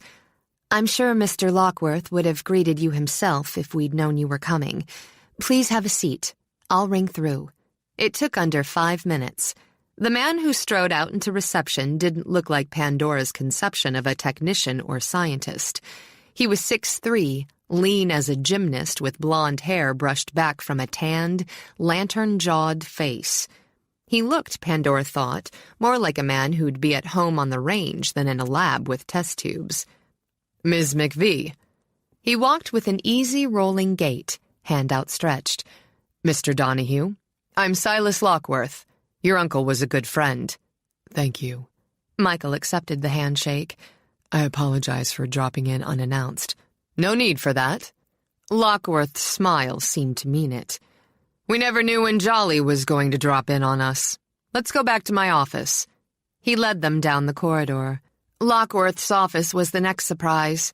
It was plush enough, with curvy chairs and clever lithographs, to make you think of a corporate executive. The desk was piled high with enough files and papers to make you think of a harried clerk. It carried the scent from the dozens of leather-bound books on a floor-to-ceiling shelf. Built into one wall was a round aquarium teeming with exotic fish. Would you like coffee? I can guarantee it's hot and strong. No. Pandora was already twisting her gloves in her hands. Thank you. We don't want to take too much of your time. It's my pleasure, Lockworth assured her. Jolly certainly spoke often of both of you. Lockworth went on as he gestured to chairs. There was never a doubt you were his favorites. And he was ours, Pandora returned. Still, you didn't come to pass the time. Lockworth leaned back on his desk. What can I do for you? We have something we'd like analyzed, Michael began, quickly and quietly. I see. Silas stopped there, brow raised. Lockworth was a man who picked up impressions of people right away. In Pandora, he saw nerves under a sheen of politeness. In Michael, he saw violence. Not so much buried as thinly coated. He thought he detected a bond between them, though they hadn't so much as looked at each other since entering the room. Lockworth could have refused. His staff was slimmed down during the holidays, and work was backlogged. He was under no obligation to either of them yet, but he never forgot his obligation to Jolly McVee. We'll try to accommodate you. In silence, Michael opened the box and drew out the bottle of champagne. We need a report on the contents of this bottle. A confidential report. Today. Lockworth took it and examined the label. His lips curved slightly. 72. A good year. Were you thinking of starting a vineyard? We need to know what's in there other than champagne. Rather than showing surprise, Lockworth leaned back on the desk again. You've reason to think there is? Michael met the look. We wouldn't be here otherwise. Lockworth only inclined his head. All right. I'll run it through the lab myself. With a quick scowl for Michael's manners, Pandora rose and offered her hand. We appreciate the trouble, Mr. Lockworth. I'm sure you have a great many other things to do, but the results are important to Michael and me. No problem. He decided he'd find out why it was important after he'd analyzed the wine. There's a coffee shop for the staff. I'll show you where it is. You can wait for me there." There was absolutely no reason to be rude. Pandora settled herself at a table and looked at a surprisingly varied menu. I wasn't rude. Of course you were. Mr. Lockworth was going out of his way to be friendly, and you have a chip on your shoulder. I think I'm going to have the shrimp salad. I don't have a chip on my shoulder. I was being cautious. Or maybe you think we should spill everything to a total stranger. Pandora folded her hands and smiled at the waitress. I'd like the shrimp salad and coffee. 2 coffees, Michael muttered, and the turkey platter. I've no intention of spilling, as you put it, everything to a total stranger. Pandora picked up her napkin. However, if we weren't going to trust Lockworth, we'd have been better off to buy a chemistry set and try to handle it ourselves. Drink your coffee, Michael muttered, and picked up his own the moment the waitress served it. Pandora frowned as she added cream. How long do you think it'll take? I don't know. I'm not a scientist. He didn't look like one either, did he? Bronc rider. Michael sipped his black coffee and found it as strong as Lockworth had promised. What? Looks like a bronc rider. I wonder if Carlson or any of the others have any interest in this building. Pandora set her coffee down before she tasted it. I hadn't thought of that. As I remember, Jolly turned over TriStar Corporation to Monroe about 25 years ago. I remember my parents talking about it. TriStar. Which one is that? Plastics. I know he gave little pieces of the pie out here and there. He told me once he wanted to give all his relatives a chance before he crossed them off the list. After a moment's thought, she shrugged and picked up her coffee again. Well, if he did give a few shares of Sandfield to one of them, what difference does it make? I don't know how much we should trust Lockworth. You'd have felt better if he'd been bald and short with Coke bottle glasses and a faint German accent. Maybe. See? Pandora smiled. You're just jealous because he has great shoulders. She fluttered her lashes. Here's your turkey. They ate slowly, drank more coffee, then passed more time with pie. After an hour and a half, both of them were restless and edgy. When Lockworth came in, Pandora forgot to be nervous about the results. Thank God, here he comes. After maneuvering around chairs and employees on lunch break, Lockworth set a computer printout on the table and handed the box back to Michael. I thought you'd want a copy. He took a seat and signaled for coffee. Though it's technical. Pandora frowned down at the long chemical terms printed out on the paper. It meant little more than nothing to her. But she doubted trichloroethanol or any of the other multisyllabic words belonged in French champagne. What does it mean? I wondered that myself. Lockworth reached in his pocket and drew out a pack of cigarettes. Michael looked at it for a moment with longing. I wondered why anyone would put rose dust in vintage champagne. Rose dust? Michael repeated. Pesticide. So it was poisoned. Technically, yes, though there wasn't enough in the wine to do any more than make you miserably ill for a day or two. I take it neither one of you had any? No. Pandora looked up from the report. My puppy did, she explained. When we opened the bottle, some spilled and he lapped it up. Before we'd gotten around to drinking it, he was ill. Luckily for you, though I find it curious that you jumped to the conclusion that the champagne had been poisoned because a puppy was sick. Luckily for us, we did. Michael folded the report and slipped it into his pocket. You'll have to pardon my cousin, Pandora said. He has no manners. We appreciate you taking time out to do this for us, Mr. Lockworth. I'm afraid it isn't possible to fully explain ourselves at this point, but I can tell you that we have good reason to suspect the wine. Lockworth nodded. As a scientist, he knew how to theorize. If you find you need a more comprehensive report, let me know. Jolly was an important person in my life. We'll call it a favor to him. As he rose, Michael stood with him. I'll apologize for myself this time. He held out a hand. I'd be a bit edgy myself if someone gave me pesticide, disguised as Moet et Chandon. Let me know if I can do anything else. Well, Pandora began when they were alone. "What next?" "A little trip to the liquor store. We've some presents to buy." They sent, first class, a bottle of the same to each of Jolly's erstwhile heirs. Michael signed the card simply, "One good turn deserves another." After it was done and they walked outside in the frigid wind, Pandora huffed and pulled on her gloves. An expensive gesture. "Look at it as an investment," Michael suggested. It wasn't the money, she thought, but the sudden futility she felt. What good will it do, really? "Several bottles will be wondered over, then appreciated. But one," Michael said with relish, "one makes a statement, even a threat."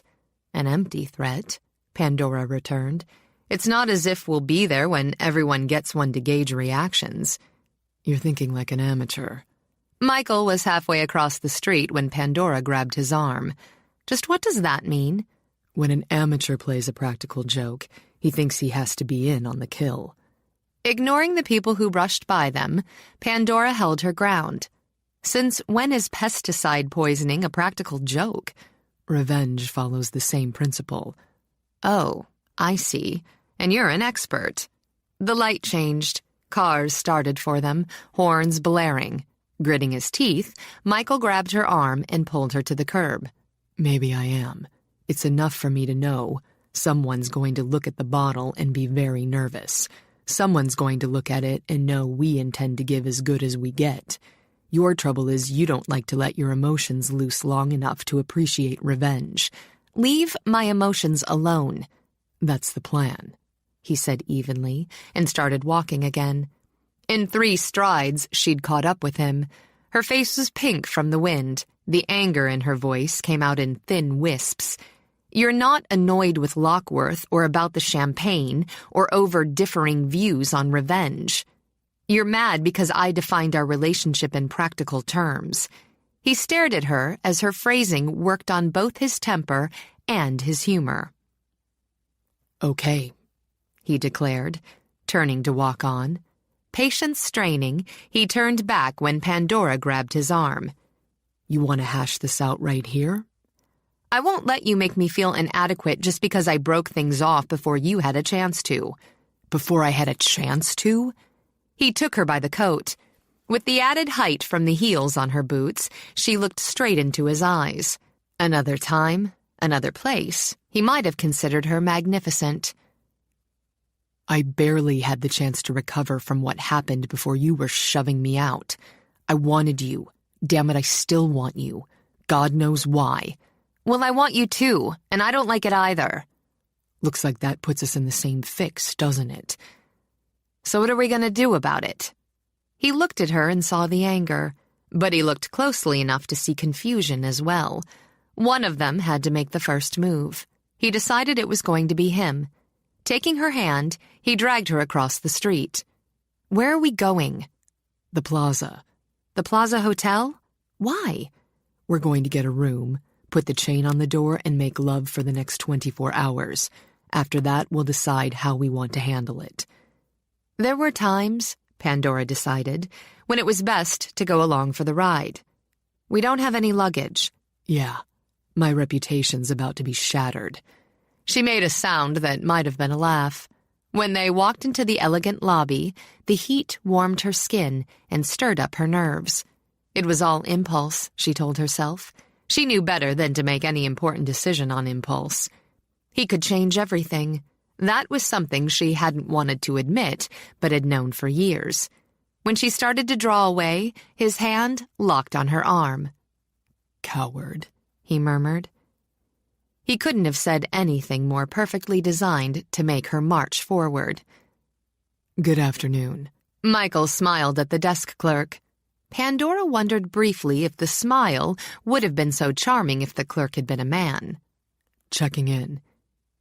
"You have a reservation?" "Donahue. Michael Donahue." The clerk punched some buttons and stared at her computer screen. "I'm afraid I don't show anything under Donahue for the 26th. "Katie," Michael said, on a breath of impatience. He sent Pandora a long, suffering look. "I should never have trusted her to handle this." Catching the drift, Pandora patted his hand. "You're going to have to let her go, Michael. I know she's worked for your family for 40 years, but when a person gets into their 70s... She trailed off and let Michael take the ball. "We'll decide when we get home." He turned back to the desk clerk. "Apparently, there's been a mix-up between my secretary and the hotel. We'll only be in town overnight. Is anything available?" The clerk went back to her buttons. Most people in her experience raised the roof when there was a mix-up in reservations. Michael's quiet request touched her sympathies. "You understand there's a problem because of the holiday." She punched more buttons, wanting to help. "We do have a suite available." "Fine." Michael took the registration form and filled it out. With the key in his hand, he sent the clerk another smile. "I appreciate the trouble." Noting the bellhop hovering at his elbow, he handed him a bill. "We'll handle it, thanks." The clerk looked at the 20 in his palm and the lack of luggage. "Yes, sir." "He thinks we're having an illicit affair," Pandora murmured as they stepped onto the elevator.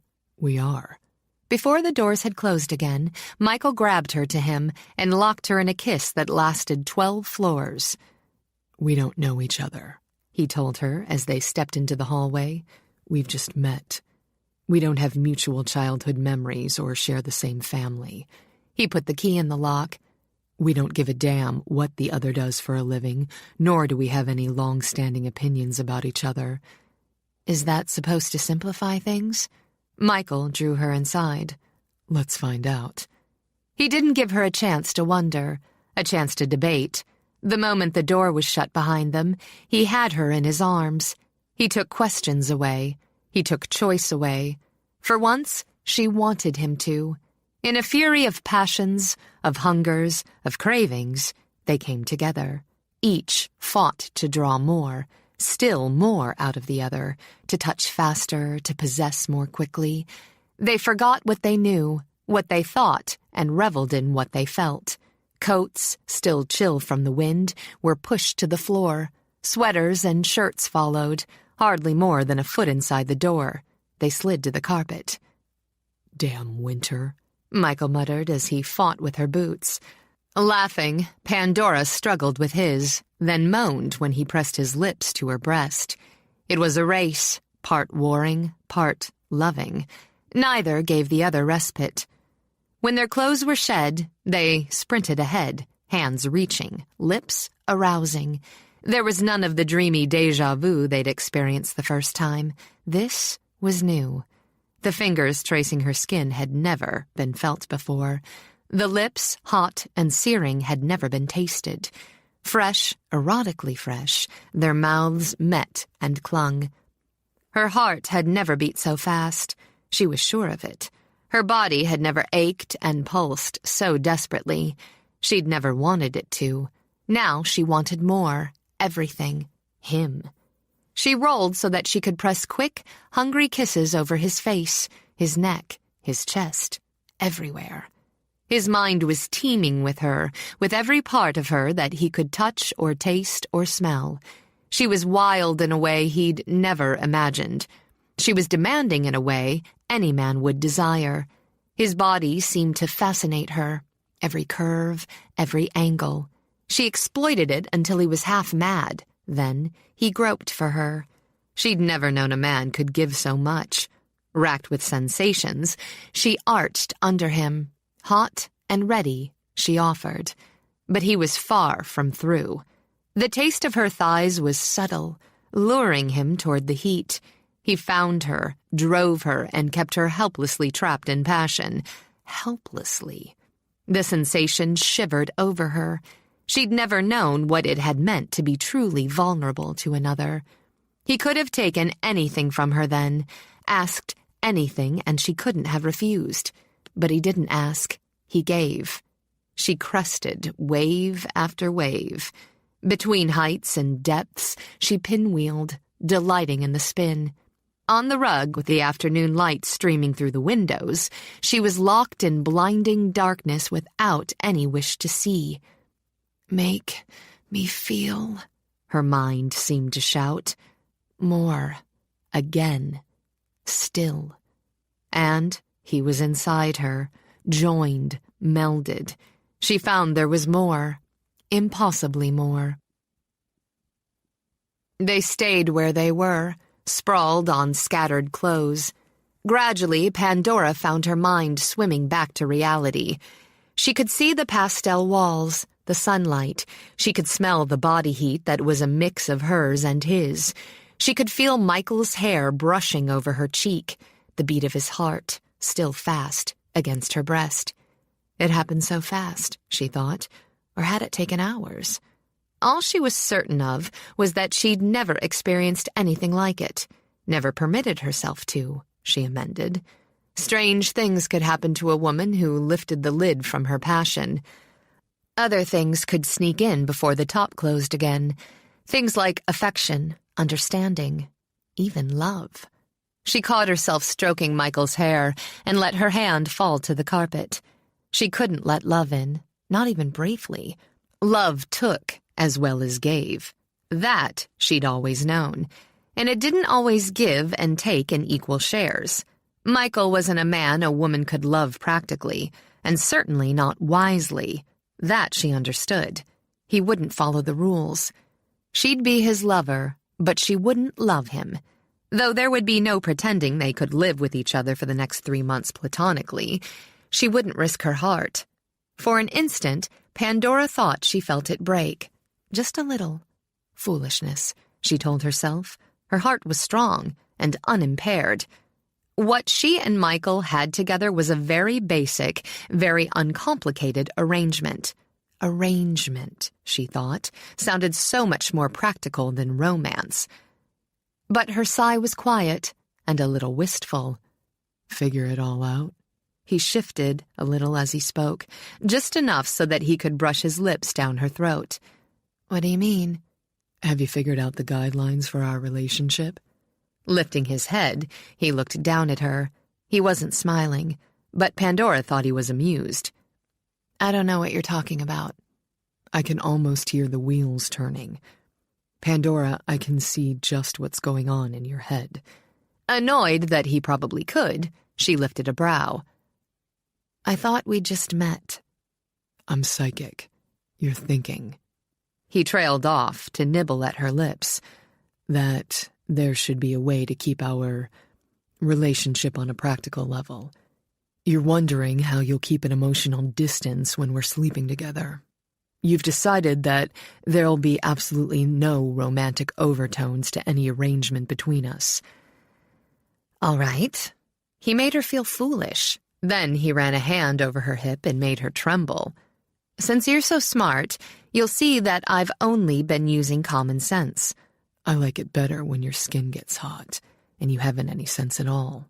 But he kissed her before she could answer. We can't stay in bed all the time. I don't believe in practical affairs, Pandora. I don't believe in emotional distance between lovers. You've had a great deal of experience there. That's right. He sat up, drawing her with him. And I'll tell you this. You can wall up your emotions all you want. You can call whatever we have here by any practical term you can dream up. You can turn up your nose at candlelight dinners and quiet music. It's not going to make any difference. He gathered her hair in his hand and pulled her head back. I'm going to get to you, cousin. I'm going to get to you until you can't think of anything, anyone but me.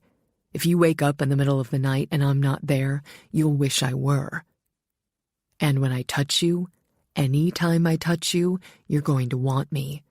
She had to fight the shudder. She knew, as well as she'd ever known anything, that he was right. And she knew, perhaps they both did, that she'd fight it right down to the end. You're arrogant, egocentric, and simple-minded. True enough. And you're stubborn, willful, and perverse. The only thing we can be sure of at this point is that one of us is going to win. Sitting on the pile of discarded clothes, they studied each other. Another game? Pandora murmured. Maybe. Maybe it's the only game. With that, he stood and lifted her into his arms. Michael, I don't need to be carried. Yes, you do. He walked across the suite toward the bedroom. Pandora started to struggle. then subsided. Maybe just this once, she decided, and relaxed in his arms.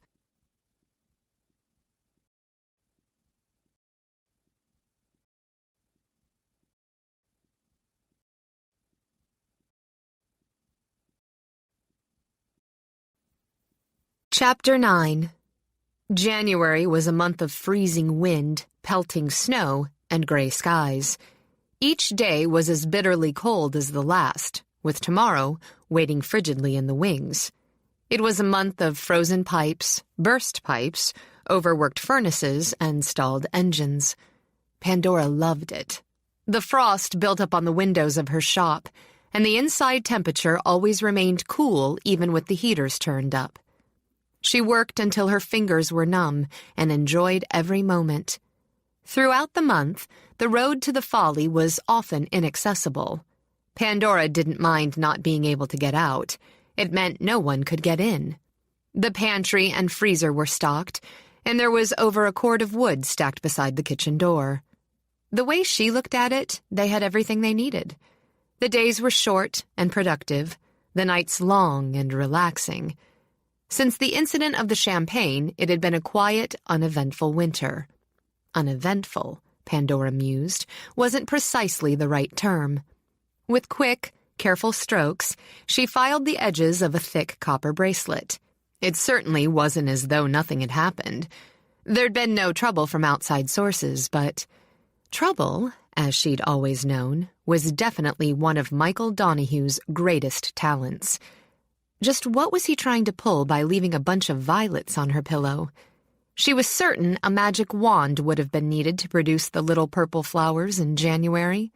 When she'd questioned him about them, he'd simply smiled and told her violets didn't have thorns.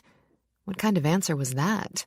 Pandora wondered, and examined the clasp of the bracelet through a magnifying glass. She was satisfied with the way she'd designed it to blend with the design. Then, there'd been the time she'd come out of the bath to find the bedroom lit with a dozen candles. When she'd asked if there'd been a power failure, Michael had just laughed and pulled her into bed. He did things like reaching for her hand at dinner and whispering in her ear just before dawn. Once he'd joined her in the shower uninvited and silenced her protests by washing every inch of her body himself. She'd been right. Michael Donahue didn't follow the rules. He'd been right.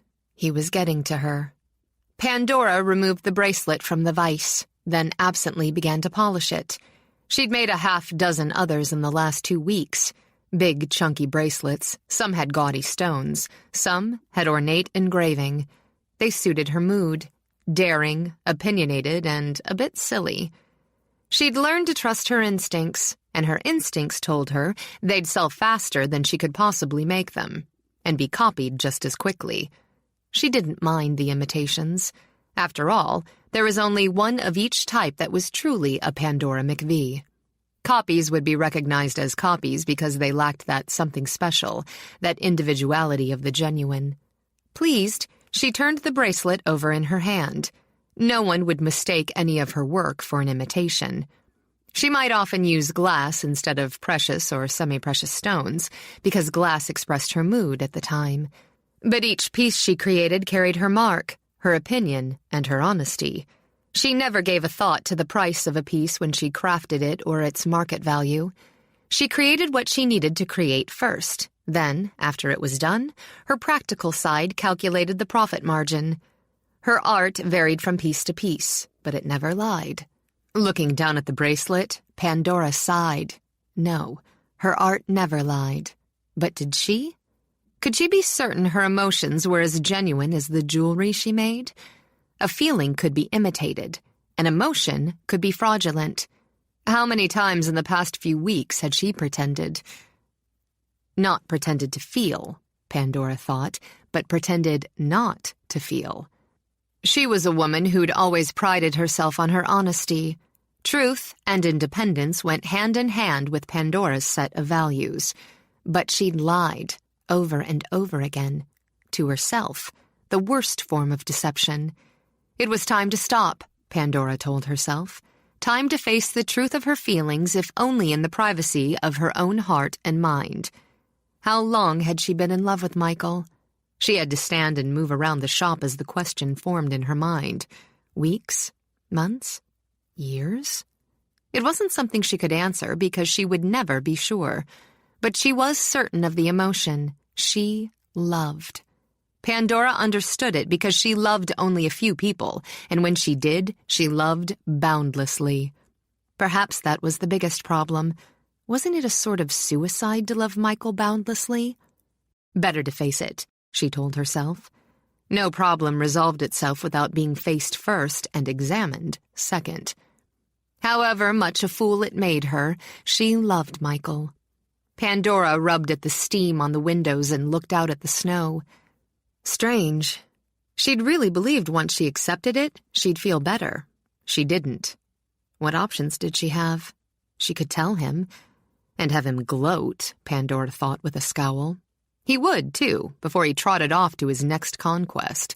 She certainly wasn't fool enough to think he'd be interested in a long-term relationship. Of course, she wasn't interested in one either, Pandora told herself as she began to noisily pack her tools. Another option was to cut and run.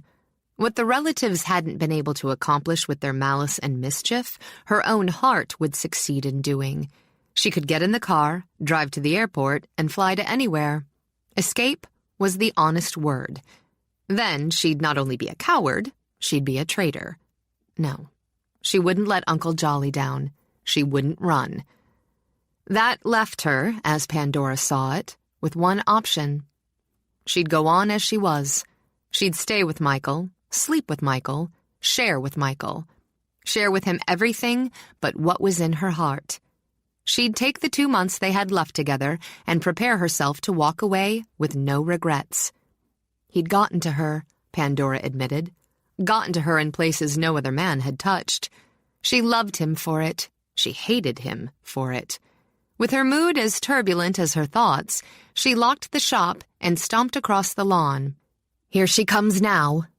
With a new plan ready to spring, Sweeney turned away from the kitchen window and signaled to Charles. It's never going to work. Of course it is. We're going to push those children together for their own good. Any two people who spat as much as they do should be married. We're interfering where it's not our place. What malarkey? Sweeney took her seat at the kitchen table. Whose place is it to interfere if not ours, I'd like to know? Who'll be knocking around this big empty house if they go back to the city if not us?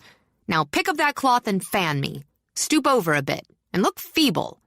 I am feeble, Charles muttered, but picked up the cloth. When Pandora walked into the kitchen, she saw Sweeney sprawled back in a chair, eyes closed, with Charles standing over her waving a dishcloth at her face. God, what's wrong? Charles, did she faint? Before he could answer, Pandora had dashed across the room.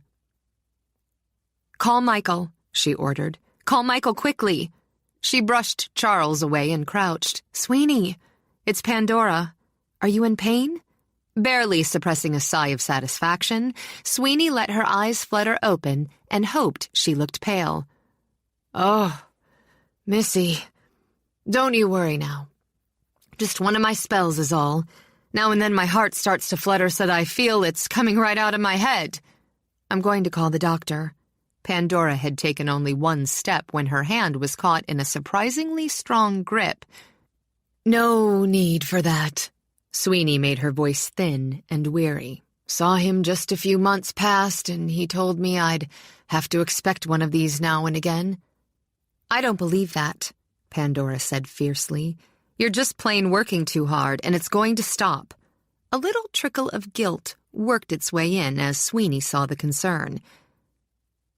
Now, don't fret. What is it? Michael swung through the kitchen door. Sweeney? He knelt down beside her and took her other hand. Now look at all this commotion. Mentally, she leaped up and kicked her heels. It's nothing but one of my little spells. The doctor said I'd have to watch for them. Just a nuisance, that's all. She looked hard at Charles when he came in.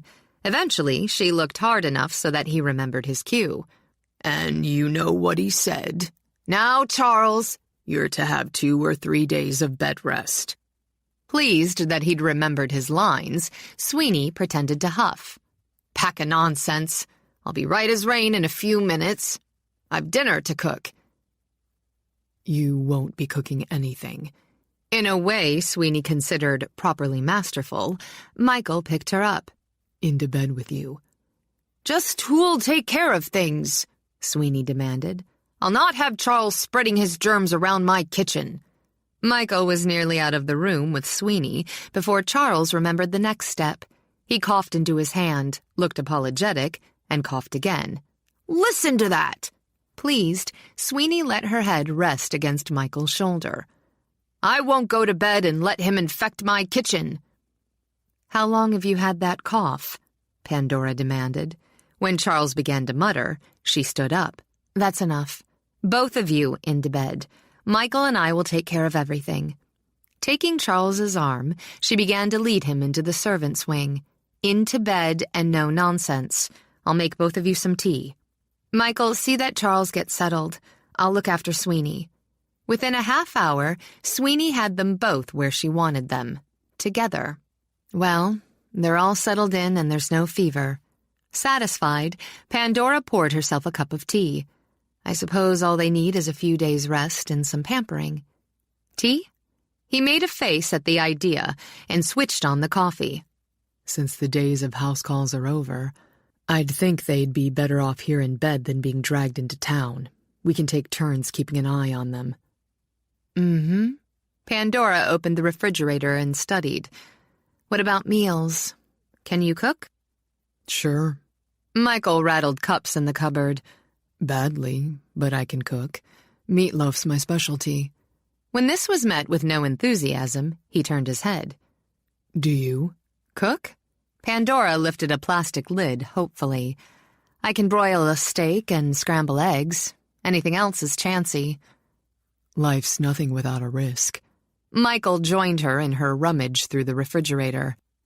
Here's almost half an apple cobbler. That's hardly a meal. It'll do for me. He took it out and went for a spoon. Pandora watched as he sat down at the table and dug in. Want some? She started to refuse on principle, then decided not to cut off her nose. Going to the cupboard, she found a bowl.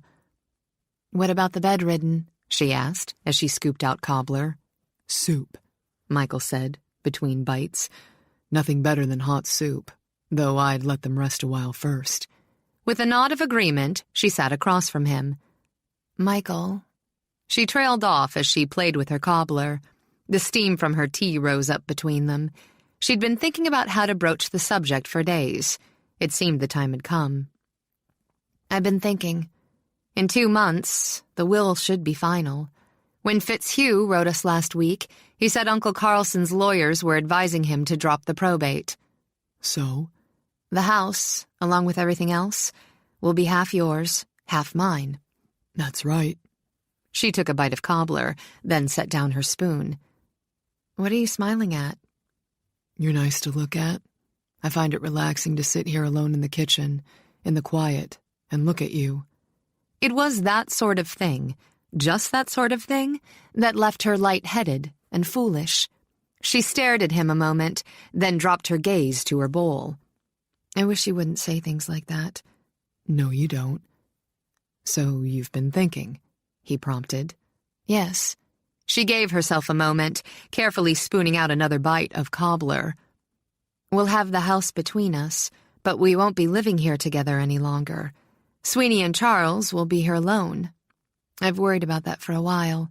Now after this, I'm more concerned than ever. They can't stay here alone." No, I think you're right. Ideas? "I mentioned before that I was considering moving here on a semi-permanent basis." She found she had no appetite after all and switched back to her tea. "I think I'm going to make it permanent all around." He heard a trace of nervousness in her voice.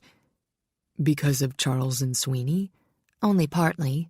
She drank more tea, set the cup down, and toyed with her cobbler again. She wasn't accustomed to discussing her decisions with anyone. Though she found it difficult, Pandora had already resolved that she had an obligation to do so. More, she'd realized she needed to talk to him. To be, as she couldn't be, on other levels, honest. I always felt the folly was home, but I didn't realize just how much of a home. I need it for myself. You see, I never had one. She lifted her gaze and met his. Only here. To say her words surprised him was to say too little. All his life he'd seen her as the pampered pet, the golden girl with every advantage. But your parents are wonderful, Pandora said quickly. I adore them. There's nothing about them I'd change. But how could she explain? How could she not? We never had a kitchen like this, a place you could come back to day after day and know it'd be the same. Even if you changed the wallpaper and the paint, it would be the same. It sounds silly. She shifted restlessly. You wouldn't understand. Maybe I would. He caught her hand before she could rise. Maybe I'd like to. I want a home, she said simply. The Folly's been that to me. I want to stay here after the term's up. He kept her hand in his, palm to palm. Why are you telling me this, Pandora? Reasons. Too many reasons. She chose the only one she could give him safely. In 2 months, the house belongs to you as much as to me. According to the terms of the will, he swore and released her hand. Rising, he stuck his hands in his back pockets and strode to the window. He'd thought for a moment, just for a moment, she'd been ready to give him more. By God, he'd waited long enough for only a few drops more. There'd been something in her voice, something soft and giving. Perhaps he'd just imagined it because he'd wanted to hear it. Terms of the will, he thought. It was so like her to see nothing else. What do you want? My permission? Disturbed, Pandora stayed at the table. I suppose I wanted you to understand and agree. Fine. You needn't be so curt about it.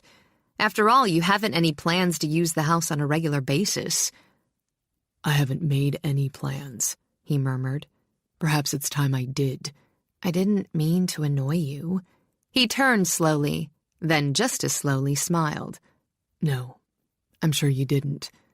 There's never any doubt when you annoy me intentionally. There was something wrong here, something she couldn't quite pinpoint, so she groped. Would you mind so much if I were to live here? It surprised him when she rose to come to him, offering a hand. She didn't make such gestures often or casually. No, why should it? It would be half yours. We could draw a line down the middle. That might be awkward. I could buy you out. No! He said it so fiercely, her brows shot up. It was only an offer. Forget it. He turned to look for soup. Pandora stood back a moment, watching his back, the tension in the muscles. Michael.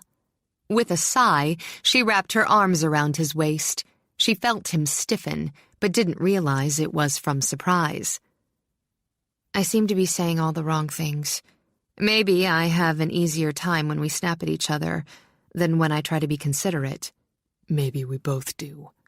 He turned to frame her face with his hands. For a moment, they looked like friends, like lovers. Pandora. Could he tell her he found it impossible to think about leaving her or her leaving him? Would she understand if he told her he wanted to go on living with her, being with her? How could she possibly take in the fact that he'd been in love with her for years when he was just becoming able to accept it himself? Instead, he kissed her forehead. Let's make soup. They couldn't work together without friction, but they discovered over the next few days that they could work together.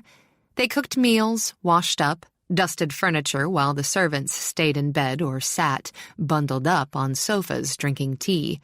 True, there were times when Sweeney itched to get up and be about her business, or when Charles suffered pangs of conscience. But they were convinced they were doing their duty. Both servants felt justified when they heard laughter drift through the house. Michael wasn't sure there had been another time in his life when he'd been so content. He was, in essence, playing house, something he'd never had the time or inclination for. He would write for hours, closed off in his office, wrapped up in plots and characters and what-ifs. Then he could break away, and reality was the scent of cooking or furniture polish. He had a home, a woman, and was determined to keep them. Late in the afternoon, he always laid a fire in the parlor. After dinner, they had coffee there, sometimes quietly, sometimes during a hard-fought game of rummy. It seemed ordinary, Michael admitted. It was ordinary, unless you added Pandora. He was just setting fire to the kindling when Bruno raced into the room and upset a table. Knickknacks went flying. "We're going to have to send you to charm school," Michael declared as he rose to deal with the rubble. Though it had been just over a month, Bruno had nearly doubled in size already. He was, without a doubt, going to grow into his paws. After righting the table, he saw the dog wiggling its way under a sofa. "What have you got there?" Besides being large, Bruno had already earned a reputation as a clever thief. Just the day before, they'd lost a slab of pork chops. "All right, you devil. If that's tonight's chicken, you're going into solitary confinement in the garage." Getting down on all fours, Michael looked under the couch. It wasn't chicken the dog was gnawing noisily on, but Michael's shoe. Damn! Michael made a grab, but the dog backed out of reach and kept on chewing.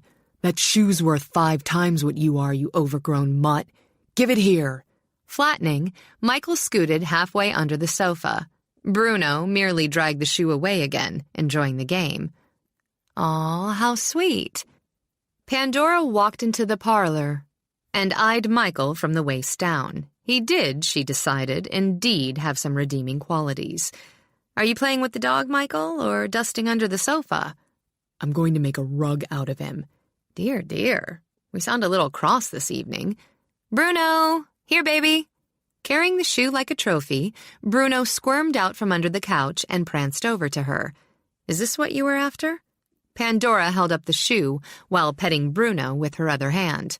How clever of you to teach Bruno to fetch. Michael pulled himself up, then yanked the shoe out of her hand. It was unfortunately wet and covered with teeth marks. "That's the second shoe he's ruined, and he didn't even have the courtesy to take both from one pair." She looked down at what had been creamy Italian leather. You never wear anything but tennis shoes or boots anyway. Michael slapped the shoe against his palm. Bruno, tongue lolling, grinned up at him. "Obedient school." Oh, Michael, we can't send our child away. She patted his cheek. It's just a phase. "This phase has cost me 2 pairs of shoes. My dinner, and we never did find that sweater he dragged off." You shouldn't drop your clothes on the floor, Pandora said easily. And that sweater was already ratty. I'm sure Bruno thought it was a rag. "He never chews up anything of yours." Pandora smiled. No, he doesn't, does he? Michael gave her a long look. "Just what are you so happy about?" I had a phone call this afternoon. Michael saw the excitement in her eyes and decided the issue of the shoe could wait. "And?" From Jacob Morrison. "The producer?" The producer, Pandora repeated. She'd promised herself she wouldn't overreact, but the excitement threatened to burst inside her. He's going to be filming a new movie. Jessica Wainwright starring. Jessica Wainwright, Michael mused. Grande dame of the theater and the screen. Eccentric and brilliant. Her career had spanned 2 generations.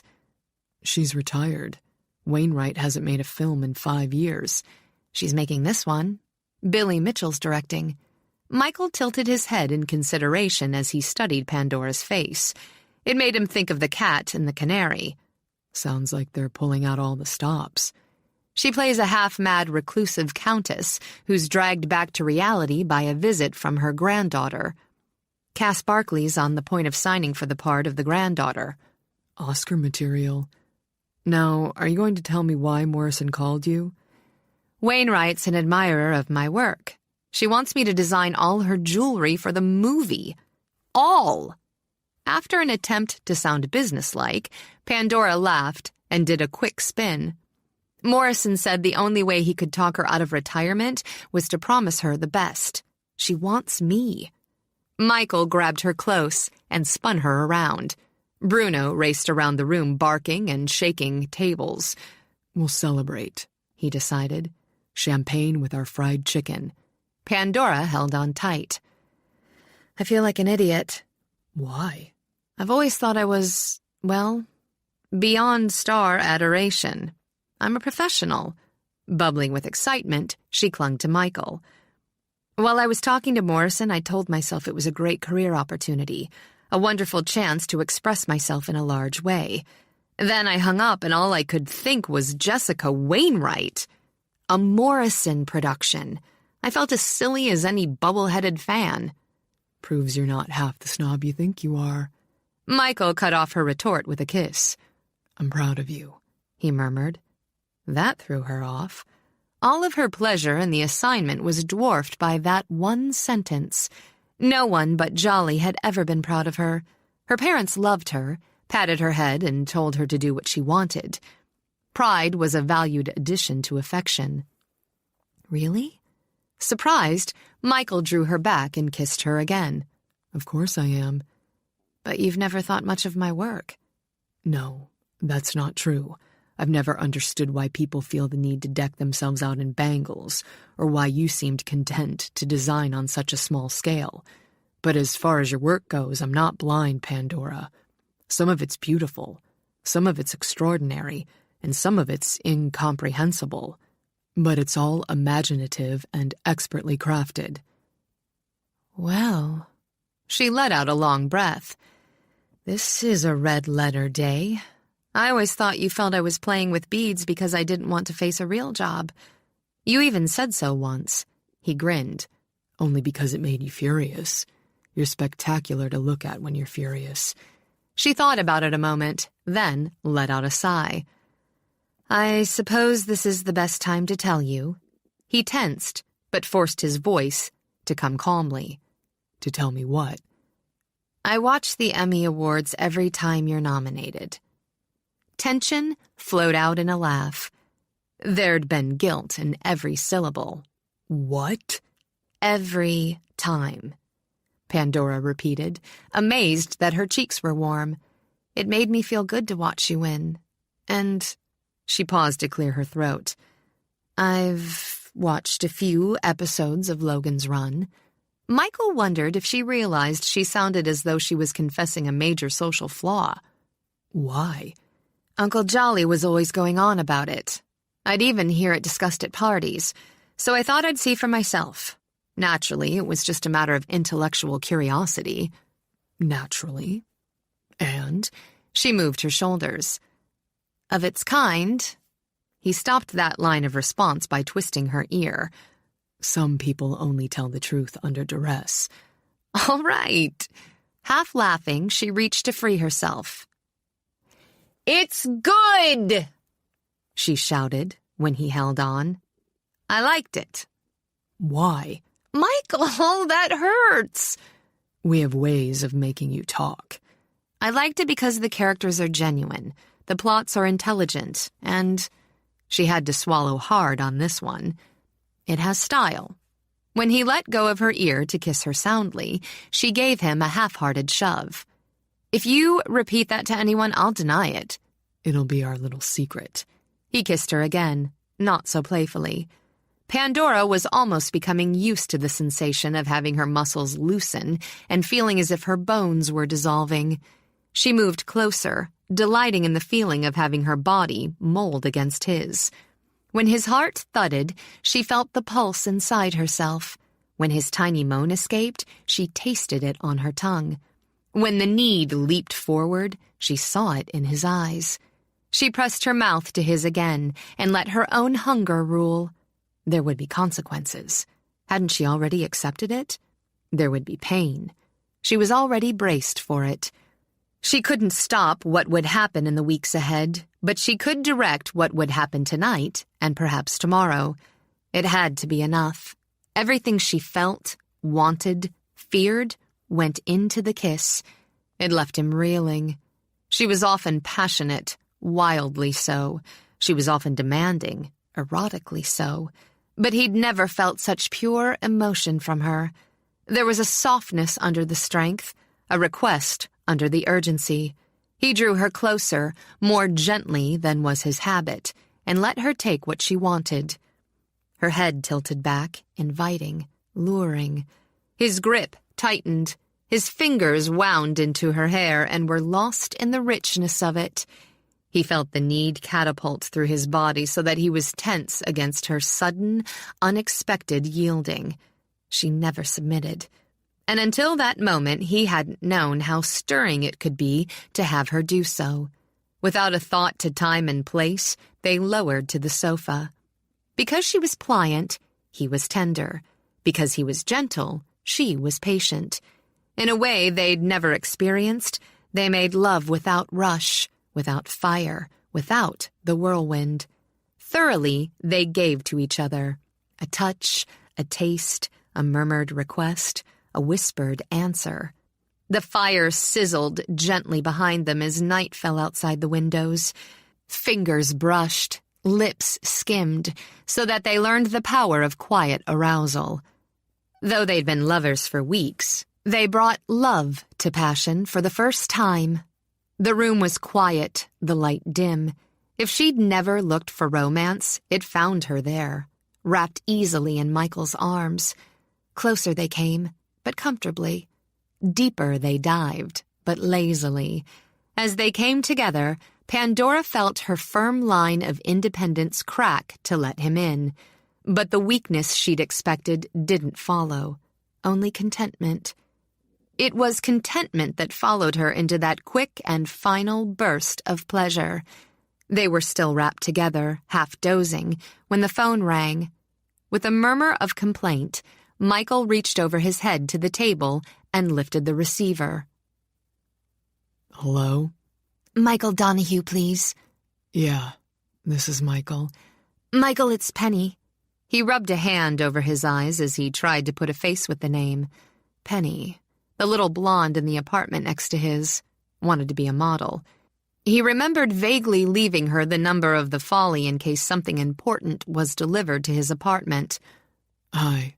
He watched Pandora's eyes flutter open. Michael, I hate to do this, but I had to call. I've already phoned the police. They're on their way.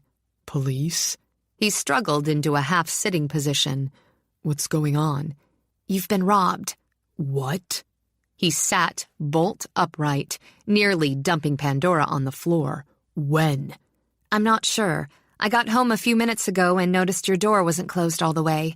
I thought maybe you'd come back, so I knocked. Anyway, I pushed the door open a bit. The place was turned upside down. I came right over here and called the cops.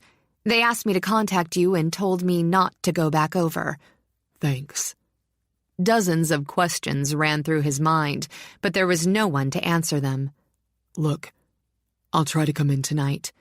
Okay. Hey, Michael, I'm really sorry.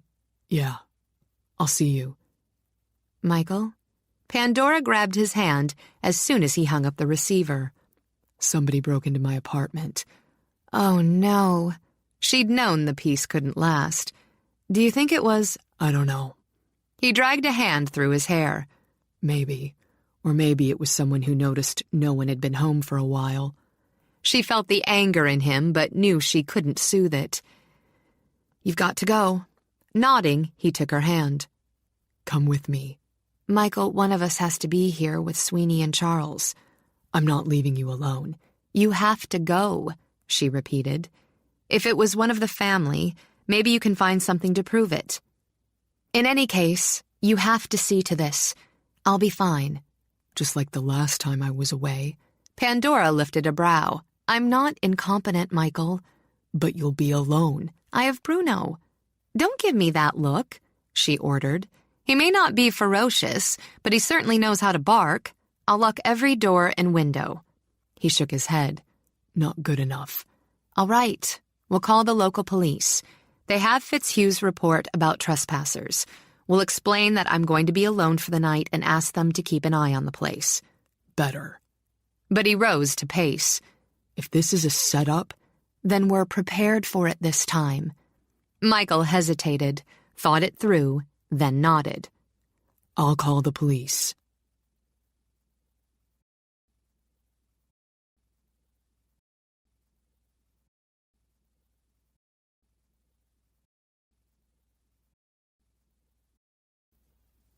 Chapter 10. The moment Michael left, Pandora turned the heavy bolt on the main door. Though it had taken them the better part of an hour, she was grateful he'd insisted on checking all the doors and windows with her. The house, with Pandora safely in it, was locked up tight. It was entirely too quiet. In defense, Pandora went to the kitchen and began rattling pots and pans. She had to be alone, but she didn't have to be idle. She wanted to be with Michael, to stand by him when he faced the break-in of his apartment. Was it as frustrating for him to go on alone, she wondered, as it was for her to stay behind? It couldn't be helped. There were 2 old people in the house who couldn't be left, and they needed to eat.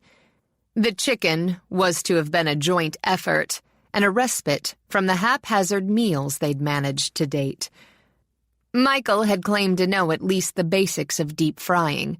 While he'd volunteered to deal with the chicken, she'd been assigned to try her hand at mashing potatoes. She'd thought competition, if nothing else, would have improved the end result. Pandora resigned herself to a solo and decided the effort of cooking would keep her mind off fresh trouble. Needing company, she switched on the tuner on the kitchen wall unit and fiddled with the dial until she found a country music station. Dolly Parton bubbled out brightly. Satisfied, she pulled one of Sweeney's cookbooks from the shelf and began to search the index. Fried chicken went on picnics, she mused. How much trouble could it be? She had 2 counters crowded and splattered, and flour up to her wrists when the phone rang. Using a dishcloth, Pandora plucked the receiver from the kitchen extension. Her foot was tapping to a catchy rendition of On the Road Again. Hello? Pandora McVee? Her mind on more immediate matters, Pandora stretched the cord to the counter and picked up a drumstick. Yes. Listen carefully. Can you speak up? Tongue caught between her teeth, Pandora dipped the drumstick in her flour mixture. I can't hear you very well. I have to warn you, and there's not much time. You're in danger. You're not safe in that house. Not alone. The cookbook slid to the floor and landed on her foot. What? Who is this? Just listen. You're alone because it was arranged. Someone's going to try to break in tonight. Someone? She shifted the phone and listened hard. It wasn't malice she detected, but nervousness. Whoever was on the other end was as shaky as she was. She was certain, almost certain, it was a man's voice. If you're trying to frighten me, I'm trying to warn you. When I found out, already low and indistinct, the voice became hesitant. You shouldn't have sent the champagne. I don't like what's going on, but it won't stop. No one was going to be hurt. Do you understand? But I'm afraid of what might happen next. Pandora felt fear curl in her stomach. Outside the kitchen windows it was dark, pitch dark. She was alone in the house with 2 old, sick servants. If you're afraid, tell me who you are. Help me stop what's going on. I'm already risking everything by warning you. You don't understand. Get out. Just get out of the house. It was a ploy, she told herself, a ploy to make her leave. Pandora straightened her shoulders, but her gaze shifted from blank window to blank window. I'm not going anywhere. If you want to help, tell me who I should be afraid of. Just get out. The voice repeated before the line went dead. Pandora stood holding the silent receiver. The oil in the fryer had begun to sizzle, competing with the radio. Watching the windows, listening, she hung up the phone. It was a trick, she told herself. It was only a trick to get her out of the house in hopes she'd be frightened enough to stay out. She wouldn't be shooed away by a quivering voice on the telephone. Besides, Michael had already called the police. They knew she was alone in the house. At the first sign of trouble, she only had to pick up the phone. Her hands weren't completely steady, but she went back to cooking with a vengeance. She slipped coated chicken into the fryer, tested the potatoes she had cooking, then decided a little glass of wine while she worked was an excellent idea. She was pouring it when Bruno raced into the room to run around her feet. Bruno. Pandora crouched and gathered the dog close. He felt warm, solid. I'm glad you're here, she murmured. But for a moment, she allowed herself to wish desperately for Michael. Bruno licked her face, made a couple of clumsy leaps toward the counter, then dashed to the door. Jumping up against it, he began to bark. Now? Pandora demanded. I don't suppose you could wait until morning. Bruno raced back to Pandora, circled her, then raced back to the door. When he'd gone through the routine 3 times, she relented. The phone call had been no more than a trick, a clumsy one at that. Besides, she told herself as she turned the lock, it wouldn't hurt to open the door and take a good look outside. The moment she opened it, Bruno jumped out and tumbled into the snow. He began to sniff busily while Pandora stood shivering in the opening and straining her eyes against the dark. Music and the smells of cooking poured out behind her. There was nothing. She hugged herself against the cold and decided she hadn't expected to see anything. The snow was settled, the stars bright, and the woods quiet. It was as it should have been, a very ordinary evening in the country. She took a deep breath of winter air and started to call the dog back. They saw the movement at the edge of the woods at the same time. Just a shadow. It seemed to separate slowly from a tree and take on its own shape. A human shape. Before Pandora could react, Bruno began to bark and plow through the snow. No, Bruno! Come back! Without giving herself a chance to think, Pandora grabbed the old pea coat that hung beside the door and threw it on. As an afterthought, she reached for a cast-iron skillet before bolting through the door after her dog. Bruno! He was already at the edge of the woods and hot on the trail. Picking up confidence as she went, Pandora raced in pursuit. Whoever had been watching the house had run at the sight of the clumsy, overgrown puppy. She'd found she was susceptible to fear, but she refused to be frightened by a coward. With as much enthusiasm as Bruno, Pandora sprinted into the woods. Out of breath and feeling indestructible, she paused long enough to look around and listen. For a moment, there was nothing. Then, off to the right, she heard barking and thrashing. Get him, Bruno! She shouted and headed toward the chaos. Excited by the chase, she called encouragement to the dog, changing direction when she heard his answering bark. As she ran, snow dropped from the branches to slide cold and wet down the back of her neck. The barking grew wilder, and in her rush, Pandora fell headlong over a downed tree. Spitting out snow and swearing, she struggled to her knees. Bruno bounded out of the woods and sent her sprawling again. Not me! Flat on her back, Pandora shoved at the dog. Damn it, Bruno, if you don't... She broke off when the dog stiffened and began to growl. Sprawled on the snow, Pandora looked up and saw the shadow move through the trees. She forgot she was too proud to fear a coward. Though her hands were numb from cold, she gripped the handle of the skillet and, standing, inched her way along toward the nearest tree. Struggling to keep her breathing quiet, she braced herself for attack and defense. Relative or stranger, she'd hold her own. But her knees were shaking. Bruno tensed and hurled himself forward. The moment he did, Pandora lifted the skillet high and prepared to swing. What the hell's going on? Michael! The skillet landed in the snow with a plop as she followed Bruno's lead and hurled herself forward. Giddy with relief, she plastered kisses over Michael's face. Oh, Michael, I'm so glad it's you. Yeah, you sure looked pleased when you were hefting that skillet. Run out of hairspray? It was handy. Abruptly, she drew back and glared at him. Damn it, Michael, you scared me to death. You're supposed to be halfway to New York, not skulking around the woods. And you're supposed to be locked in the house. I would have been if you hadn't been skulking in the woods." "Why?" In an offhanded gesture, he brushed snow from her face. "I got 10 miles away and I couldn't get rid of this bad feeling. It was too pat.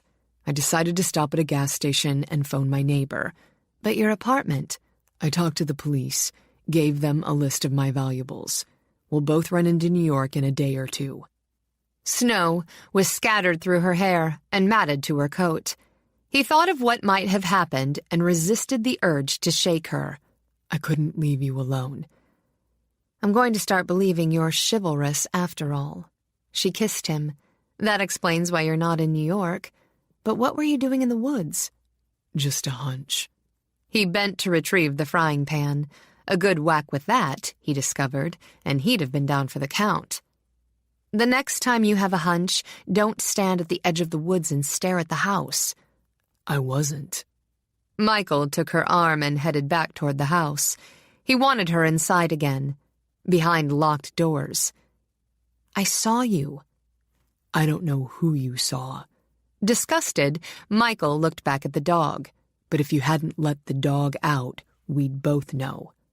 I decided to check around outside before coming in, and I saw footprints.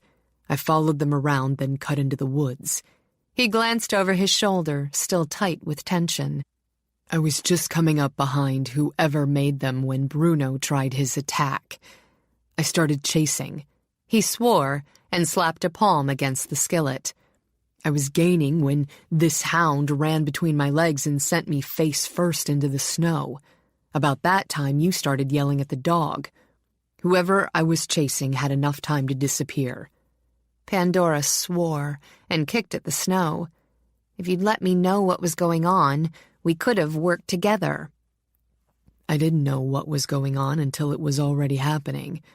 In any case, the deal was you'd stay inside with the doors locked." "The dog had to go out," Pandora muttered, "and I had this phone call." She looked back over her shoulder and sighed. "Someone called to warn me." "Who?" "I don't know. I thought it was a man's voice, but I'm just not sure." Michael's hand tightened on her arm. "Did he threaten you?" No, it wasn't like a threat. Whoever it was certainly seemed to know what's been going on and isn't happy about it. That much was clear.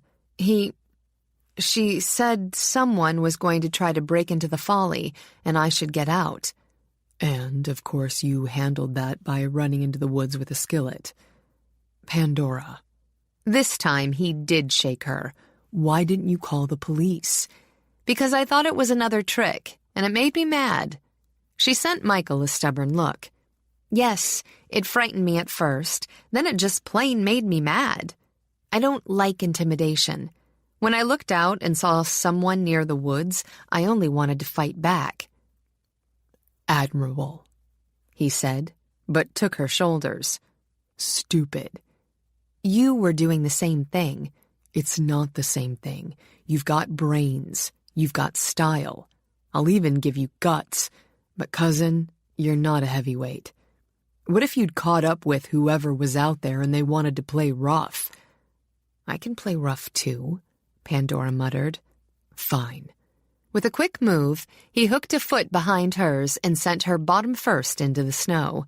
She didn't have the opportunity to complain before he was standing over her, gesturing with the skillet. Bruno decided it was a game and leaped on top of her. "I might have come back tomorrow and found you half buried in the snow." Before she could speak, he hauled her to her feet again. "I'm not risking that." "You caught me off balance," she began. "Shut up." He had her by the shoulders again, and this time his grip wasn't gentle. "You're too important, Pandora. I'm through taking chances. We're going inside and calling the cops. We're going to tell them everything." "What can they do?" "We'll find out." She let out a long breath, then leaned against him. The chase might have been exciting, but her knees had yet to stop shaking. "Okay, maybe you're right. We're no farther along now than when we started." "Calling the police isn't giving up. It's just changing the odds. I might not have come back here tonight, Pandora. The dog may not have frightened anyone off. you'd have been alone. He took both her hands, pressing them to his lips and warming them. I'm not going to let anything happen to you. Confused by the sense of pleasure his words gave her, she tried to draw her hands away. I can take care of myself, Michael. He smiled, but didn't let go. Maybe. But you're not going to have the chance to find out. Let's go home. I'm hungry. Typical, she began, needing to lighten the mood. You'd think of your stomach. Oh my God. The chicken! Breaking away, Pandora loped toward the house. I'm not that hungry. Michael sprinted after her. The relief came again when he scooped her up into his arms. When he'd heard her shout in the woods, had realized she was outside and vulnerable, his blood had simply stopped flowing. In fact, he said as he scooped her up, I can think of more pressing matters than eating. Michael, she struggled, but laughed. If you don't put me down, there won't be a kitchen to eat in. We'll eat somewhere else. I left the pan on. There's probably nothing left of the chicken but charred bones. There's always soup. With that, he pushed open the kitchen door. Rather than a smoky, splattered mess, they found a platter piled high with crisp, brown chicken. Sweeney had wiped up the spills and had the pans soaking in the sink. Sweeney.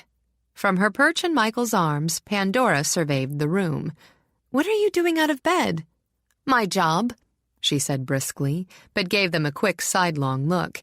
As far as she was concerned, her plans were working perfectly.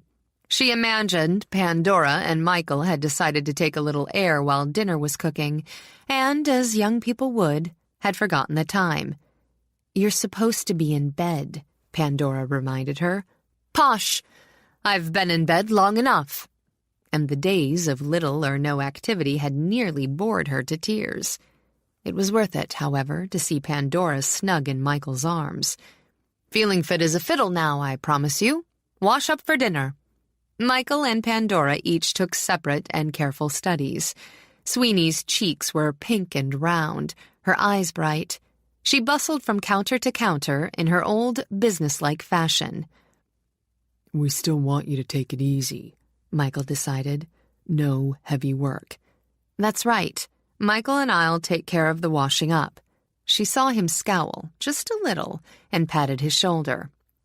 We like to do it.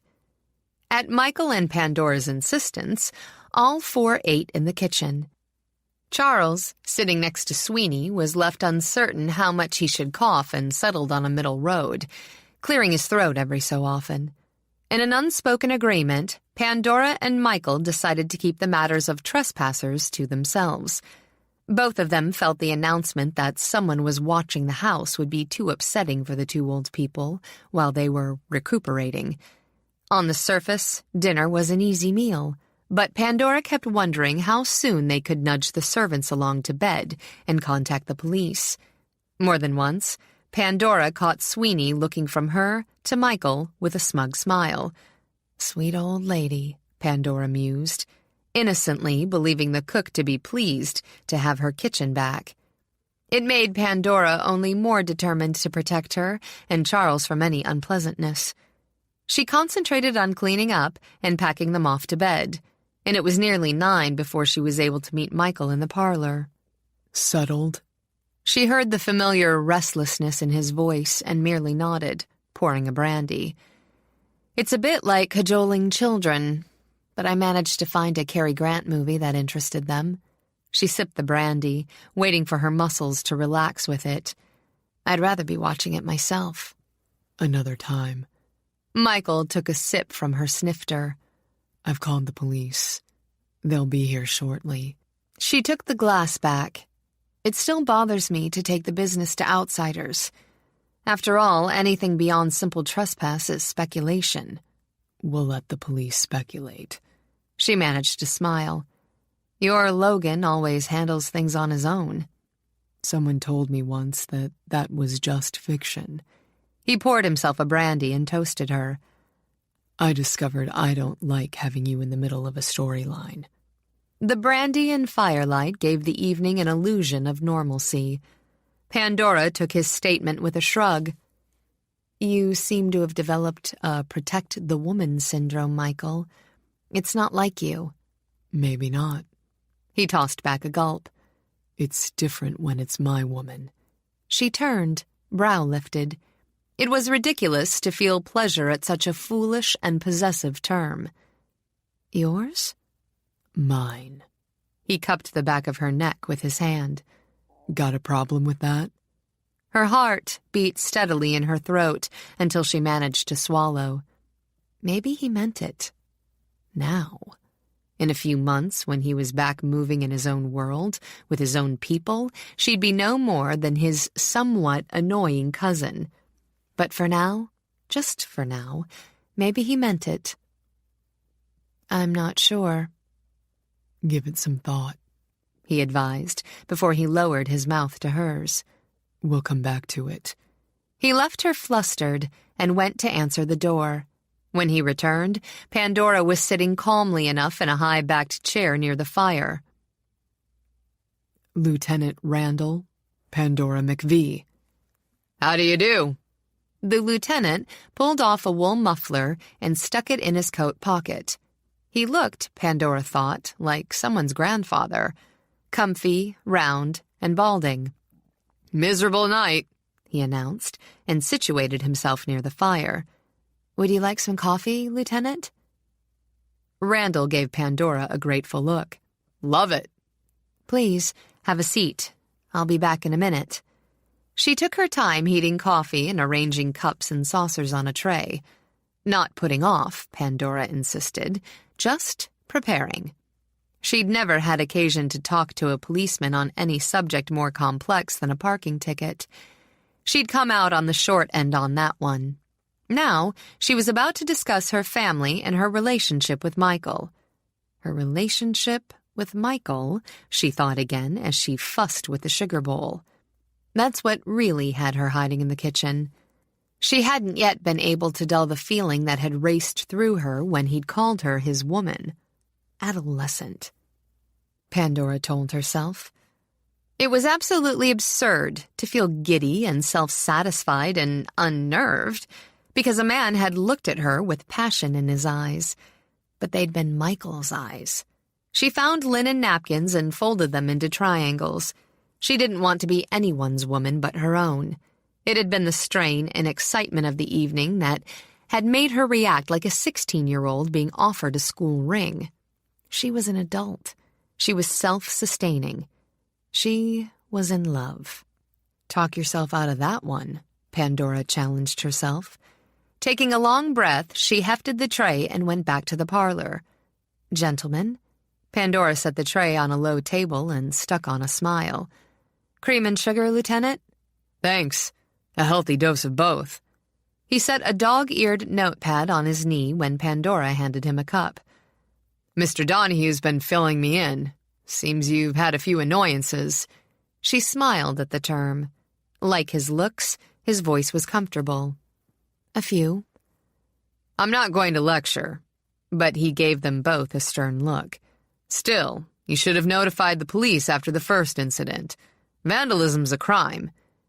We'd hoped by ignoring it, it would discourage repetition. Pandora lifted her cup. We were wrong. I'll need to take the champagne with me. Again, he sent them a look of disapproval. Even though you've had it analyzed, we'll want to run it through our own lab. I'll get it for you. Michael rose and left them alone. Miss McVee, from what your cousin tells me, the terms of Mr. McVee's will were a bit unconventional. A bit? He also tells me he talked you into agreeing to them. That's Michael's fantasy, Lieutenant. She sipped her coffee. I'm doing exactly what I chose to do. Randall nodded and noted. You agree with Mr. Donahue's idea that these incidents are connected and one of your relatives is responsible? I can't think of any reason to disagree. Do you have any reason to suspect one more than another? Pandora thought it through as she'd thought it through before. No. You see, we're not at all a close family. The truth is, I don't know any of them very well.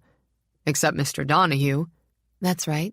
Michael and I often visited our uncle, and we ran into each other here at the Folly. Whether we wanted to or not, she added to herself in her own private joke. None of the others came by very often. The champagne, Lieutenant. Michael brought in the box. And the report from Sandfield Laboratories. Randall skimmed the printout, then tucked the sheet into the box.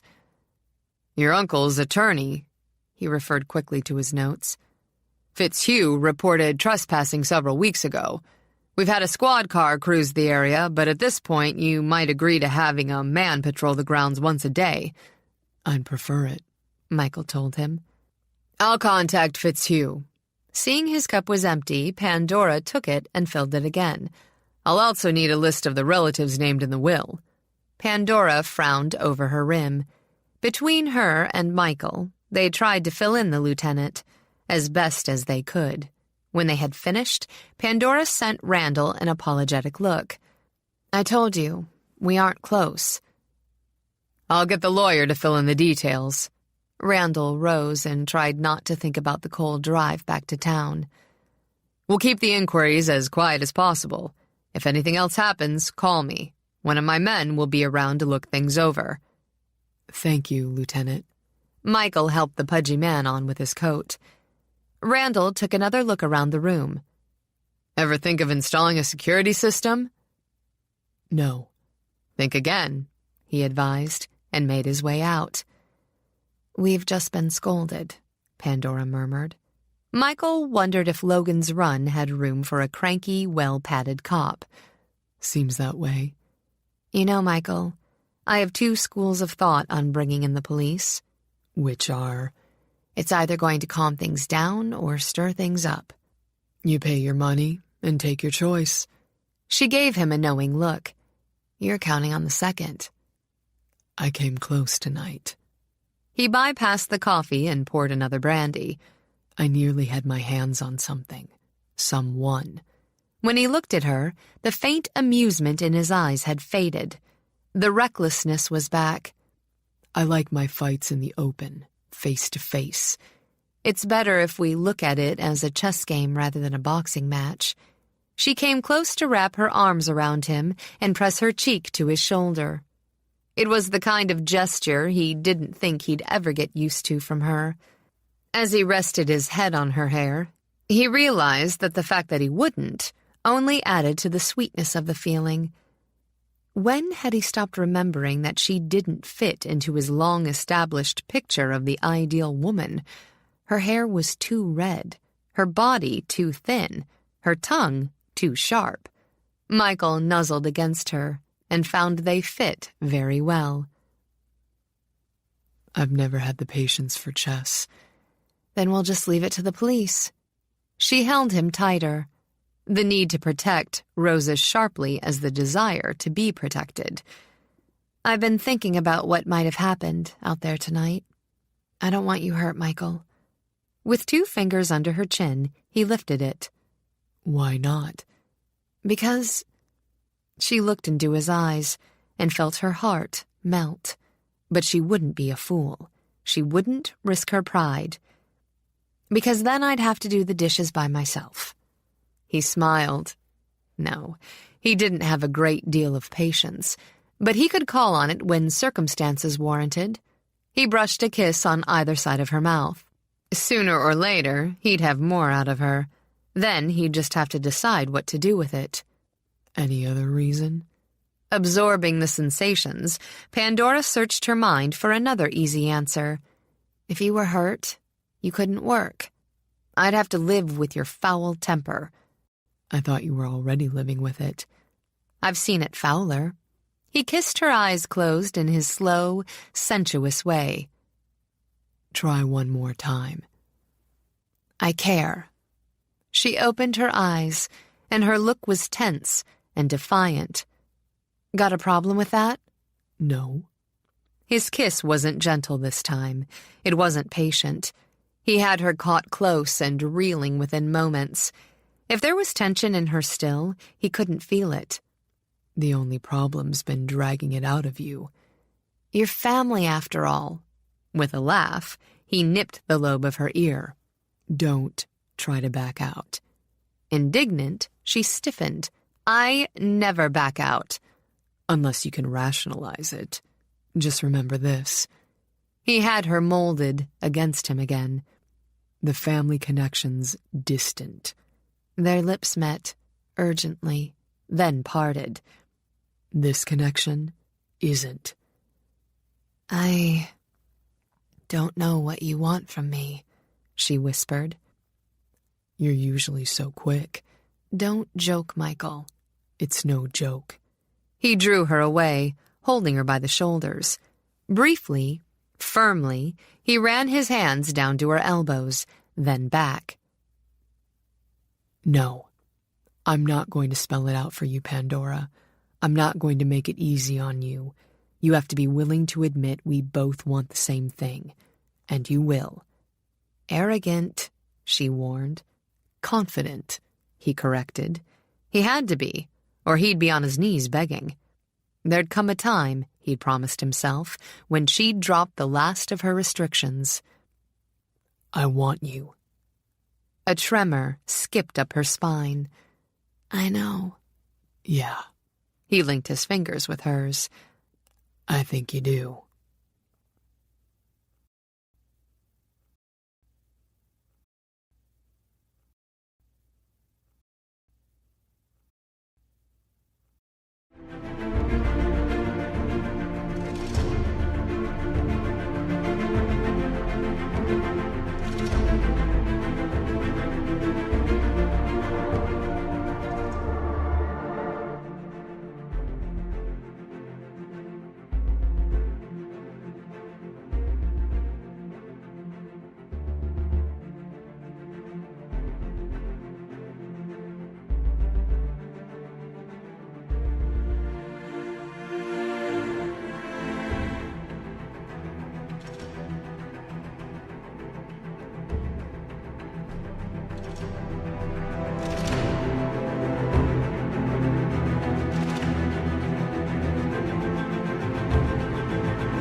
Chapter 11.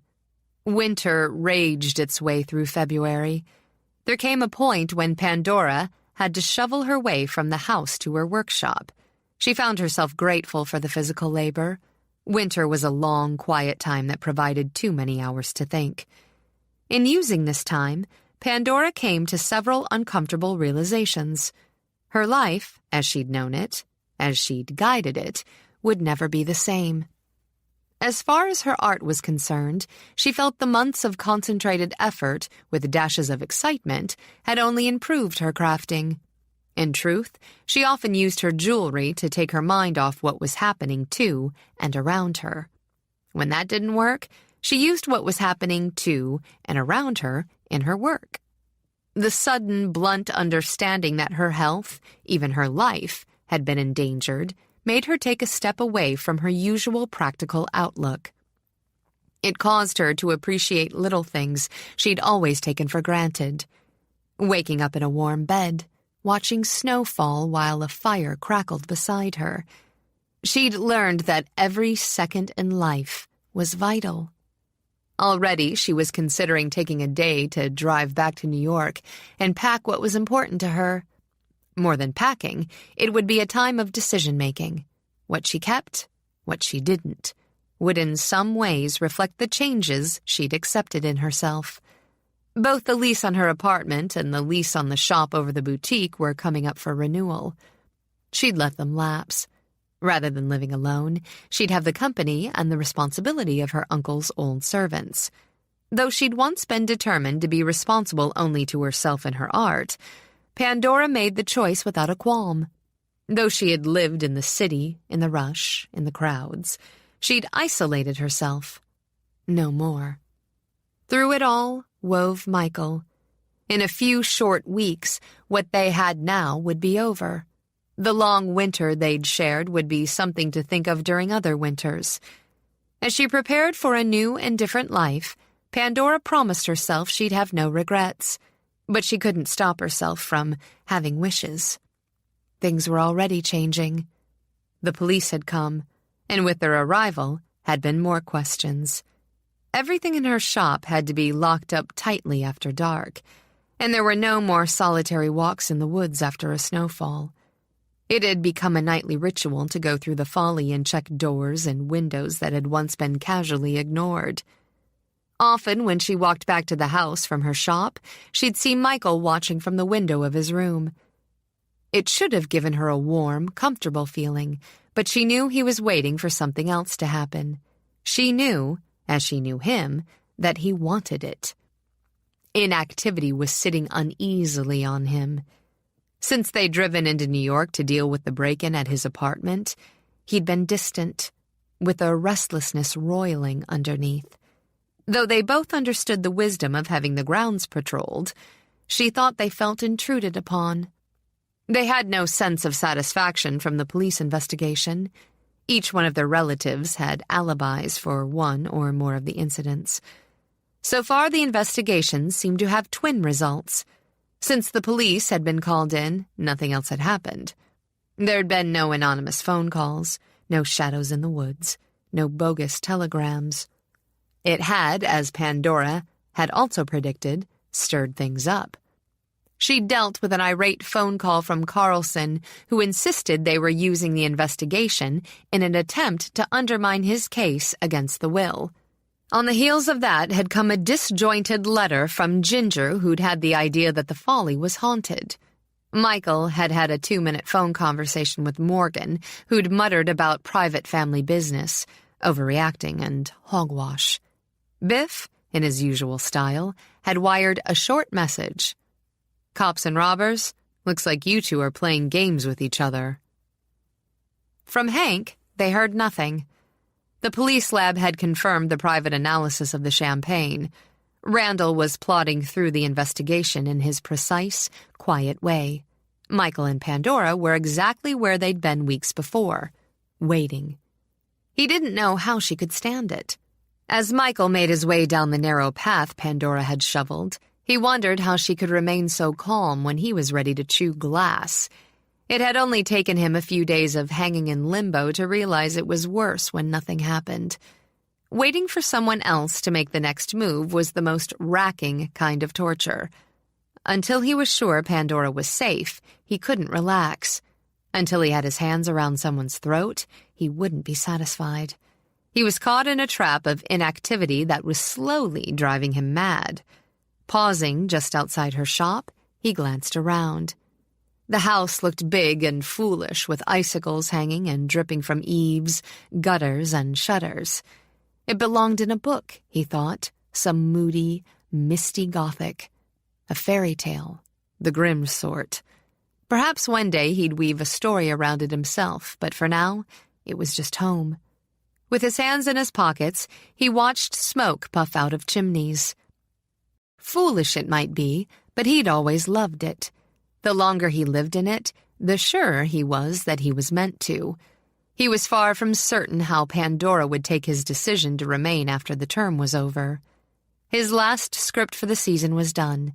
It was the only episode to be filmed before the show wrapped until fall. He could, as he often did, take a few weeks in the early spring and find a hot, noisy beach. He could fish, relax, and enjoy watching women in undersized bikinis. Michael knew he wasn't going anywhere. For the past few days, he'd been toying with a screenplay for a feature film. He'd given it some thought before, but somehow, something had always interfered. He could write it here, he knew.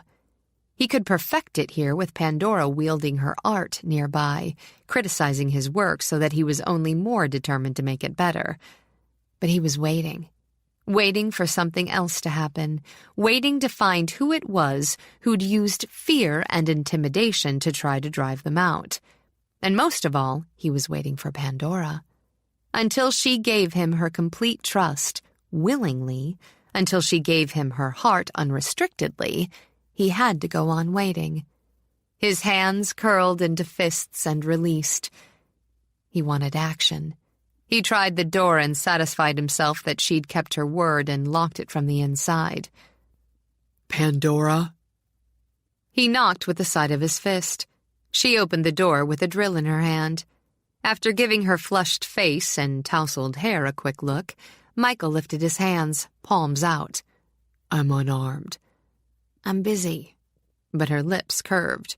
There was a light of pleasure in her eyes. He found it easy to notice such small things. I know.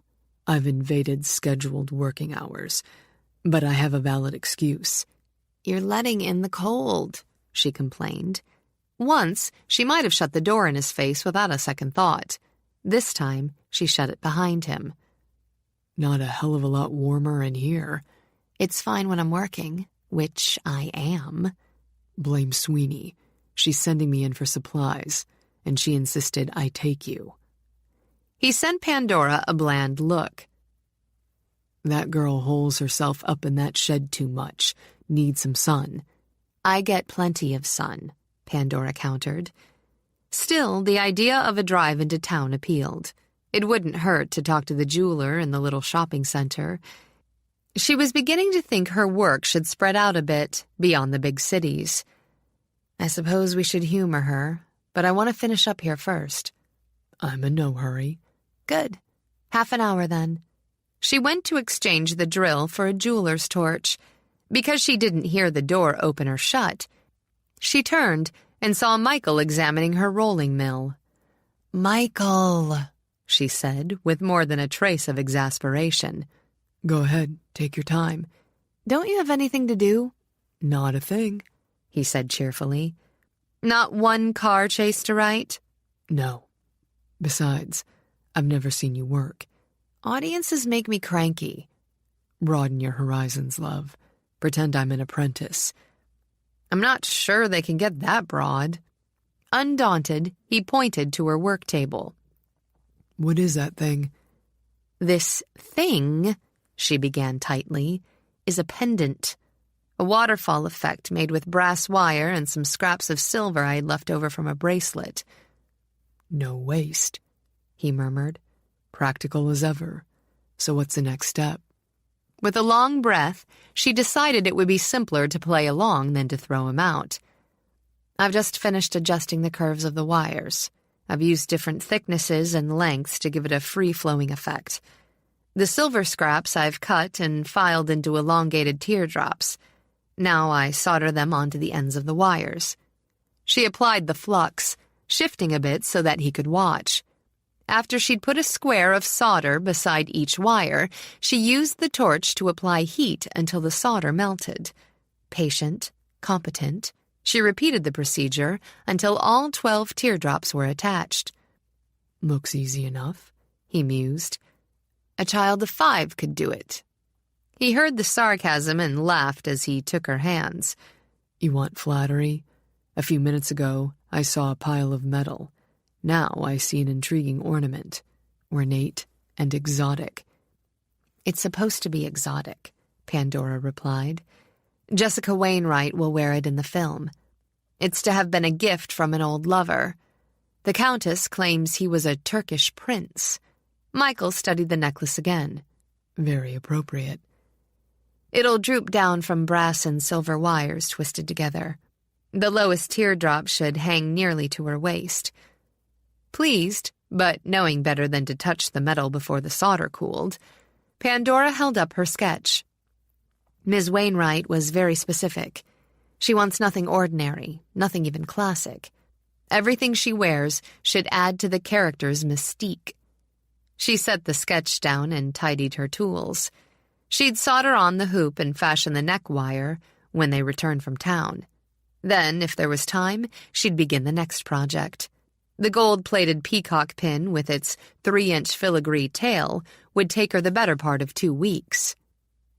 This thing has potential as a murder weapon, Michael mused, picking up a burnisher to examine the curved steel tip. I beg your pardon? He liked the way she said it, so that even with her back turned, she was looking down her nose. For a storyline.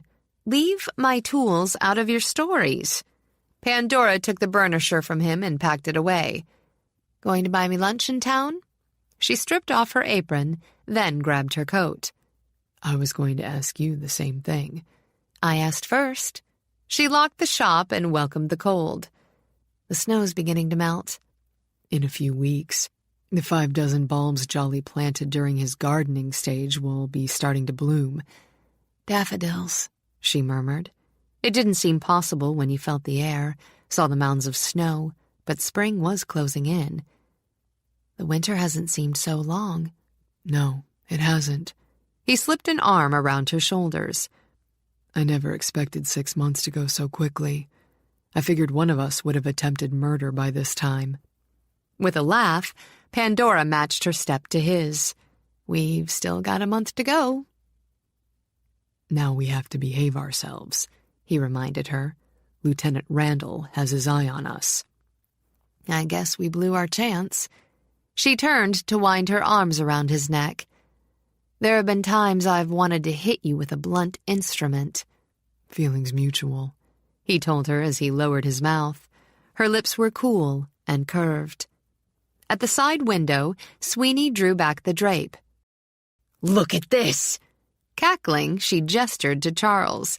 I told you it would work. In a few more weeks, I'll be putting bells on a wedding cake. As Charles joined Sweeney at the window, Pandora scooped a hand into the snow and tossed it in Michael's face. Don't count your chickens, he muttered.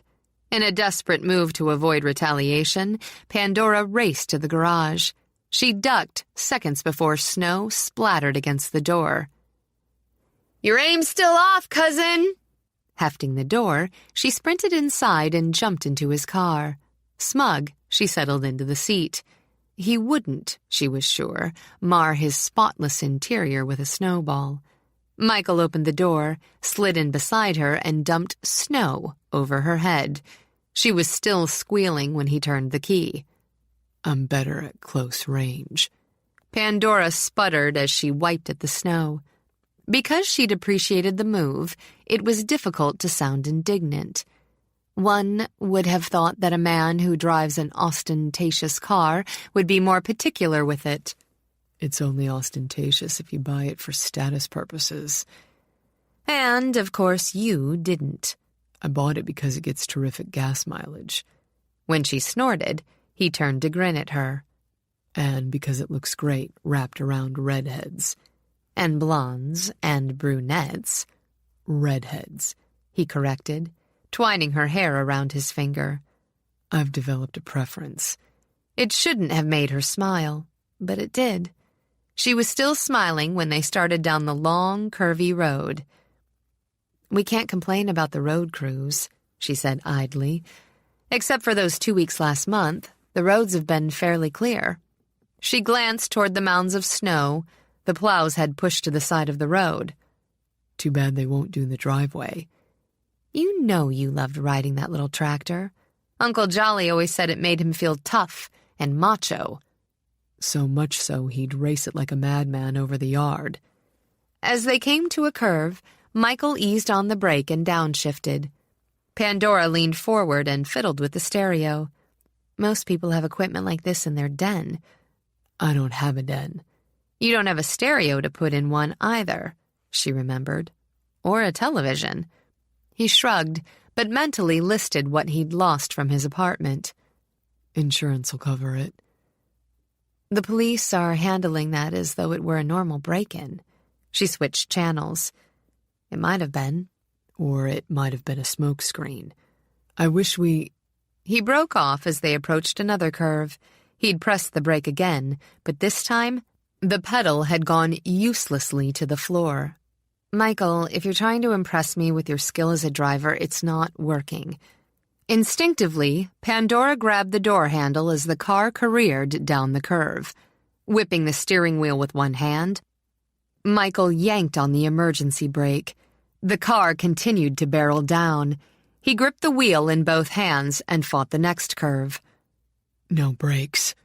As he told her, Michael glanced down to see the speedometer hover at 70.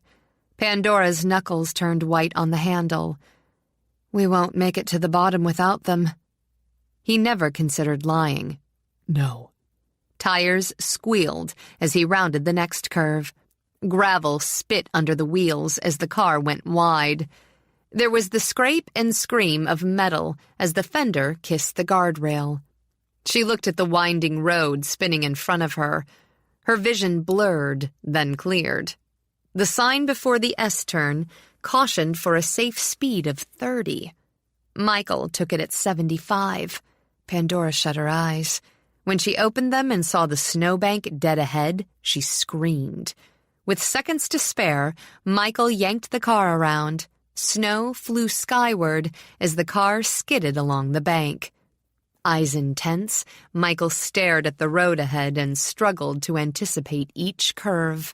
Sweat beaded on his forehead. He knew the road. That's what terrified him. In less than 3 miles, the already sharp incline steepened. At high speed, the car would ram straight through the guardrail and crash on the cliffs below. The game Jolly had begun would end violently. Michael tasted his own fear, then swallowed it. There's only one chance. We've got to turn off on the lane leading into the old inn. It's coming up after that curve. He couldn't take his eyes from the road to look at her. His fingers dug into the wheel. Hang on. She was going to die. Her mind was numb from the thought of it. She heard the tires scream as Michael dragged at the wheel. The car tilted, nearly going over. She saw trees rush by as the car slid on the slippery edge of the lane. Almost, for an instant, the rubber seemed to grip the gravel beneath. But the turn was too sharp, the speed too fast. Out of control, the car spiraled toward the trees. "I love you," she whispered, and grabbed for him before the world went black. He came to slowly. He hurt, and for a time didn't understand why. There was noise. Eventually, he turned his head toward it. When he opened his eyes, Michael saw a boy with wide eyes and black hair gawking through the window. "Mister! Hey! Mister! You okay?" Dazed, Michael pushed open the door. "Get help," he managed, fighting against blacking out again. He took deep gulps of air to clear his head as the boy dashed off through the woods. "Pandora!" Fear broke through the fog. In seconds, he was leaning over her. His fingers shook as he reached for the pulse of her neck, but he found it. Blood from a cut on her forehead ran down her face and onto his hands. With his fingers pressed against the wound, he fumbled in the glove compartment for the first aid kit. He'd stopped the bleeding and was checking for broken bones when she moaned. He had to stop himself from dragging her against him and holding on. "Take it easy," he murmured when she began to stir. "Don't move around." When she opened her eyes, he saw they were glazed and unfocused. "You're all right." Gently, he cupped her face in his hands and continued to reassure her. Her eyes focused gradually. As they did, she reached for his hand. "The brakes." "Yeah." He rested his cheek against hers a moment. "It was a hell of a trip, but it looks like we made it." Confused, she looked around. The car was stopped, leaning drunkenly against a tree. It had been the deep, slushy snow that had slowed them down enough to prevent the crash from being fatal. You're all right?" The tears started when she reached out and took his face in her hands, as he had with hers. "You're all right." "Terrific." His wrist throbbed like a jackhammer and his head ached unbelievably, but he was alive. When she started to move, He held her still. No, don't move around. I don't know how badly you're hurt. There was a kid. He's gone for help. It's just my head.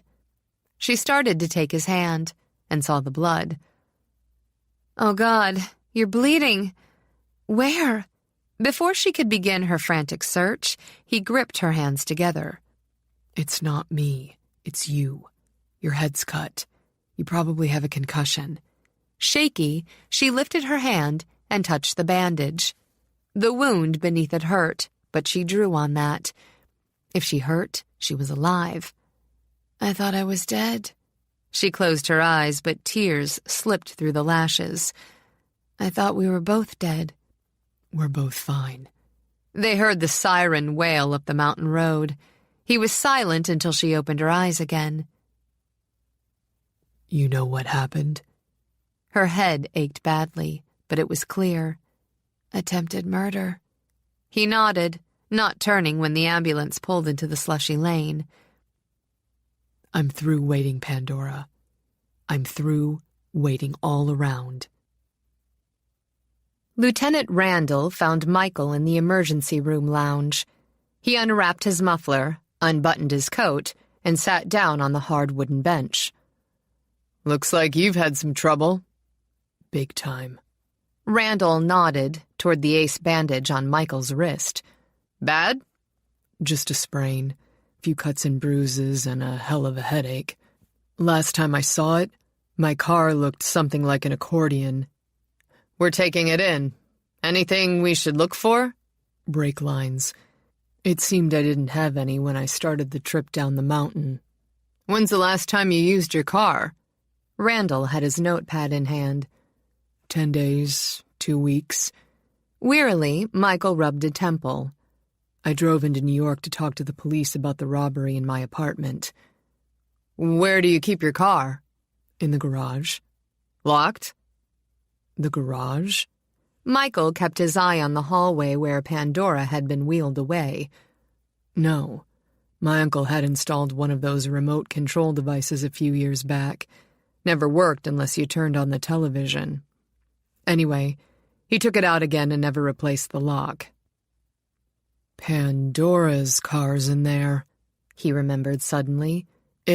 We'll check it out, Randall said easily. Miss McVee was with you? Yeah, she's with the doctor. For the first time in weeks, Michael found himself craving a cigarette. Her head was cut.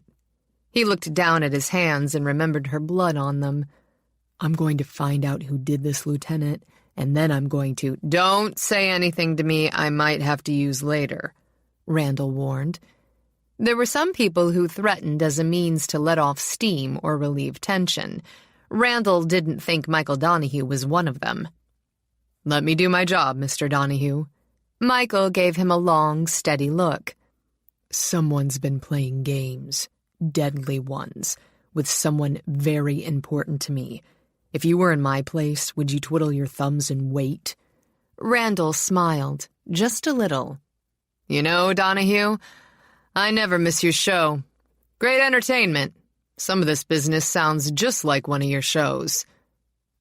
Like one of my shows, Michael repeated slowly.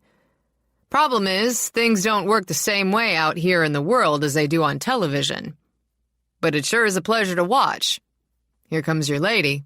Michael sprang up and headed for her. I'm fine, she told him before he could ask. Not entirely. Behind her, a young white-coated doctor stood impatiently. Miss McVee has a concussion. He put a few stitches in my head and wants to hold me prisoner. She gave the doctor a sweet smile and linked arms with Michael. Let's go home. Just a minute. Keeping her beside him, Michael turned to the doctor. You want her in the hospital? Michael, shut up. Anyone suffering from a concussion should be routinely checked. Miss McVee would be wise to remain overnight with professional care. I'm not staying in the hospital because I have a bump on the head. Good afternoon, Lieutenant. Miss McVee? Lifting her chin, she looked back at the doctor. Now, Dr. Barnhouse. "Dr. Barnhouse," she began, "I will take your advice to a point. I'll rest, avoid stress. At the first sign of nausea or dizziness, I'll be on your doorstep. I can assure you, now that you've convinced Michael I'm an invalid, I'll be properly smothered and hovered over. You'll have to be satisfied with that." Far from satisfied, the doctor directed himself to Michael. "I can't force her to stay, of course."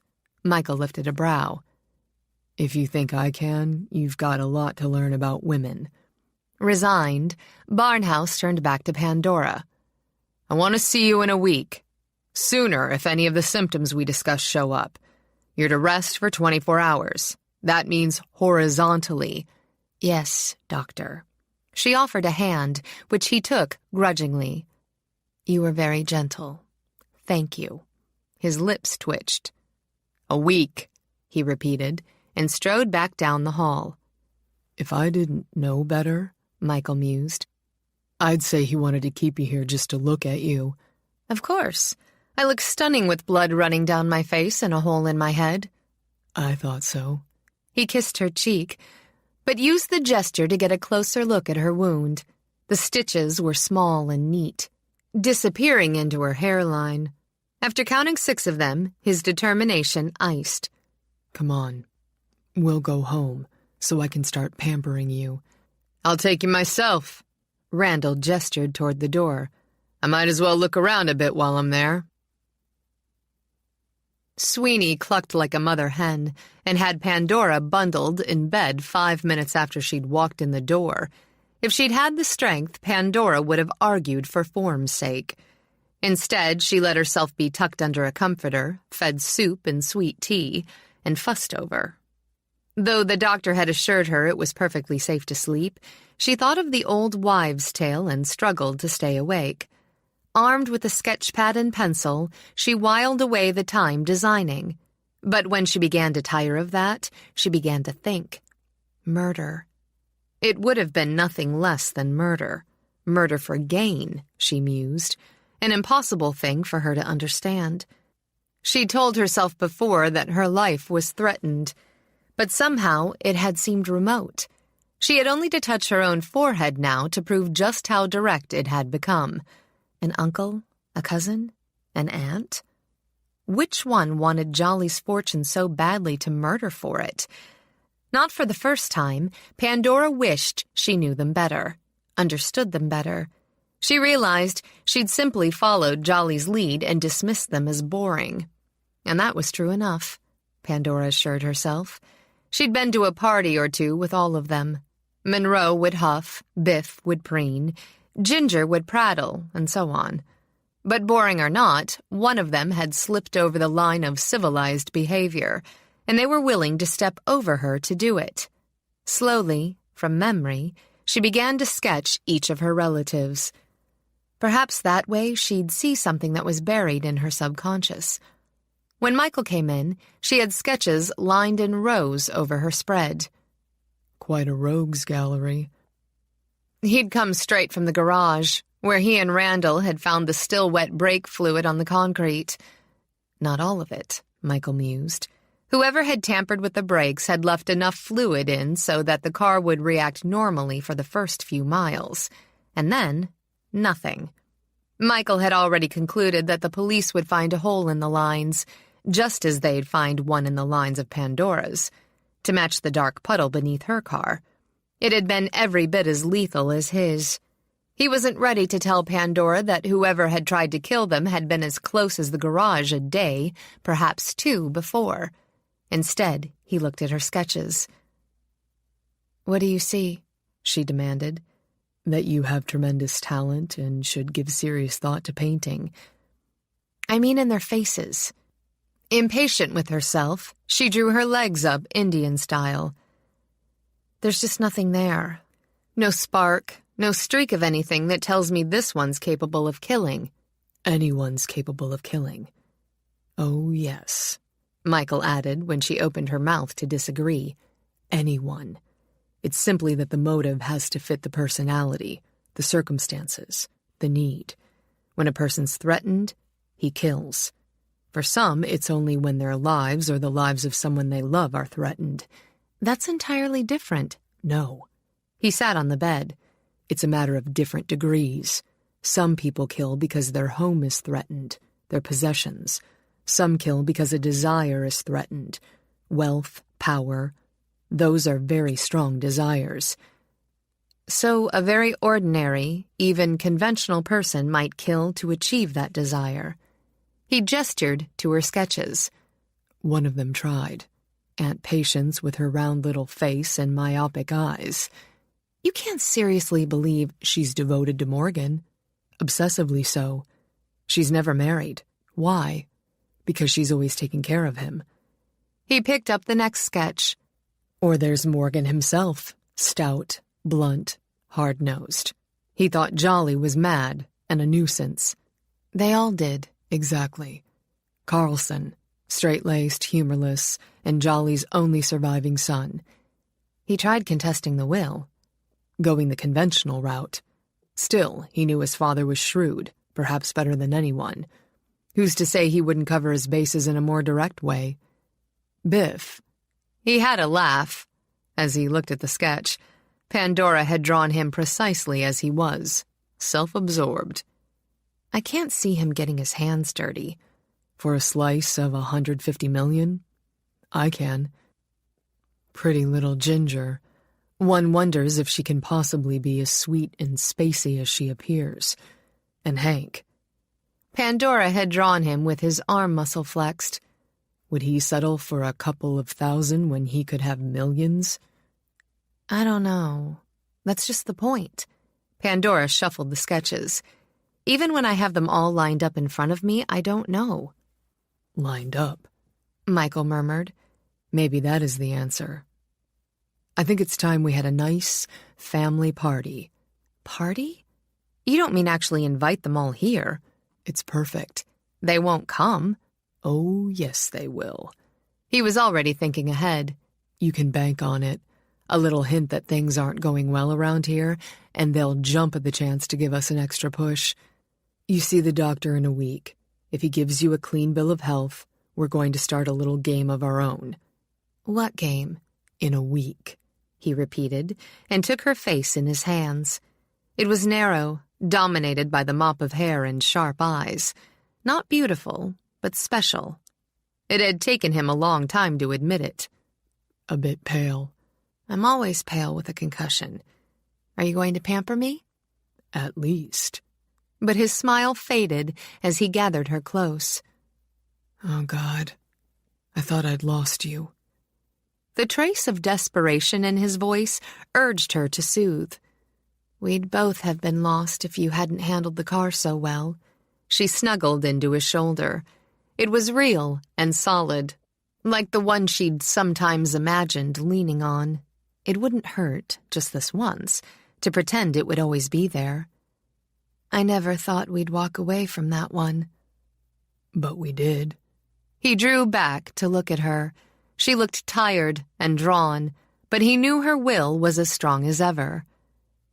And now we're going to talk about what you said to me right before we crashed. Wasn't I screaming? No. If I criticized your driving, I apologize. He tightened his grip on her chin. You told me you loved me. He watched her mouth fall open in genuine surprise. Some men might have been insulted. Michael could bless his sense of humor. It could technically be called a deathbed confession. Had she? She could only remember reaching for him in those last seconds, knowing they were about to die together. I was hysterical, she began, and tried to draw back. It didn't sound like raving to me. Michael, you heard Dr. Barnhouse. I'm not supposed to have any stress. If you want to be helpful, see about some more tea. I have something better for relaxing the muscles and soothing the nerves. He laid her back against the pillows, sliding down with her. Sweetly, tenderly, he ran his lips down the lines of her cheekbones. I want to hear you tell me again. Here. Michael. No. Lie back. And his hands, gentle and calm, stilled her. I need to touch you. Just touch you. There's plenty of time for the rest. He was so kind, so patient. More than once, she'd wondered how such a restive, volatile man could have such comforting hands. Taking off only his shoes, he slipped into bed with her. He held her in the crook of his arm and stroked until he felt her sigh of relief. I'm going to take care of you, he murmured. When you're well, we'll take care of each other. I'll be fine tomorrow. But her voice was thick and sleepy. Sure you will. He'd keep her in bed another 24 hours if he had to chain her. You haven't told me again. Are you in love with me, Pandora? She was so tired, so drained. It seemed she'd reached a point where she could fight nothing. What if I am? She managed to tilt her head back to stare at him. His fingers rubbed gently at her temple, easing even the dull echo of pain. People fall in and out of love all the time. People. He lowered his head so that he could just skim her lips with his. Not Pandora. It infuriates you, doesn't it? She wanted to glare, but closed her eyes instead. Yes, I'm doing my best to reverse the situation. He snuggled down beside her, content for now. She loved him. He still had time to make her like the idea. Let me know how it works out, he said, and lulled her to sleep.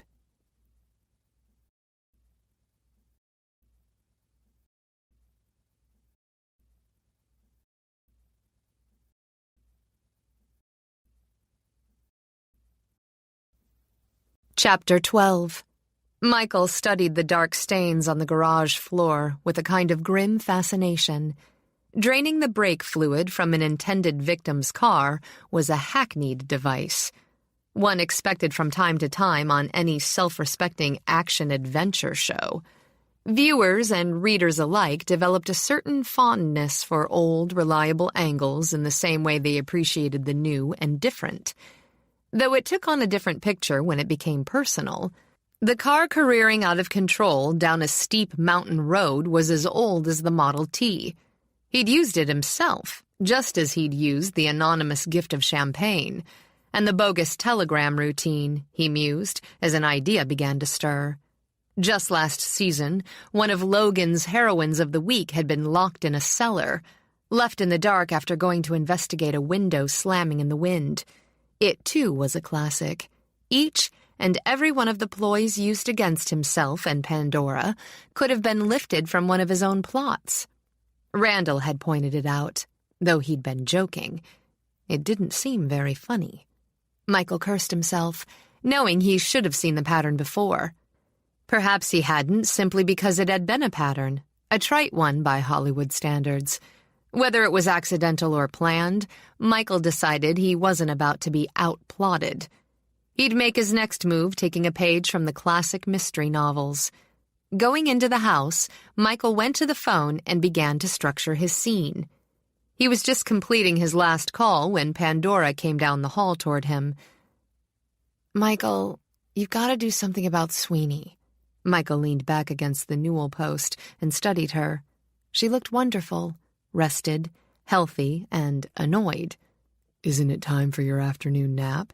That's just what I'm talking about. The annoyance deepened between her brows and pleased him. I don't need an afternoon nap. It's been over a week since the accident. She pulled a leather thong out of her hair and began to run it through her fingers. I've seen the doctor and he said I was fine. I thought it was more something along the lines of you having a head like a rock. She narrowed her eyes. He was annoyed because I healed perfectly without him. The point is, I am healed. But if Sweeney keeps nagging and hovering, I'll have a relapse. It came out as a declaration as she stood straight in front of him, chin lifted, looking as though she'd never been ill a day in her life. What would you like me to do? She'll listen to you. For some reason, she has the idea that you're infallible. Mr. Donahue this, Mr. Donahue that. She slapped the leather against her palm. For the past week, all I've heard is how charming, handsome, and strong you are. It's a wonder I recovered it all. His lips twitched, but he understood Sweeney's flattery could undo any progress he'd made. The woman's perceptive. However, he stopped Pandora's retort by holding up a hand. Because I'd never refuse you anything. When she snorted, he ignored it. And because she's been driving me crazy fussing over my wrist, I'm going to take care of it. Pandora tilted her head. How? Sweeney's going to be too busy over the next few days to fuss over us. She'll have the dinner party to fuss over. What dinner party? The dinner party we're going to give next week for all our relatives. She glanced at the phone, remembering he'd been using it when she'd come down the hall. What have you been up to? Just setting the scene, cousin. He rocked back on his heels, already imagining. I think we'll have Sweeney dig out the best china, though I doubt we'll have time to use it. Michael. She didn't want to seem a coward, but the accident had taught her something about caution and self-preservation. We won't just be inviting relatives. One of them tried to kill us. And failed. He took her chin in his hand. Don't you think he'll try again, Pandora? And again? The police can't patrol the grounds indefinitely. And, he added with his fingers tightening, I'm not willing to let bygones be bygones. His gaze skimmed up to where her hair just covered the scar on her forehead. The doctor had said it would fade, but Michael's memory of it never would. We're going to settle this. My way. I don't like it, Pandora. He gave her a charming smile and pinched her cheek. Trust me. The fact that she did only made her more nervous. With a sigh, she took his hand.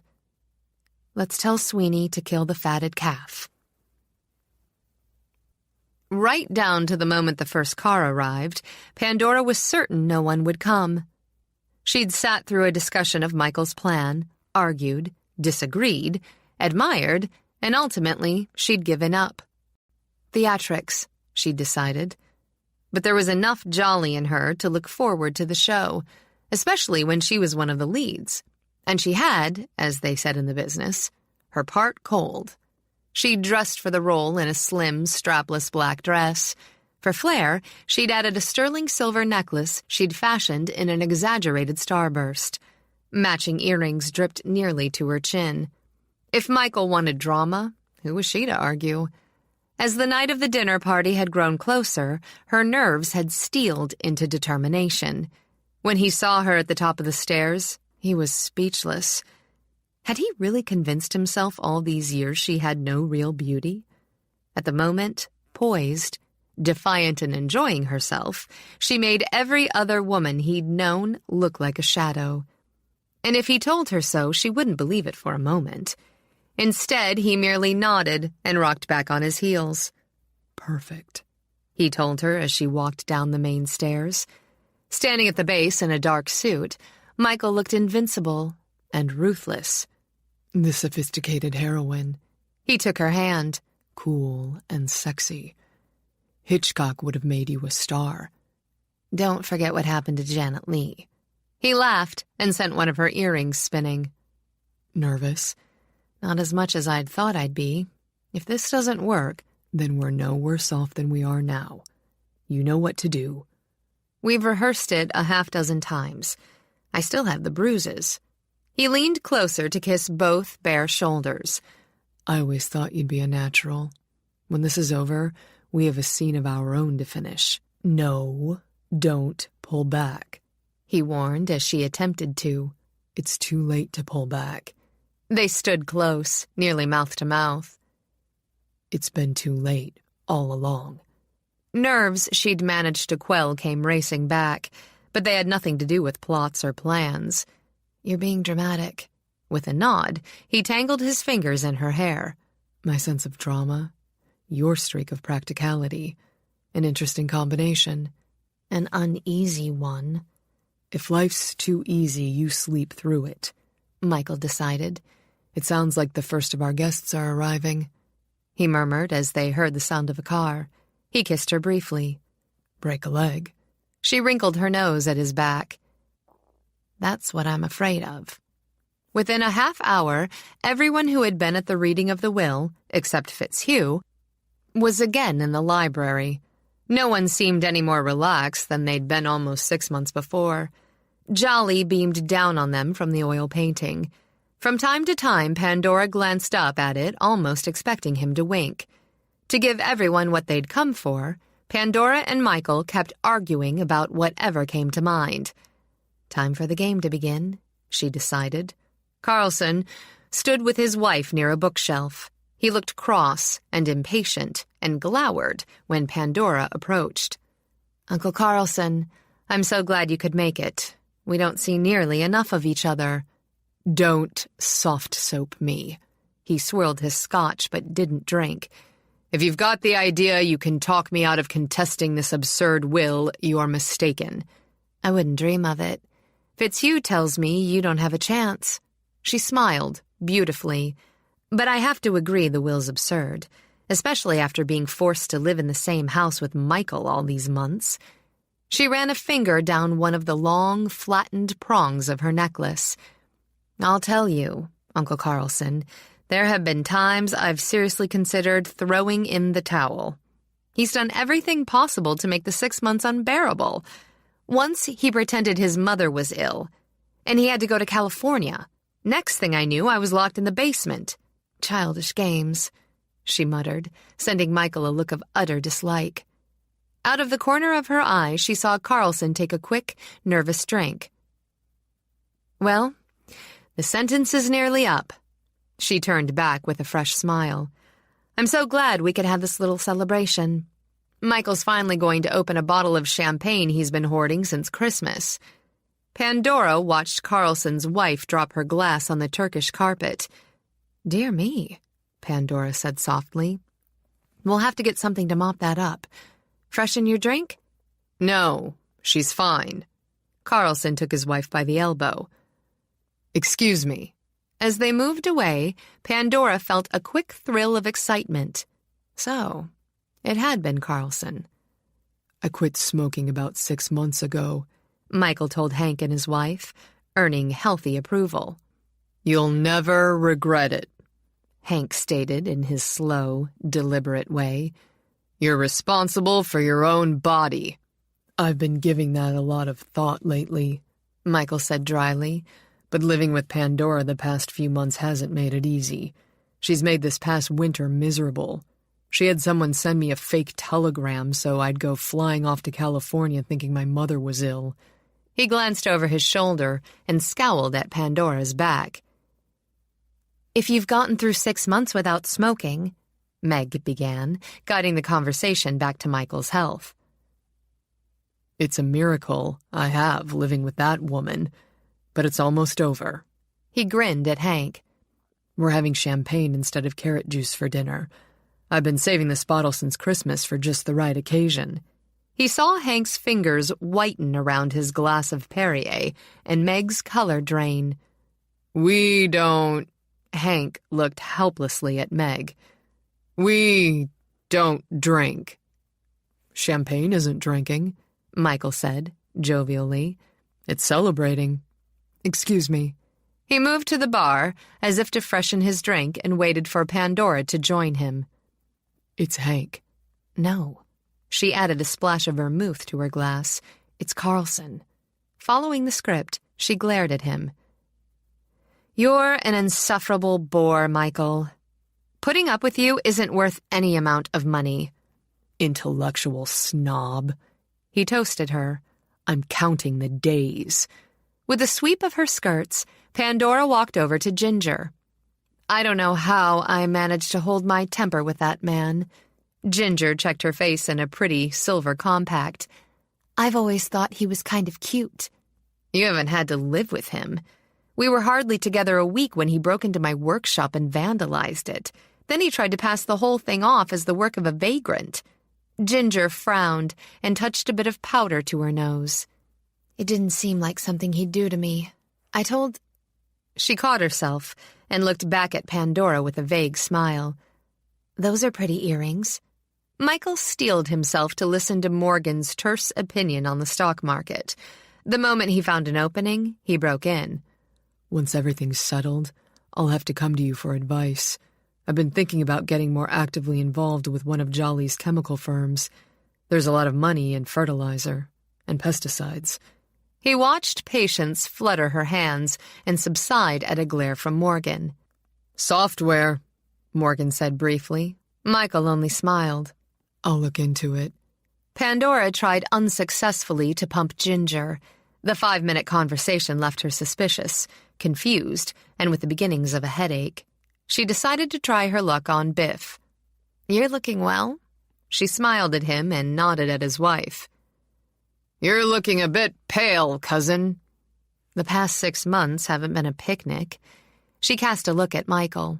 "Of course, you've always detested him." "Of course," Biff said amiably. "I've yet to discover why Uncle Jolly was fond of him. Besides being a bore, Michael has an affection for odd practical jokes. He got a tremendous kick out of locking me in the cellar." Biff smiled into his glass.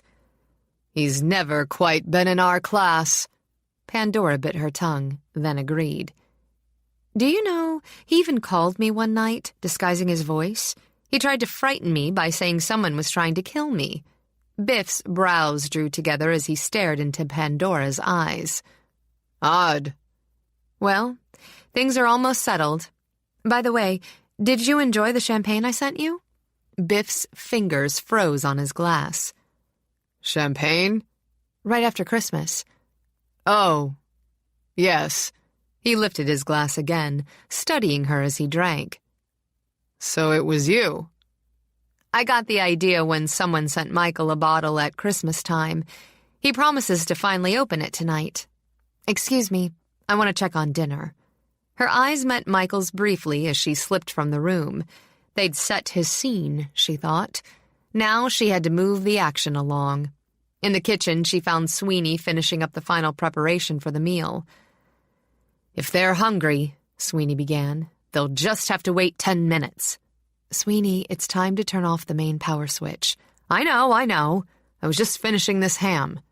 Sweeney had been instructed to, at Pandora's signal, go down to the cellar, turn off the power, then wait exactly 1 minute and turn it on again. She had been skeptical about the whole of Michael and Pandora's plan, but had finally agreed to participate in it. Wiping her hands on her apron, the cook went to the cellar door. Pandora took a deep breath and walked back to the library. Michael had positioned himself near the desk. He gave Pandora the slightest of nods when she entered. "Dinner in 10 minutes, she announced brightly as she swept across the room. "That gives us just enough time." Michael took the stage and couldn't resist starting with a tried-and-true line. He didn't have to see Pandora to know she was taking her position. "You all must be wondering why we brought you here tonight." He lifted his glass and looked from one face to the next. "One of you is a murderer." On cue, the lights went out and pandemonium struck. Glasses shattered, women screamed, a table was overturned. When the lights blinked on, everyone froze. Lying half under the desk, face down, was Pandora. Beside her was a letter opener with a curved, ornate hilt and blood on the blade. In an instant, Michael was beside her, lifting her into his arms before anyone had a chance to react. Silently, he carried her from the room. Several minutes passed before he returned, alone. He gazed, hot and hard, at every face in the room. "A murderer," he repeated. "She's dead." "What do you mean she's dead?" Carlson pushed his way forward. "What kind of game is this? Let's have a look at her." "No one's touching her." Michael effectively blocked his way. "No one's touching anything or leaving this room until the police get here." "Police?" Pale and shaken, Carlson glanced around. "We don't want that. We'll have to handle this ourselves. She's just fainted." "Her blood's all over this," Michael commented, gesturing to the blood-stained letter opener. "No!" Meg pushed forward until she'd broken through the crowd around the desk. "No one was supposed to be hurt, only frightened. It wasn't supposed to be like this. Hank!" She reached out, then buried her face against his chest. We were only going to play some tricks, he murmured. First-degree murder isn't a trick. We never... He looked at Michael in shock. Not murder, he managed, holding Meg as tightly as she was holding him. You didn't want to drink the champagne either, did you, Hank? That's when I wanted to stop. Still sobbing, Meg turned in her husband's arms. I even called and tried to warn her. I thought it was wrong all along, just a mean trick. But we needed money. The gym's drained everything we have. We thought if we could make the two of you angry enough with each other, you'd break the terms of the will. But that's all. Hank and I stayed in the cabin and waited. Then he went into Pandora's shop and turned things upside down. If she thought you did it... I never thought she would, Ginger piped up. 2 tears rolled down her cheeks. Really? It all seemed silly and exciting. Michael looked at his pretty, weeping cousin. So you were part of it. Well, I didn't really do anything, but when Aunt Patience explained it to me... Patience? There were patterns and patterns. A new one emerged. Morgan deserved his share. The old woman wrung her hands and looked everywhere but at the blood-stained letter opener. She thought she'd done the right thing. It all sounded so simple.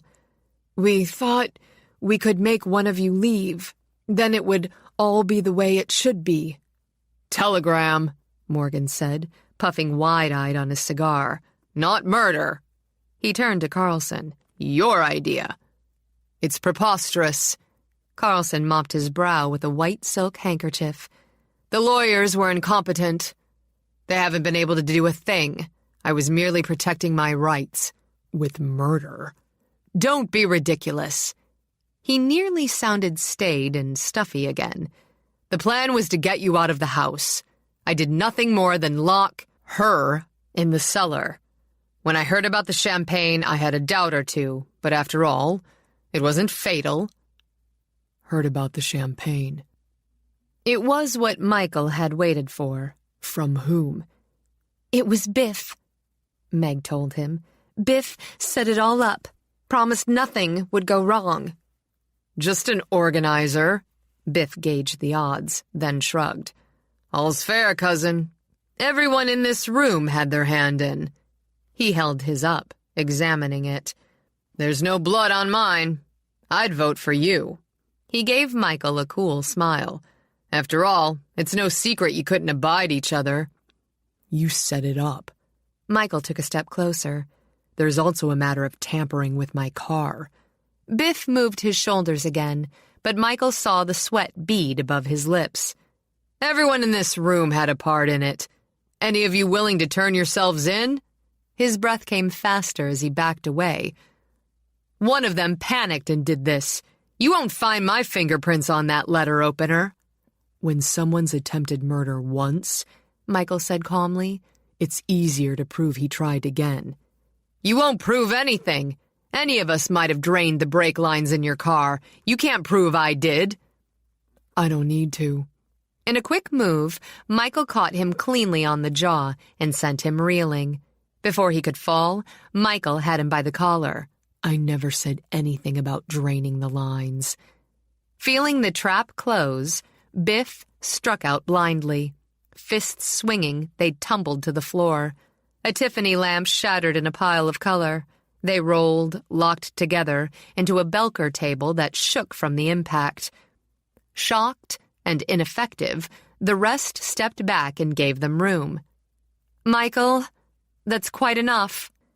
Pandora entered the room, her hair mussed and her clothes disheveled. We have company. Panting, he dragged Biff to his feet. His wrist sang a bit, but he considered it a pleasure. Charles, looking dignified in his best suit, opened the library doors. Dinner is served. 2 hours later, Pandora and Michael shared a small feast in the library. I never thought it would work, Pandora said over a mouthful of ham. It shouldn't have. The more predictable the moves, the more predictable the end. Lieutenant Randall didn't seem too pleased. He wanted to do it his way. Michael moved his shoulders. Since he'd already discovered Biff had been visiting other members of the family and making calls to them, he was bound to find out something eventually. The easy way. She rubbed the back of her neck. Do you know how uncomfortable it is to play dead? You were great. He leaned over to kiss her. A star.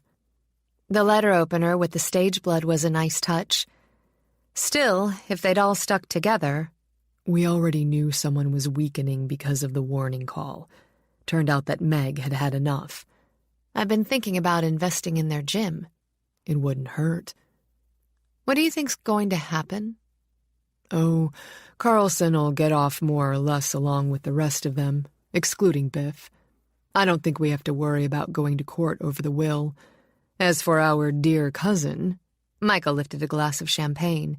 He's going to be facing tougher charges than malicious mischief or burglary. I may never get my television back, but he isn't going to be wearing any Brooks Brothers suits for a while. Only prison blues. You gave him another black eye, Pandora mused. Yeah. With a grin, Michael drank the wine. Now you and I only have to cruise through the next 2 weeks. Then it's over. No. He took her hand before she could rise. Then it begins. He slipped the glass from her other hand and pressed her back against the cushions. How long? Pandora struggled to keep the tension from showing. How long what? Have you been in love with me? She jerked, then was frustrated when he held her back. I'm not sitting here feeding your ego. All right. We'll start with me. He leaned back companionably and boxed her in. I think I fell in love with you when you came back from the Canary Islands and walked into the parlor. You had legs all the way to your waist, and you looked down your nose at me. I've never been the same. I've had enough games, Michael, she said stiffly. So have I. He traced a finger down her cheek. You said you loved me, Pandora. Under duress. Then I'll just have to keep you under duress because I'm not giving you up now. Why don't we get married right here? She'd started to give him a hefty shove and stopped with her hands pressed against his chest. What? Right here, in the library. He glanced around, ignoring the overturned tables and broken china. It'd be a nice touch. I don't know what you're talking about. It's very simple. Here's the plot. You love me. I love you. That's not simple, she managed. I've just been accessible. Once you get back to your blonde dancers and busty starlets, you'll... What blonde dancers? I can't stand blonde dancers. Michael, this isn't anything I can joke about. Just wait. You buy a nice white dress, maybe a veil. A veil would suit you. We get a minister, lots of flowers, and have a very traditional marriage ceremony. After that, we settle into the folly, each pursuing our respective careers.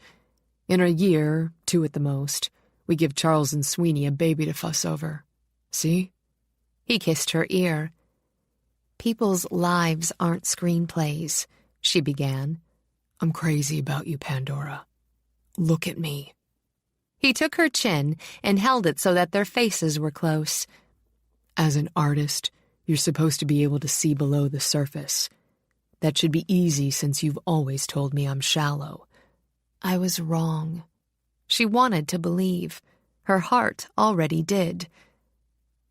Michael, if you're playing games with me, I'll kill you myself. Games are over. I love you. It's that simple. Simple, she murmured, surprised she could speak at all. You want to get married? Living together's too easy. She was more surprised that she could laugh. Easy? That's right. He shifted her until she was lying flat on the sofa, his body pressed into hers. When his mouth came down, it wasn't patient, wasn't gentle, and everything he thought, everything he felt, communicated itself through that one contact. As she did rarely, as he asked rarely, she went limp and pliant. Her arms went around him. Perhaps it was easy after all. I love you, Michael. We're getting married. It looks that way. His eyes were intense when he lifted his head. I'm going to make life tough on you, Pandora. That's just to pay you back for the fact that you'll be the most exasperating wife on record. Do we understand each other? Her smile bloomed slowly. I suppose we always have. Michael pressed a kiss to her forehead, to the tip of her nose, then to her lips. He understood both of us. She followed his gaze to Jolly's portrait. Crazy old goat has us right where he wants us. I imagine he's having a good laugh. She rubbed her cheek against Michael's. I just wish he could be here to see us married. Michael lifted a brow. Who says he won't be? He pulled her up and picked up both glasses. To Maximilian Jolly McVee. To Uncle Jolly. Pandora clinked her glass to Michael's. To us.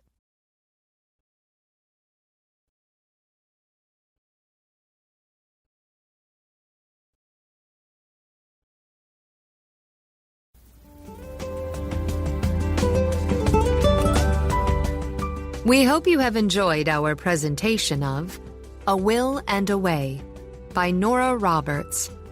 Performed by Christina Traister. Directed by Tommy A. Gomez. Performance copyright 2014 by Brilliance Audio. All rights reserved.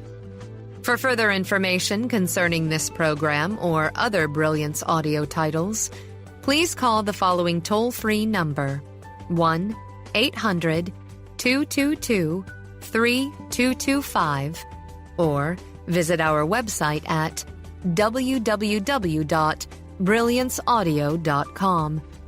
No part of this recording may be played for an audience or reproduced in any form. It may not be streamed, downloaded, broadcast, or copied without written permission.